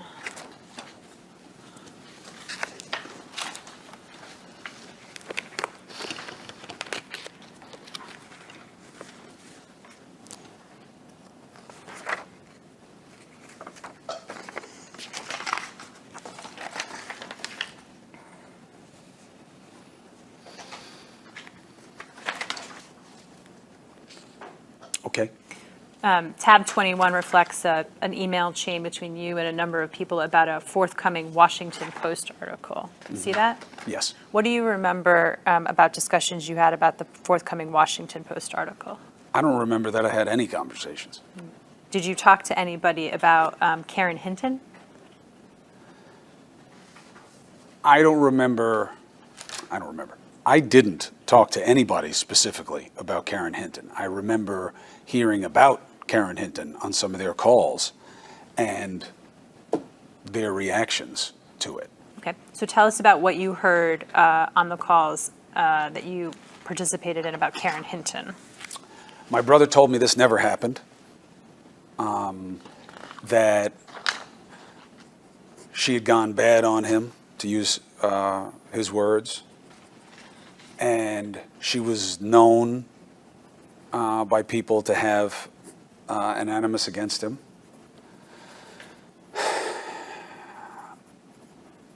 And that was echoed by, I think, Melissa, who said to me, she hasn't liked your brother for a long time. Did anyone explain to you why it is that Ms. Hinton had gone bad on Governor Cuomo or didn't like him? No, but I was told, not to your question, but if you want it, that she had a book coming out and that she may or may not have known Lindsey Boylan and that this could have been concerted action. This was what you learned on the calls with members of the governor's Yeah. senior staff and his consultants? Yes. Can you recall who conveyed the information about Ms. Hinton's book Not specifically. or her connection? I don't even know that I got that from them or that I read it somewhere. Okay. You know, I mean, all of this kind of blends together. And what about the connection, the potential connection to Ms. Boylan? Do you remember where you got that information? No. Might have been Andrew, might have been Melissa or Josh. Can you recall any other information you learned about Ms. Hinton or the allegations Ms. Hinton was making against Governor Cuomo? No, Counselor.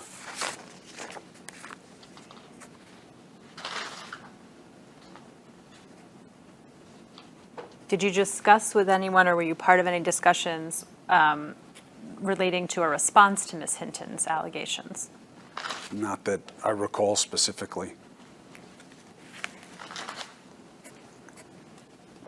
Had you been a part of any discussions where an individual by the name of Anna Liss was discussed?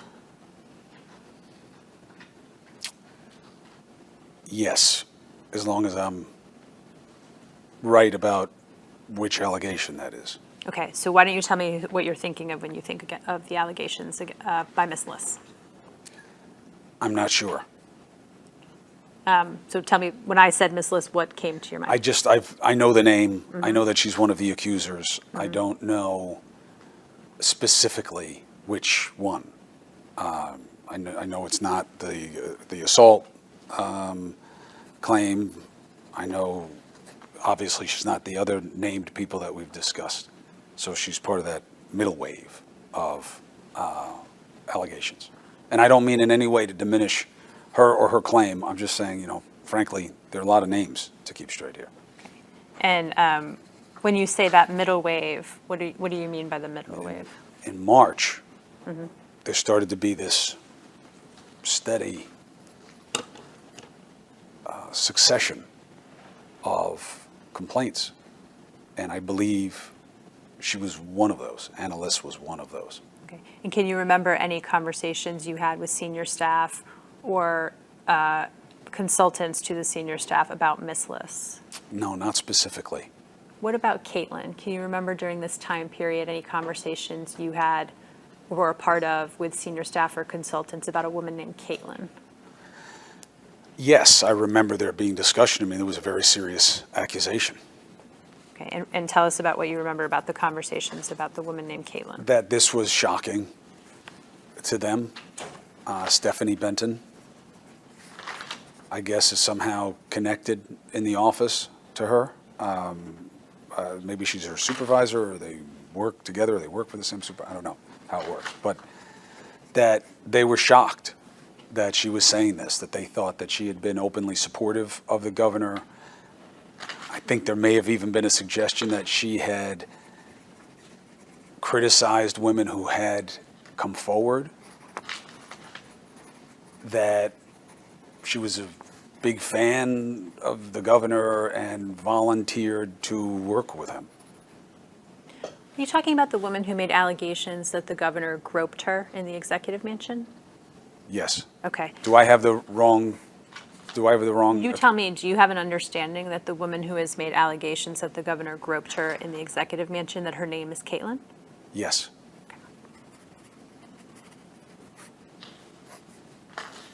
Is that inaccurate? I'm not going to answer that for you, Mr. Cuomo. Why don't we look at the text messages with Mr. Rosa?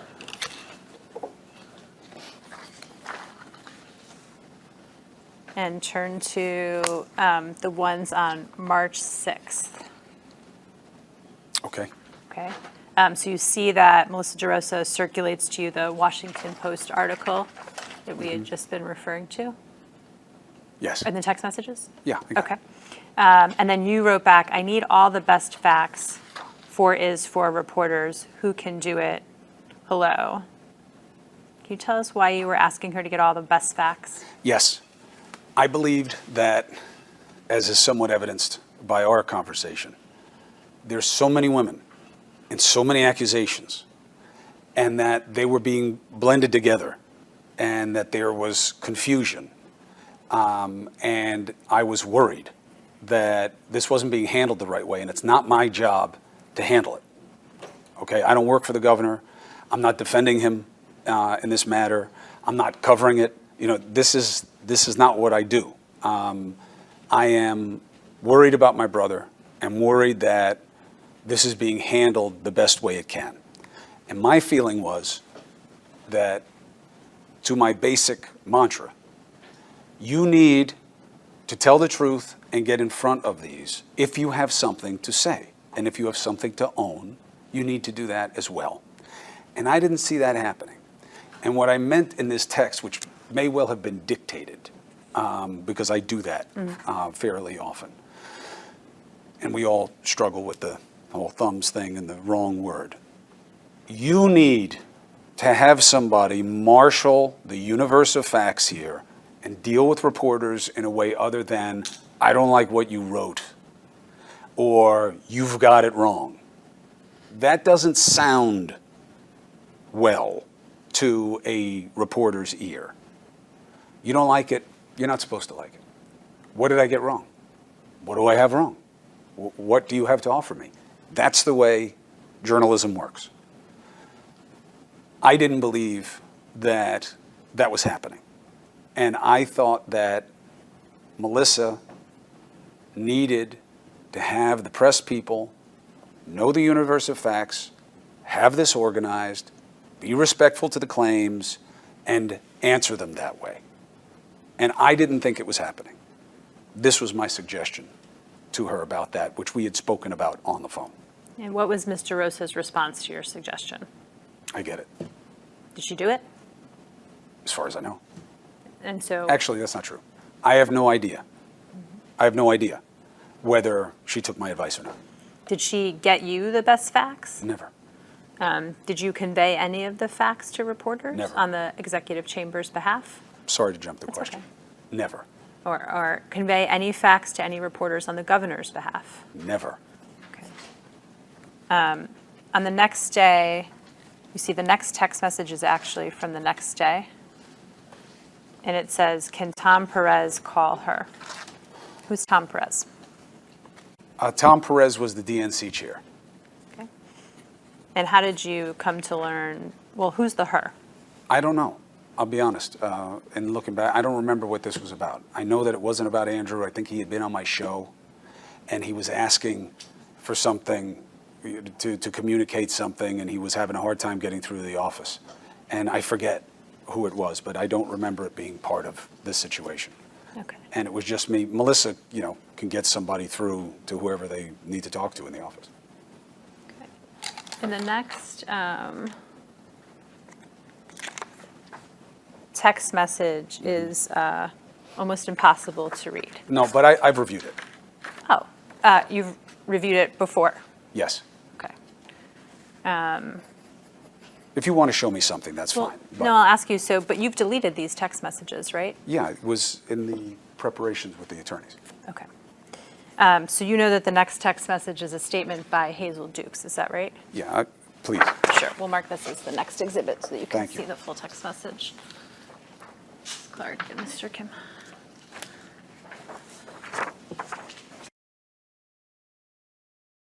When you say it's almost impossible to read. I take issue with the almost. I got a few words. And Melissa DeRosa sends you this statement. See that, right? And then in response, in the text message, you write, Hesty used our language at least. What do you mean by our language? The language that the governor and his team were hoping for in terms of embracing process. Okay, and so was there language or discussion about politicians embracing process that you were a part of? Yes, And tell us about those conversations. that, I believe that was the only course, was once you had credible allegations, there has to be process. There has to be investigations. They have to be looked at. And that's the best thing that a Democrat can ask for. And that this was, at that point, somebody who matters politically saying there should be process. To your understanding, was actual language prepared and provided to politicians for use in statements? I've never heard anything like that. Okay. Were you involved in discussions about who should be called and who shouldn't be called? Never. I don't even know the players. I do now, but I didn't then.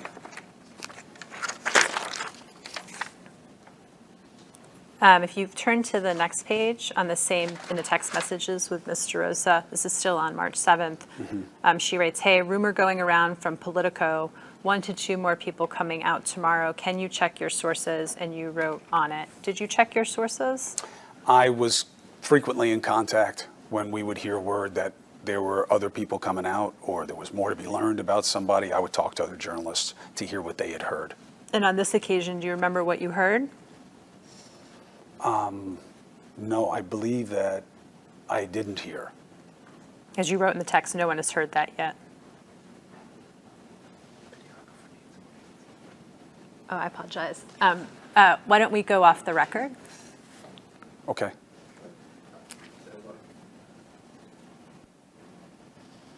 Times 2:11 p.m. includes media 3 off the record. Mr. Cuomo, I didn't realize.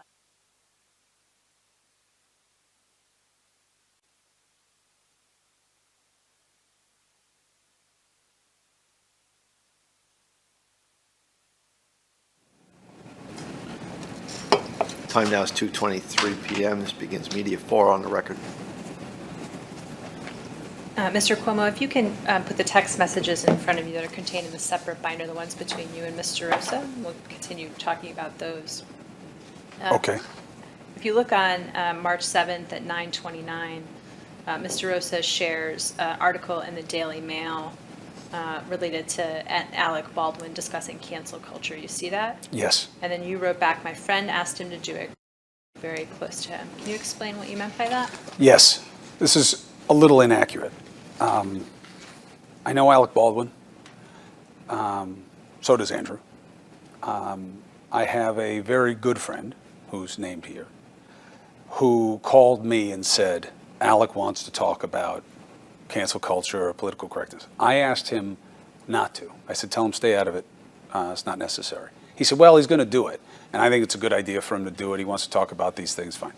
I said, all right, well, that's my take on it. And that's what it was. And when Melissa then told me that it had happened, I was not aware, but I did know its origin. And what was your perspective on why it shouldn't have been done? Or sorry, it's not. Shouldn't count against my time. Okay. What was your perspective on why it shouldn't be done? You okay with my answer? Did you pick it all up? Okay. I wasn't in favor of it happening because I didn't think that Alec Baldwin weighing in on this one way or the other was necessarily helpful or respectful to the situation. And I was trying to help my brother, and it just didn't seem that helpful to me. Did you have any conversations with Governor Cuomo in relation to the allegations of sexual harassment made against him about cancel culture? Yes. And tell us about those conversations. I think cancel culture is real. So does my brother. And I advised him that you cannot ignore these, that it's not going to go away, not in our society, not in our media culture, and not in your party, that they're going to come on this, and you have to be aware of that. And that's why you can't go after your accusers. It's not right. It's not allowed. The only path is process. That's the only path. Have things investigated, have somebody independent who looks at this, and let people judge what they find. What did Governor Cuomo say in response to your perspective on cancel culture and the relation of it to the allegations of sexual harassment made against him? He believes a much larger version of this, that it's not just generally cultural, it's specific to him in politics, and that this is an entire string theory of people coming out to get him, head to toe, soup to nuts. And that they are all connected in some way?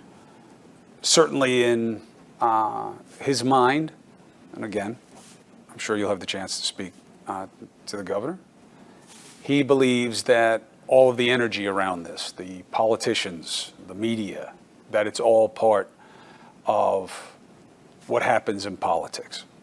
I understand. I asked a poor question. Had Governor Cuomo expressed to you that the women who have made allegations against him are all connected in some way? Not specifically. That it's more about once it had been made okay or popular to come out against him and that people would get attention for it, he believes that that drove allegations. Was there any discussion you had with Governor Cuomo about whether multiple women coming forward made it safer for women to come forward with allegations? No. If you turn to the next page in the tweets, text, sorry, there's a screenshot that Mr. Rocha shared with you. You see that? Yes. And then you respond, why do you guys like this so much? What do you remember about that? Counselors, as I've said, I was often out of the loop. And this had been sent to me by more than one person. And I didn't understand why they were sending this around. I didn't understand. Please understand my sensitivity to these things. To me, this was devastating, what was happening. And it was embarrassing, and it was hurtful, and it was shameful. And I just didn't understand any kind of preoccupation with what's being said by somebody about something else in this political insider yip yap. I didn't understand why they'd be paying any mind to any of that. That's what that was. But then Melissa DeRosa writes back, brush back, and you wrote week late. What did you mean by week late? Week late meaning, you know, you're like indicating a state of play that is way past you already. The idea that this was going to go away or that it wasn't that significant and that I was exaggerating it, that it meant more to me because of my own personal feelings or because I'm too close to my brother and my sensitivity, which is not true. Not true. Do you remember being on the phone with either Governor Cuomo or Mr. Rosa on March 7th? No. And then you texted, no resign, no resign, no resign, and then she said, no resign. Do you remember what the context was for those texts? Yes. What was the context?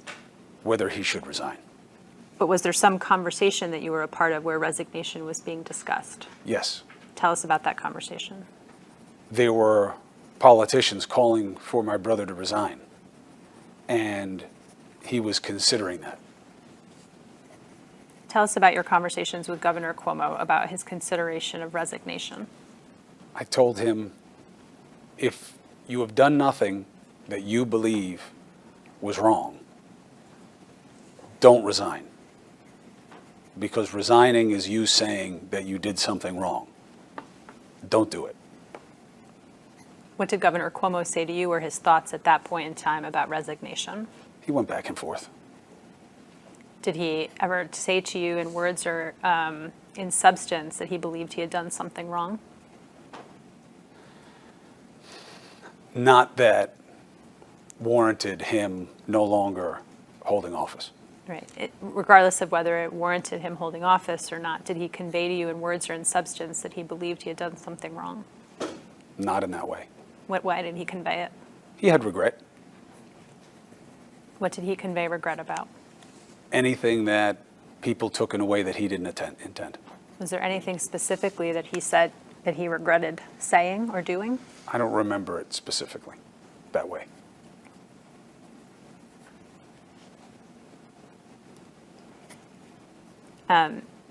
Do you know someone by the name of Lindsay Nielsen, No, a reporter?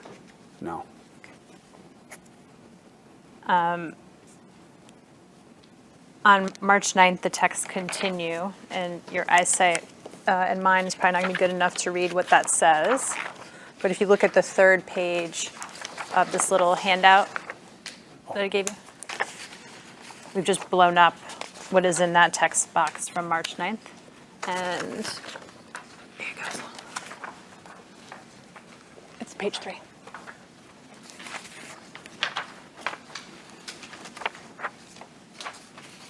And Mr. Rosa texted you, any allegation made, either directly or indirectly, is being forwarded to June Kim and Ann Clark in real time.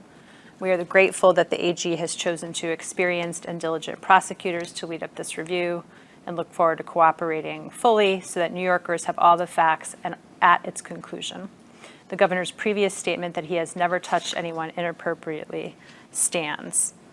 You see that? Yes. She wrote thoughts, and you wrote lose last. What did you mean by that? I believe that lip service to allegations is disrespectful. So if you have something that you want to say it.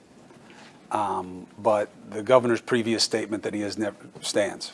Well, either you're telling us the truth or you're not telling us the truth. And to me, that sounds like political speak, like media speak. And I don't think that that's the right way to behave in those situations. I had said that many times. Did you suggest that statement, that sentence come out of the statement because you had concerns that perhaps the governor had touched someone inappropriately? No. Did you ever have that concern? Yes.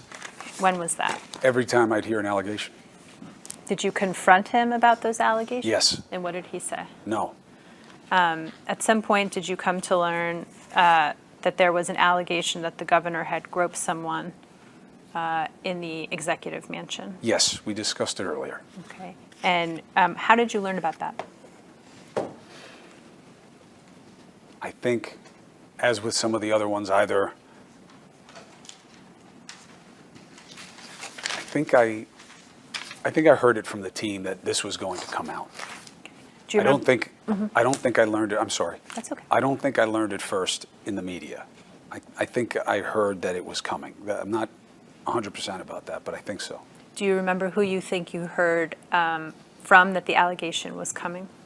Not specifically, but there was a pretty small nucleus of people who were communicating with me.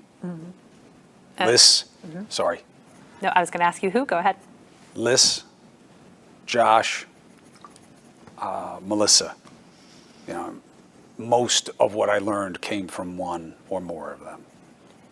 And what did you talk about, if anything, with Governor Cuomo about the allegation that he had groped someone in the executive mansion? Wanting to know what happened. And what did he say? Nothing. That he said that he has no idea what's going on here. That Caitlin liked him and wanted to work with him and liked working with him, and that they had a good relationship, and that he didn't understand why she'd say something like this. Did he describe in any more detail what his relationship was with her? No.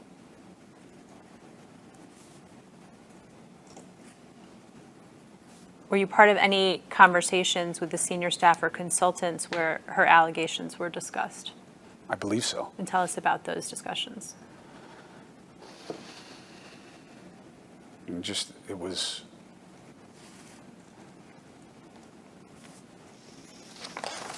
their general belief that this is very serious. This qualified as a potential crime. And I believe there was some discussion about whether or not they had to act on it as such. But I wasn't part of a lot of that. I remember hearing conversations that were obviously well down the road. And again, how they handled it in terms of what they needed to do in terms of reporting or whatever was not my concern. My concern that this was really serious, and it had to be treated as serious. It had to be treated the right way. Were you part of any discussions with members of the senior staff or consultants in which the credibility of the woman who made the accusations of groping was discussed? Never as a function of how to attack the credibility of the accuser. The confusion and the lack of understanding of why this happened.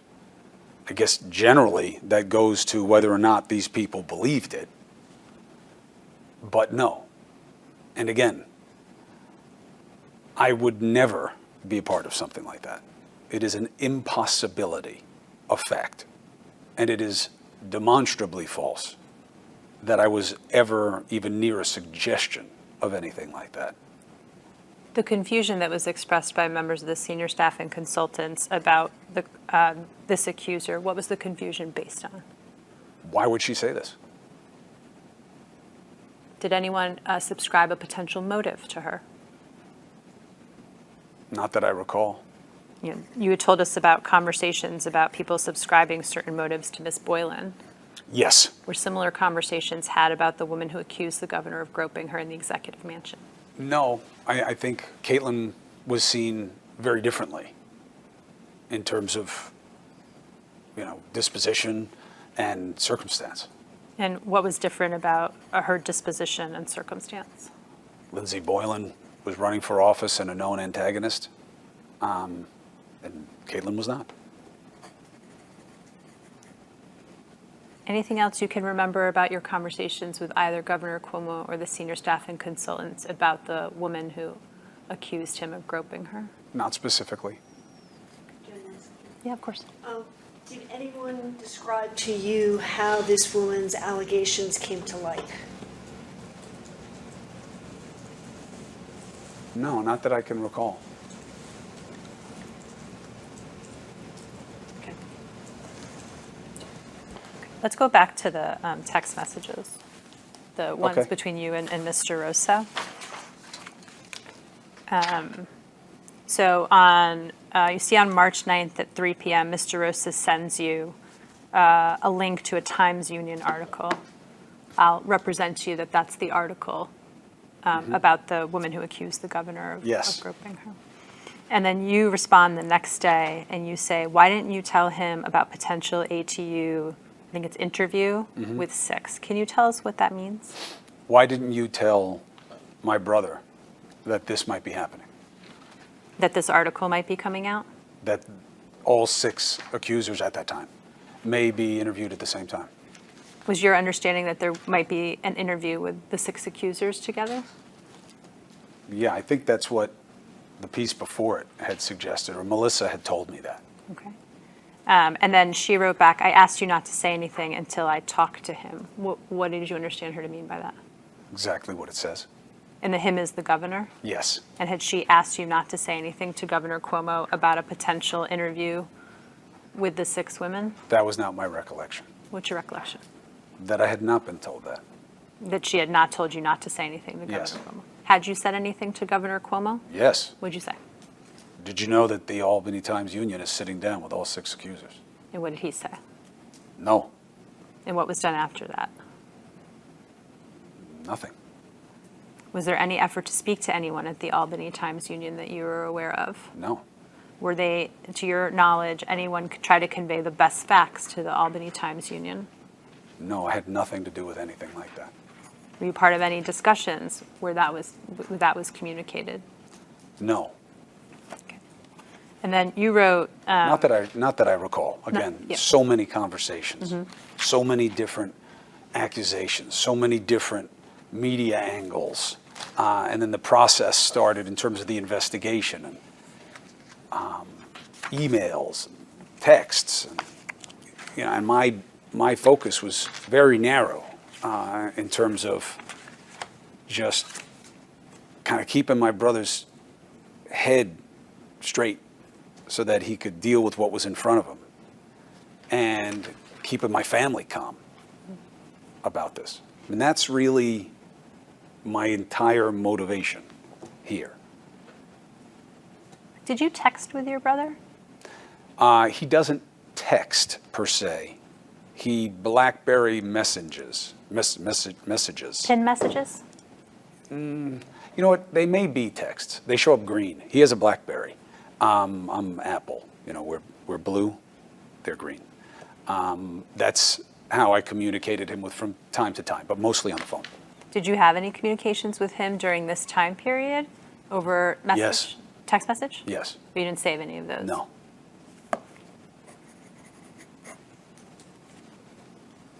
You have to understand, Counselor, I've had people take my phone in airports. I've been sent very sophisticated hack software. I've been told that there are people trying to get it. I have this 2 SIM card thing with different phone numbers, to try to alleviate that. I don't do cloud backup. I don't, it is one of the most frightening propositions for me is that somebody is going to get this or get into it. And people who I told, now you can tell me it's okay. And now they're exposed. Mr. Cuomo, I appreciate that. I'm just trying to find out what exists and what doesn't. I That's my understand. job here, okay? I understand. So then you wrote, if you go back to the text messages, that was a day ago. Stop hiding shit. What did you mean by stop hiding shit when you said it to Mr. Rosa? Don't not tell Andrew things. Were there other things that you believe Mr. Rosa was not telling Governor Cuomo that he needed to know about? Not specifically, but there were conversations that he wasn't a part of that I thought it was important for him to stay very locked in on these and what's being said, what it means, and how to act, I thought. Can you give me an example of a conversation that you thought he should have been a part of that he wasn't? This one, media appearances that were being planned or solicited for accusers. He should know about the level of interest in the stories and where it was coming from. Are there any other examples? Not that I can think of specifically. 2 texts after that you wrote, you need to trust me, Liz, and Jeff more. I assume you mean Liz Smith and Jeff Pollack, Yes. not these other people. Who are the other people you're referring to? This is this big, this is expanding universe of lawyers, lawyer types, and no disrespect. No offense taken. I'm a lawyer also. My point was this. I was very concerned that this was being handled the right way with the right sensitivity. And I don't know why Josh isn't on there because that, he was very much, I thought, important in understanding the right way for this to be. And I was very, very, and I am, to this moment, very, very worried about the implications of this. And this goes to my sensitivity. Did Mr. Vlasto ever convey to you that he could no longer be involved in advising you or the group or Governor Cuomo about the allegations of sexual harassment? He never advised me. Or advise the governor, or be part of the group of people who are advising the governor? Never. He was very involved all along. I believe at one point they were going to have his firm become the governor's PR representative. And I don't know what happened with that. But Josh Vlasto was very involved, and involved on every level of strategy, starting at the beginning, because as I said, I believe he had some kind of connection to Lindsey Boylan. Mm-hmm. And I know that he felt some sense of guilt about it. When was the last time you spoke to Mr. Vlasto about the allegations of sexual harassment and surrounding circumstances? A while ago, months. March, April? Maybe. Do you have an understanding as, well, why haven't you been communicating with Mr. Vlasto? Because once this process started to escalate and people were getting subpoenas, the guidance kept being, don't get in the way of it. You just made a reference earlier to Mr. Vlasto's, the firm at which he works potentially being retained in connection with these allegations. Do you have any understanding as to why that didn't happen? No. I don't know that it didn't happen. Mm-hmm. I don't know. I don't know if it happened or it didn't. You don't know one way or the other? I believe it did not happen. I don't know why.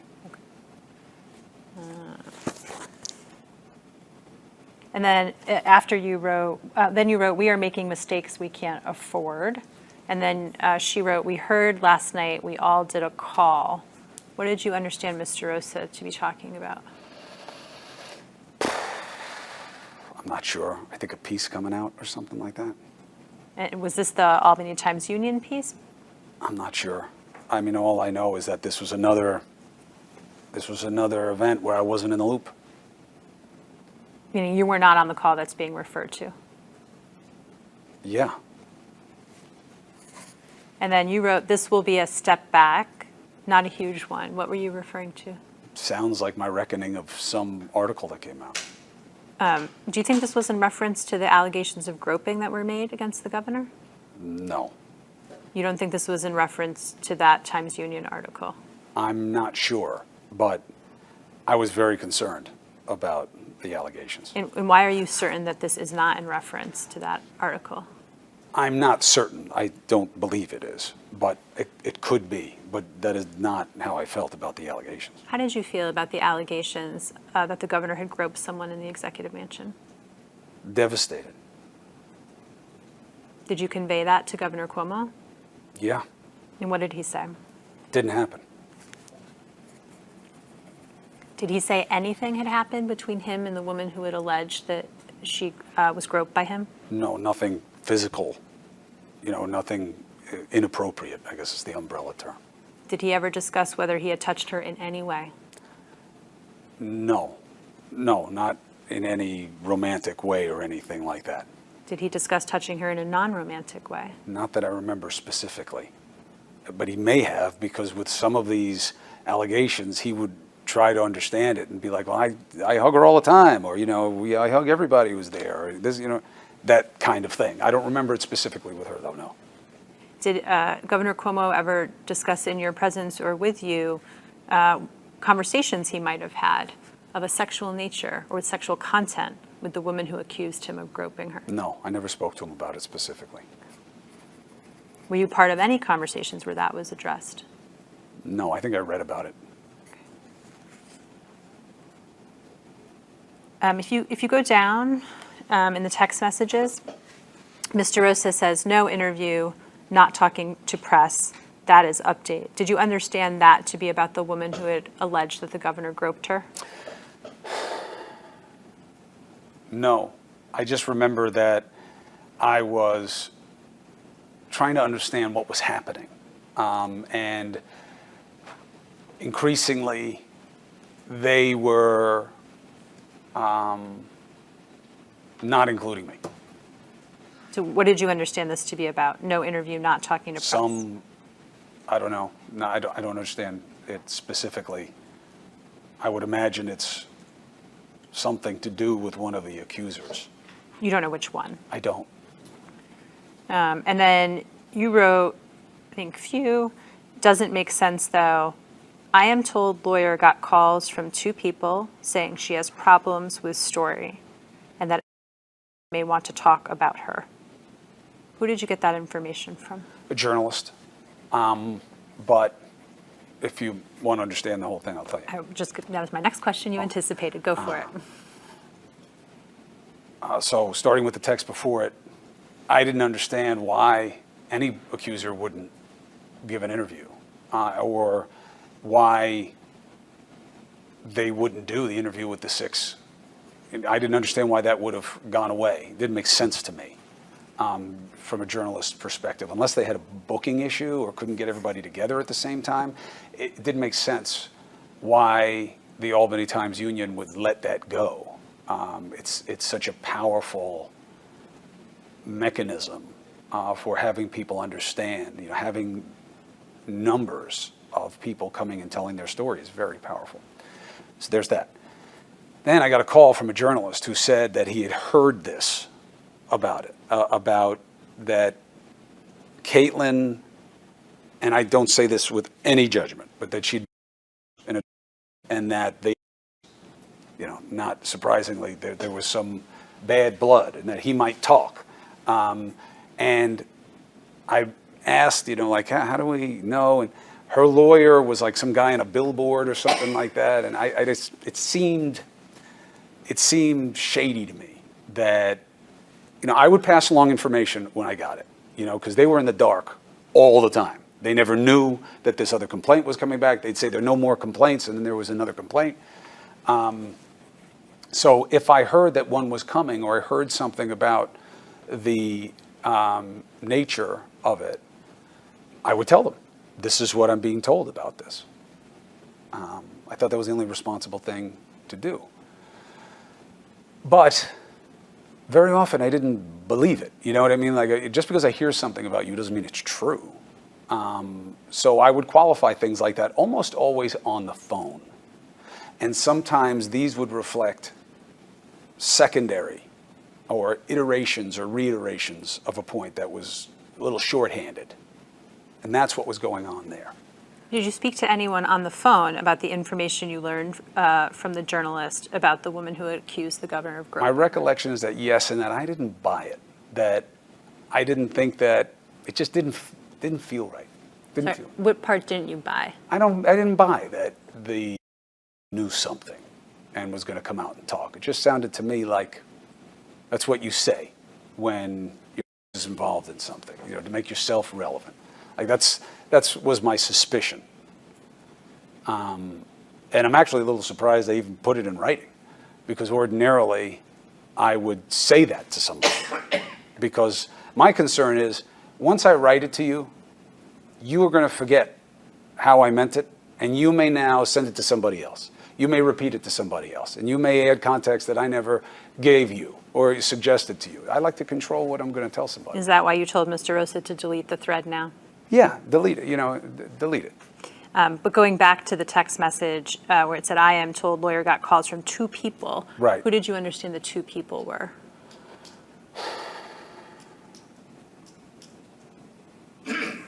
I didn't know. Did Not like journalists, that this was just stink, this was stink. And, to my earlier suggestion, nobody from the governor's office ever said anything about this accuser or any of the other ones. I would have been all over it. There was no, hey, here's a friendly piece about smearing the accusers. I wouldn't participate in it. I didn't want to see it. I was constant in my insistence on that. So what you're saying is, to your knowledge, no one in the chamber conveyed negative information about any of the complainants to the press. Is that right? I've never read anything that was a hit piece on one of the accusers. I've never seen it offered up by anyone who says they're a friend of Andrew on television. And I was never part of anything like that, and I never heard that anybody was going to do anything like that. What do you know about how Ms. Boylan's personnel file got provided to the press? I don't know how it got to her press. I also don't know that that qualifies in what I'm talking to you about. How is that different than what you're talking about?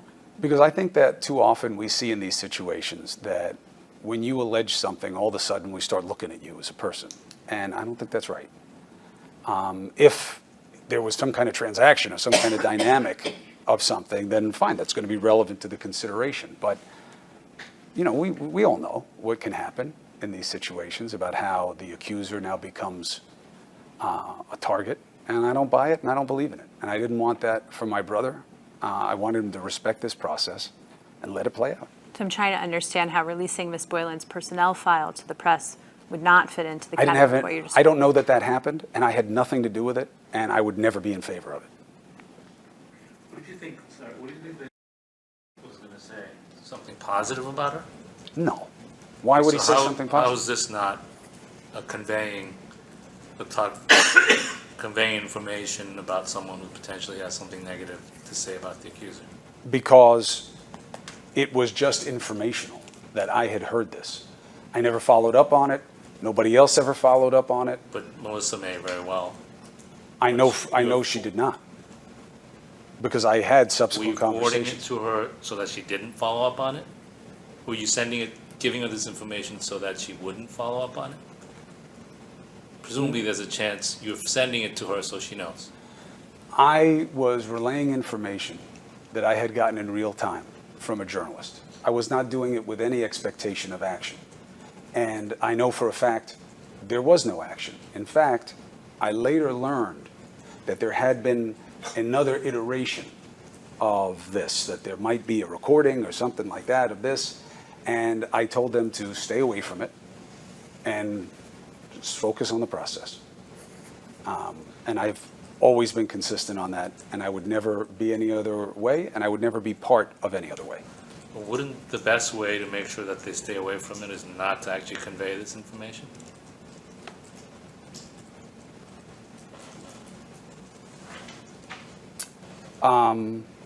Not necessarily.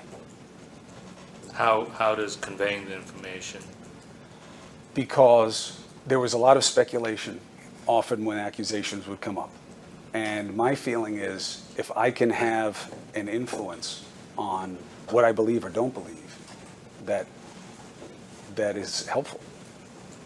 Look, all I can tell you is this, Counselor. I had absolutely no interest in seeing anything malicious or negative said about any of the people making an accusation. My belief is that that would only hurt my brother, and it would hurt the women involved, obviously. But I've never had any other interest. I've never done anything else. Anybody you interview, if they're asked anywhere near the right question, will say that I was on the opposite side of any effort like that ever, and I maintain that. You said that later there was some other iteration with the recording. What was the recording? I don't really know. It didn't come from me, but that there may have been some type of, discussion or people who knew something, who were saying something about the situation, and I dismissed it. I said, who cares? Who cares? Sorry, You I have didn't- heard that since this time, is saying things that are negative about her. I don't know that to be true. The recording that you're referring to, who is the recording of? I don't know. I kind of like half heard this. It's not a focus of mine. It's not something I find relevant. But it has some relation to the complainant who is alleged the governor groped her. I believe so. I don't know anything about it. And you think in the course of answering Mr. Kim's question or Ms. Clark's question, you said that you were absolutely sure that Ms. DeRosa did not reach out to the complainants. Did you say that? Yeah, I asked her. And what did she say? No, I don't know anything about this. I don't know anybody related to it. Does that mean she didn't reach out after that? That's what she says. Okay. Has Melissa DeRosa ever told you a lie? I don't know. Who told you about this recording? I don't remember, honestly. Again, June, it's not something that is, it's not a possibility for me. It's just not the right thing to do. And I really do believe you have to give some deference to the fact that it hasn't been done. I've never heard of a situation where there is any kind of concerted effort to have something happen and nothing like it happens at all. Now, this isn't just my reckoning. The record clearly reflects this. And it really matters to me. That's why I'm being expansive in my answers about it. In the text message chain about this, after you wrote, and that they want to talk about her, and you wrote, I know this. Why I didn't hear it from someone, nobody told me. This was told to me by somebody, as opposed to I heard this from Josh, I heard this from this one, I heard this from that one. There was always a game of telephone going on with them. Okay. And then the texts continue on the next page. And then on March 11th, you see there's a text message at the top, and if you flip through your blown-up packet, you can get a better view of it. Yes. And there's a text message Melissa DeRosa sends to you. It says, I just got this from, I heard from a person familiar that Beth called the Albany police yesterday and pushed them to open a criminal investigation. Did you speak to anybody about the criminal investigation being opened in Albany regarding the complainant who said that Governor groped her? No. Okay. Did you, after you got this text message, did you speak to Ms. DeRosa about the text message? No, not that I recall. Have you ever spoken to the governor about a criminal investigation being Yes. done by the Albany police? Sorry, Counsel. That's okay. Yes. And what was your discussion with Governor Cuomo? Just about how he felt about it. What did he say? That there was no possibility of there being a criminal charge here or anything like that. And I was, Andrew. oh, thank you. Andrew, I get that all the time. You've been talking for a long time. That was his take.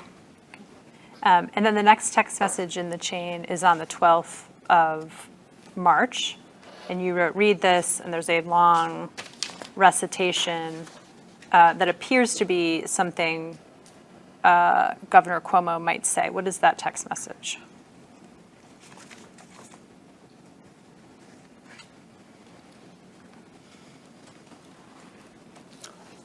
These were thoughts from my brother given to me that he wanted to make sure that the team had. This was already what was being worked with in the universe of possibility of what to say within the team. As I remember, this had come off him not liking what was happening on the phone call in terms of the urgency that he thought the situation demanded. And he asked me to call him, and I spoke to him. And he was just saying, look, these are the points. These are the points. So there was some sort of statement being prepared for the governor. Andrew was exerting so much pressure to answer that I was, not that I really mattered that much, but I was very much against. Any idea of litigating this, I think, was and is a mistake. The pressure was so constant that eventually the response was, so write it up, Gov. Give us what you want to say. Let's see it. And this happened consistently throughout, where drafts would be done. Op-ed, this is what I'm going to say, this is what's going to come out, this is what I'm going to write. And this was part of that dynamic. This never came out, to my understanding. Nothing ever did. So why don't we look at what's at tabs 24 and 25 and 26. And we'll mark them as the next exhibits.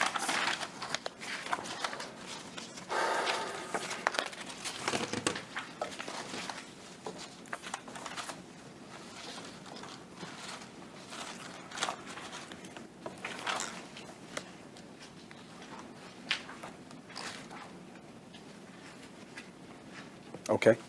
Are these similar, what you were talking about, having the governor draft up what he would say?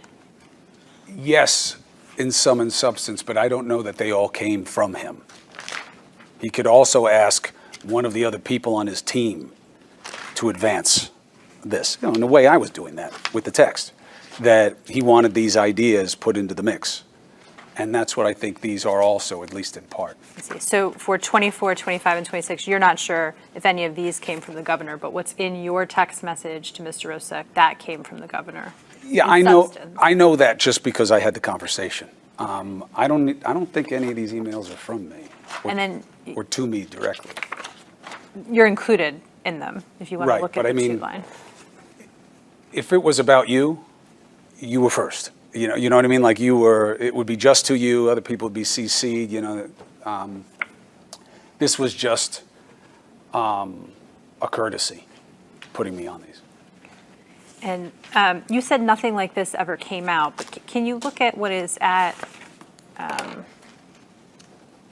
going to have to give it to you in a different document. Can I have someone's binder with tab 27, please? I don't have a 27. You don't. I'm Oh. going to give you a 27.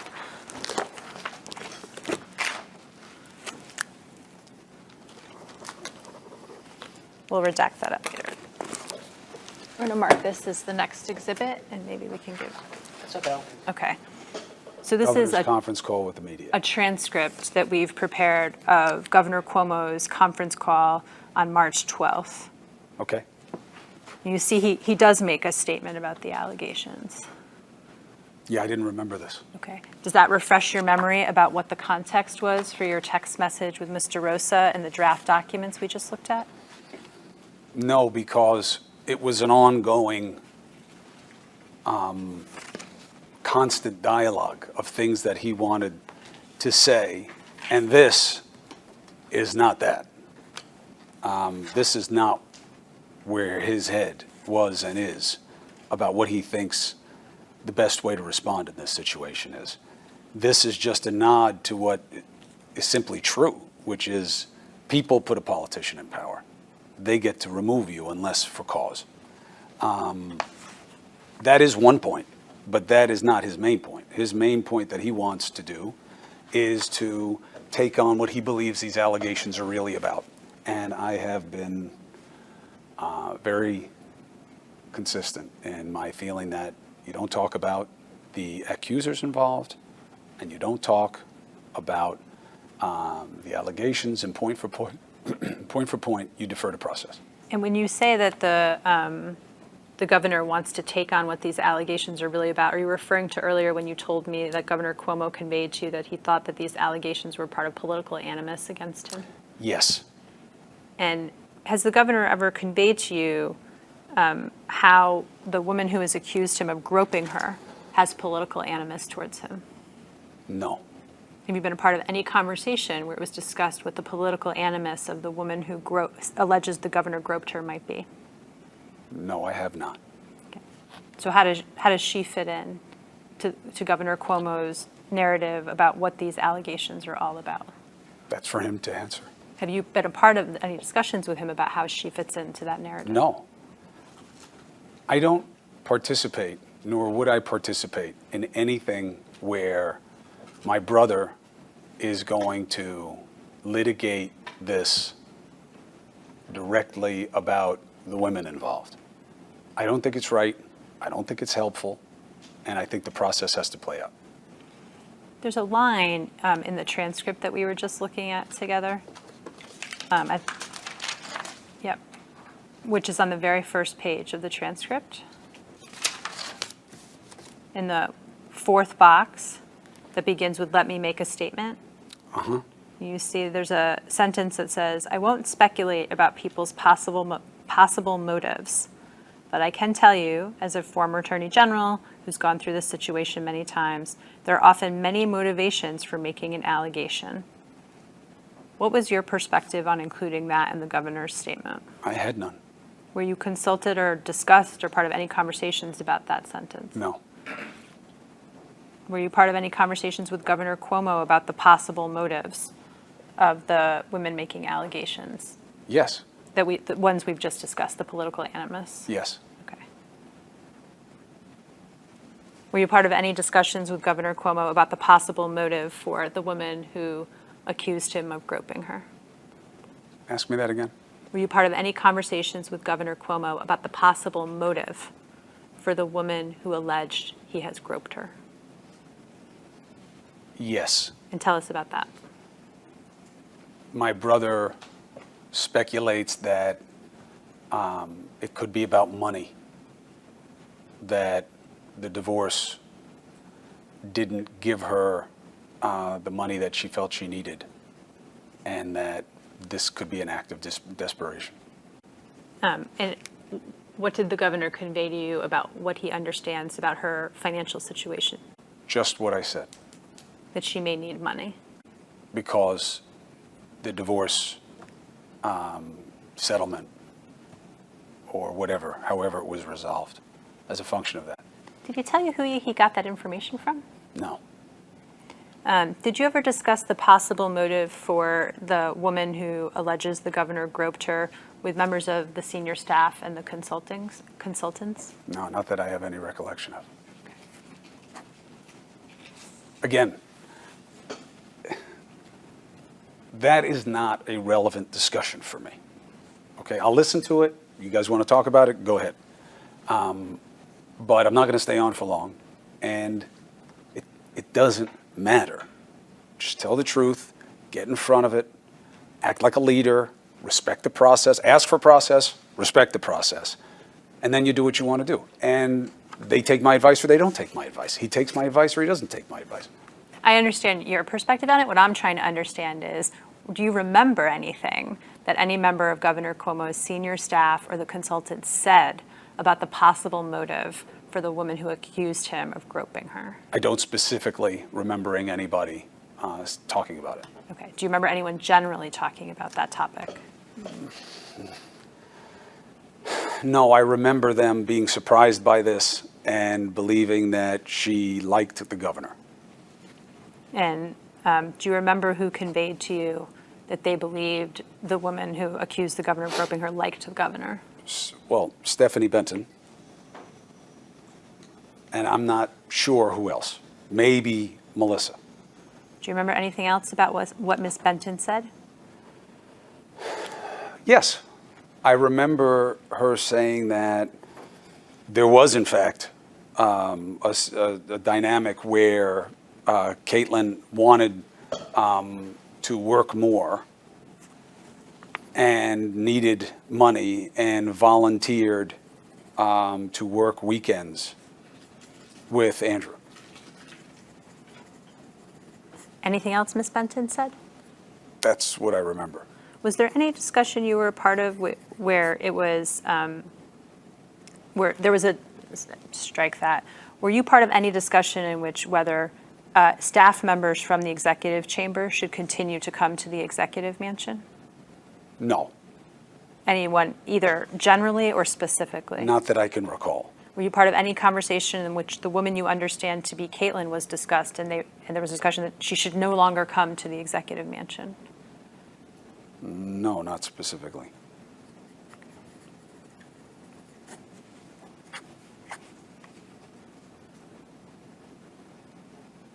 Do you recall that there was? Wait, hold on a second. Sorry. No, please. I vaguely remember there being some discussion about what happens now. You know, she came out with the complaint, but I think she was still working. Bless you. Bless you. If you don't do it every time, it doesn't count. You don't really mean it. she was still working. And I do remember that, but like that was not relevant to me.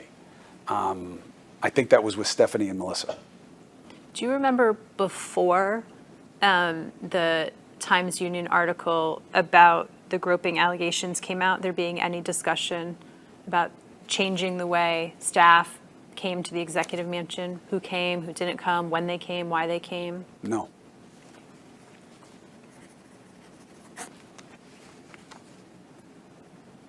Right. Do you remember being part of discussions about a Ronan Farrow article Yes. related to Governor Cuomo? Sorry.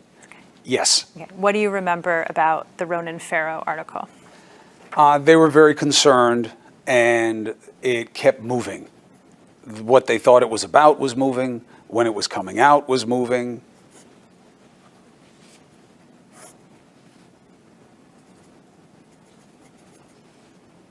And what was the ultimate result? He wrote an article.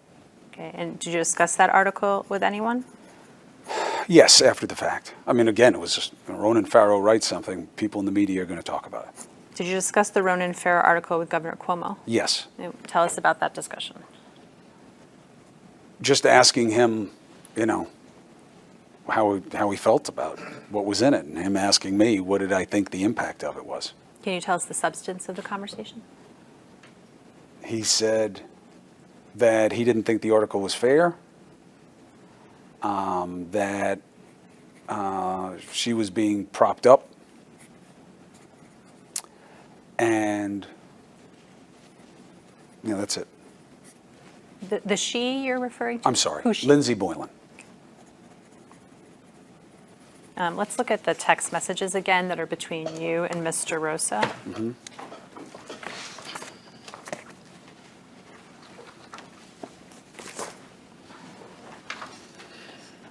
So if you look on March 13th, at the very top, you say, Biaggi all but admitted they wanted to cancel him. What was that about?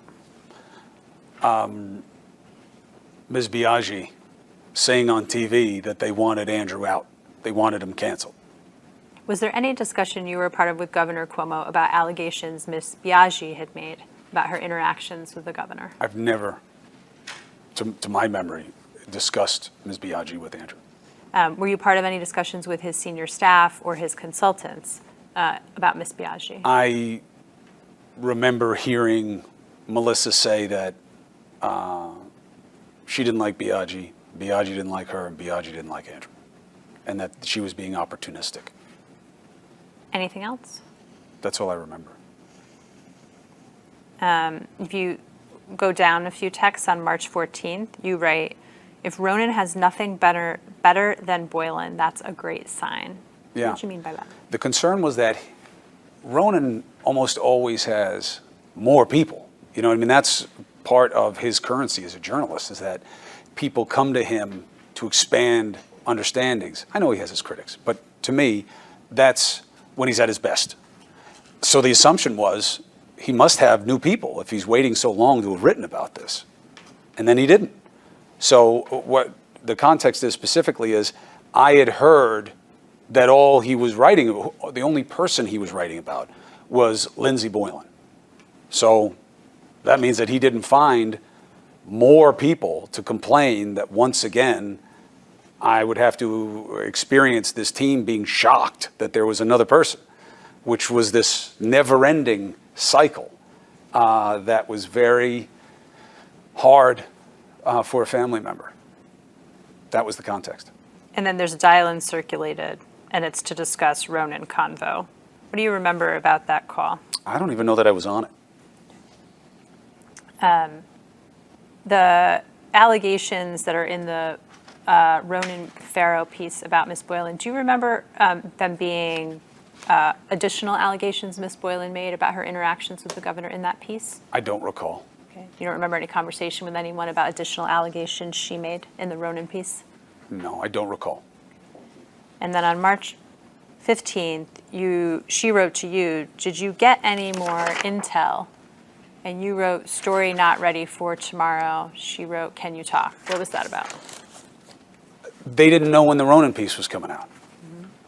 So I just asked people, do you hear anything about when the Ronan's piece? We do this with him all the time. It's a really good device that he has, that his people let you know that something's coming, but they don't tell you when, so that there's this constant speculation game. It's really effective in driving interest for his articles. Who did you get the information from that the piece wasn't ready for? I called a fellow journalist who works with Ronan a lot, and I didn't want to contact Ronan directly. I know him. He's been good to me. He's been on my show, but I didn't want to push up on him like that. It's not right. And I was told nothing's coming right away. Did you tell anyone at CNN that you were contacting people who had been on your show to ask them about articles being written about your brother? I never did. You never did what? I never did that. I thought you just told me you contacted someone who had been on your show to find out Ronan. if Ronan Farrow. I'm sorry. Ronan Farrow had been on my show. I see, I had misunderstood.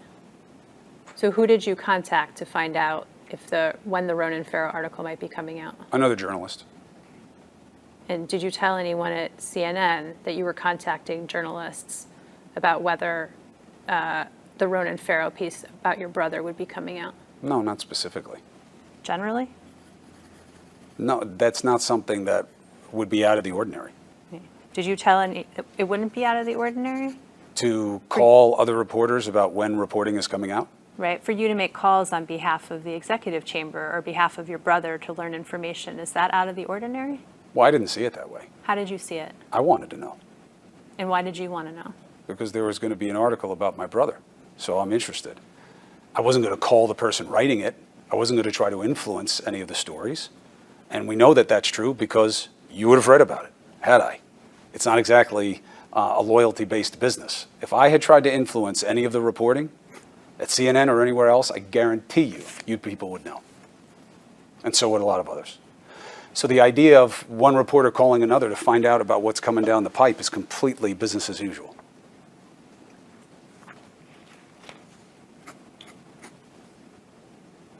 Let's turn to tab 30. I'm sorry, which tab? 30? 30.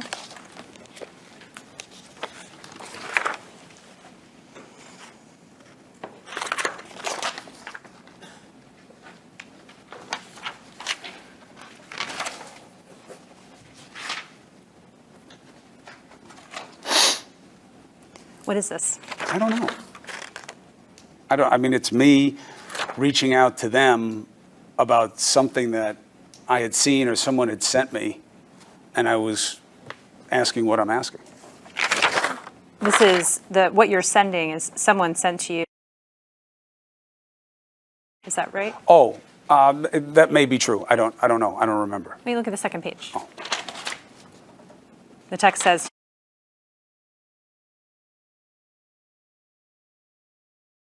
Yes. I think that's what it was about.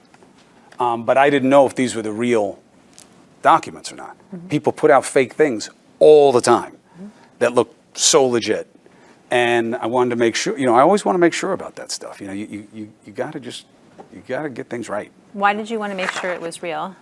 I wanted to make sure it wasn't fake because it was being circulated. And what were you going to do if it was fake? Tell them not to pay attention. Well, I wasn't going to tell them to do anything. I was asking them, do you know about this? Because I had seen this from several different people involved in the ambit. And I didn't even know if it was real.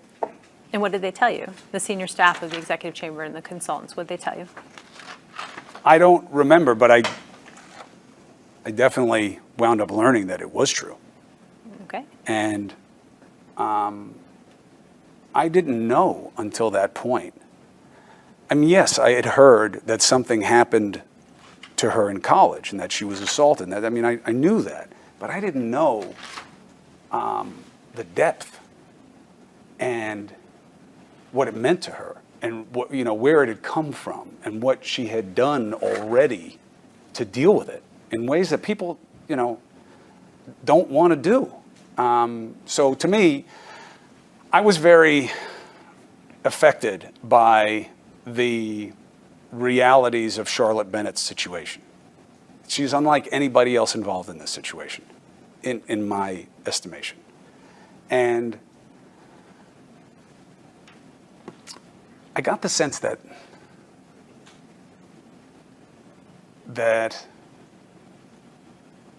I wasn't sure that that was shared.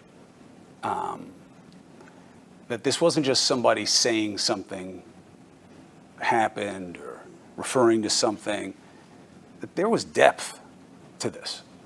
And it needed to be appreciated and respected. And, you know, was that shared? Yeah, by some. Did you have any conversations with anyone in the executive chamber or the consultants about how to potentially use the fact? Never.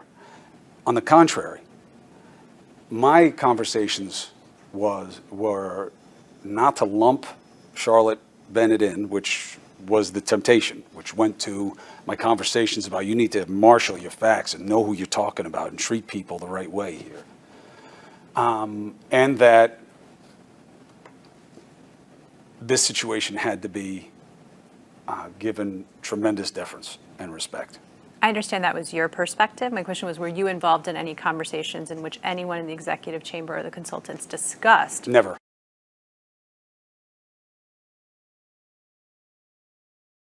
Once again, sorry to jump the question. No. No one ever raised in any conversation you were a part of? No. No. Or anyone, this text says, is that language that was used by people in the executive chamber? I never heard it, and I don't agree with it, and I don't believe it to be true. I don't have any more questions about that, but do Why are Ms. you Clark. forwarding this? I wasn't forwarding it. I was asking, is it fake? Like, I couldn't believe that it existed. Like, this had never been told to me before. You know what I'm saying, June? This had never been shared with me about The how. question is, have you seen this? Is it fake? Presumably, a natural reading of this is, check this out. No. The natural, that may be yours. That's a Counsel. reading of it. No disrespect. My actual reading of it was shock. Shock. That the situation, the context, the history. Look, these are not good answers for my brother that I'm giving you right now. I understand that. But it happens to be the truth. Okay? I didn't know this, so much so that I said, is it fake? Because I thought maybe this isn't true, that this is just being brought up the way a lot of other stupid stuff does. And that's what it was about. Did any of your sisters ever discuss with you using this information?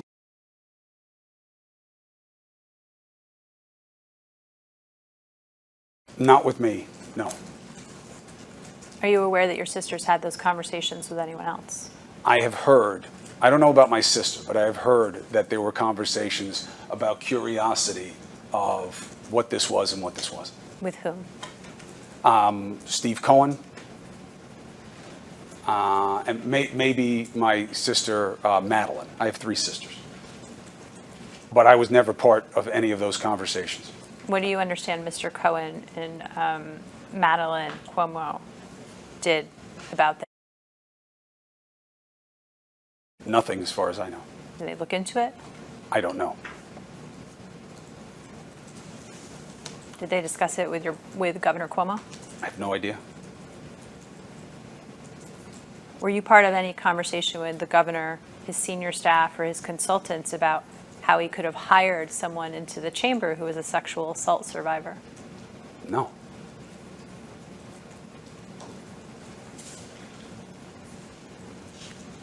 I'm going to move past March 15th unless you have more questions. Okay. You can put the binders aside. Were you a part of any conversations with Governor Cuomo about a complainant named Alyssa McGrath? Not by name. I'll describe for you her. She is someone who works in the executive chamber and alleges, among other things, that the governor looked down her blouse. I'm vaguely familiar with it. Okay, and what do you recall about discussions you had with Governor Cuomo about that complainant? Nothing. You didn't talk to him, you don't remember him denying it, him saying it's true, anything? No. What about with the Well, that's not fair. Sure, go ahead, Apologies. please. He said that he never did anything that he believes was inappropriate. So, in as much as that, he never said it to me specifically about this allegation. You never specifically discussed with him Ms. McGrath's Not that I allegation? recall. Okay. What about with the senior staff or consultants? Did you discuss her with them? No. Are there any complainants that you discussed with Governor Cuomo that I haven't asked you about today?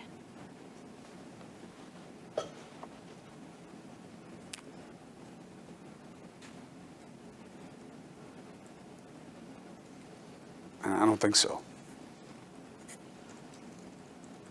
When was the last time you were on one of these group calls with the senior staff and consultants strategizing? A while ago. And by a while ago, when is that? Couple months. Around the time of the appointment of Mr. Kim and Ms. Clark, or shortly thereafter? I don't know exactly. What was the last conversation like that that you remember? I don't have any specific recollection of what the last call was. What's the last conversation you had with Governor Cuomo about the allegations of sexual harassment against him? I mean, I guess I would count that the last time I saw him in person, I discussed, what was going to happen going forward. And it was a conversation about the permutations of political outcomes. But it wasn't about the accusers and it wasn't about the complaints per se, but it was about what's going to happen next. They're going to write their report, and you are going to write your report. It's going to come out. Then what? And how long until the legislature? What about their report? And what about this other report? It was that about me trying to get hands around how much I have to not tell my mother over the course of the next few months. And in that conversation with Governor Cuomo, did you or he discuss what you thought the report might say? No, not the last time I saw him. I don't think so. Are there any occasions in which you've discussed with Governor Cuomo what he thought the report might say? Yes. Tell us about that. The governor, my brother believes that it's going to be a severe condemnation of him in every way possible. And when did he convey that to you? Pretty much from the beginning of the process, that this is going to be very badly. That's what the goals and aims are here. Whose goals and aims? Yours, council's, the AG, most of the media, many members of his own party. I think I asked you this, but I want to be sure.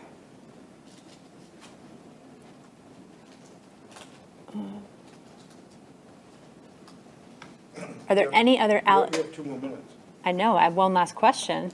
Are there any other allegations? I asked you about complainants, but are there any other allegations of conduct that was inappropriate or that may have been of a sexually harassing nature that you've discussed with Governor Cuomo that I have not asked you about today?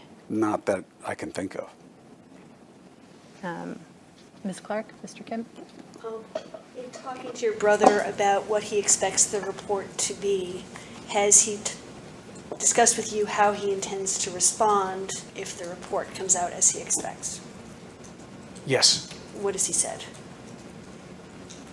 That he intends on being very active and taking on whatever he believes is unfair.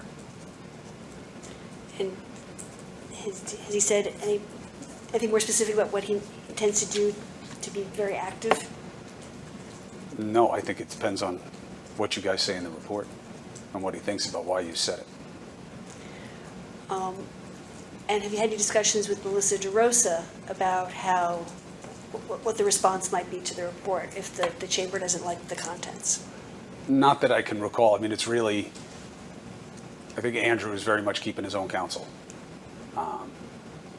Is that accurate? I mean, he has lawyers, but I don't know that he's looking to his lawyers really for advice on politically what he feels he needs to say and do.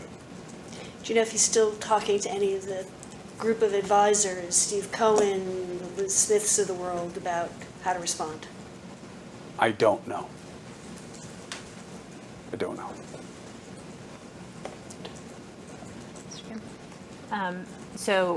As I told you at the beginning, I was going to offer you at the conclusion of our examination an opportunity to make a brief statement while you're under oath. Would you like that opportunity, or would you like a break to consider that with your counsel? No, I have no statement to make, Okay, all right. other than to, thank you for the consideration. Appreciate your thoroughness. And I hope that you don't see it as a sign of disrespect that I relay what my brother believes about the process. No disrespect taken, and thank you for being with us today. Thank you for doing it on very short notice and turnaround. I'll just remind you of what I told you at the very beginning, which is that because this investigation is being done under Executive Law 63(8), that law makes it a misdemeanor for you to discuss with anyone the contents of what you've discussed with us here today, including the questions we've asked you here today. Do you understand that? Yes. Thank you. No questions, no content. Thank you. We can close the testimony. Time now is 2:36 PM. Thank you. Please proceed to 4 for this examination. Thank you. You can just leave it there.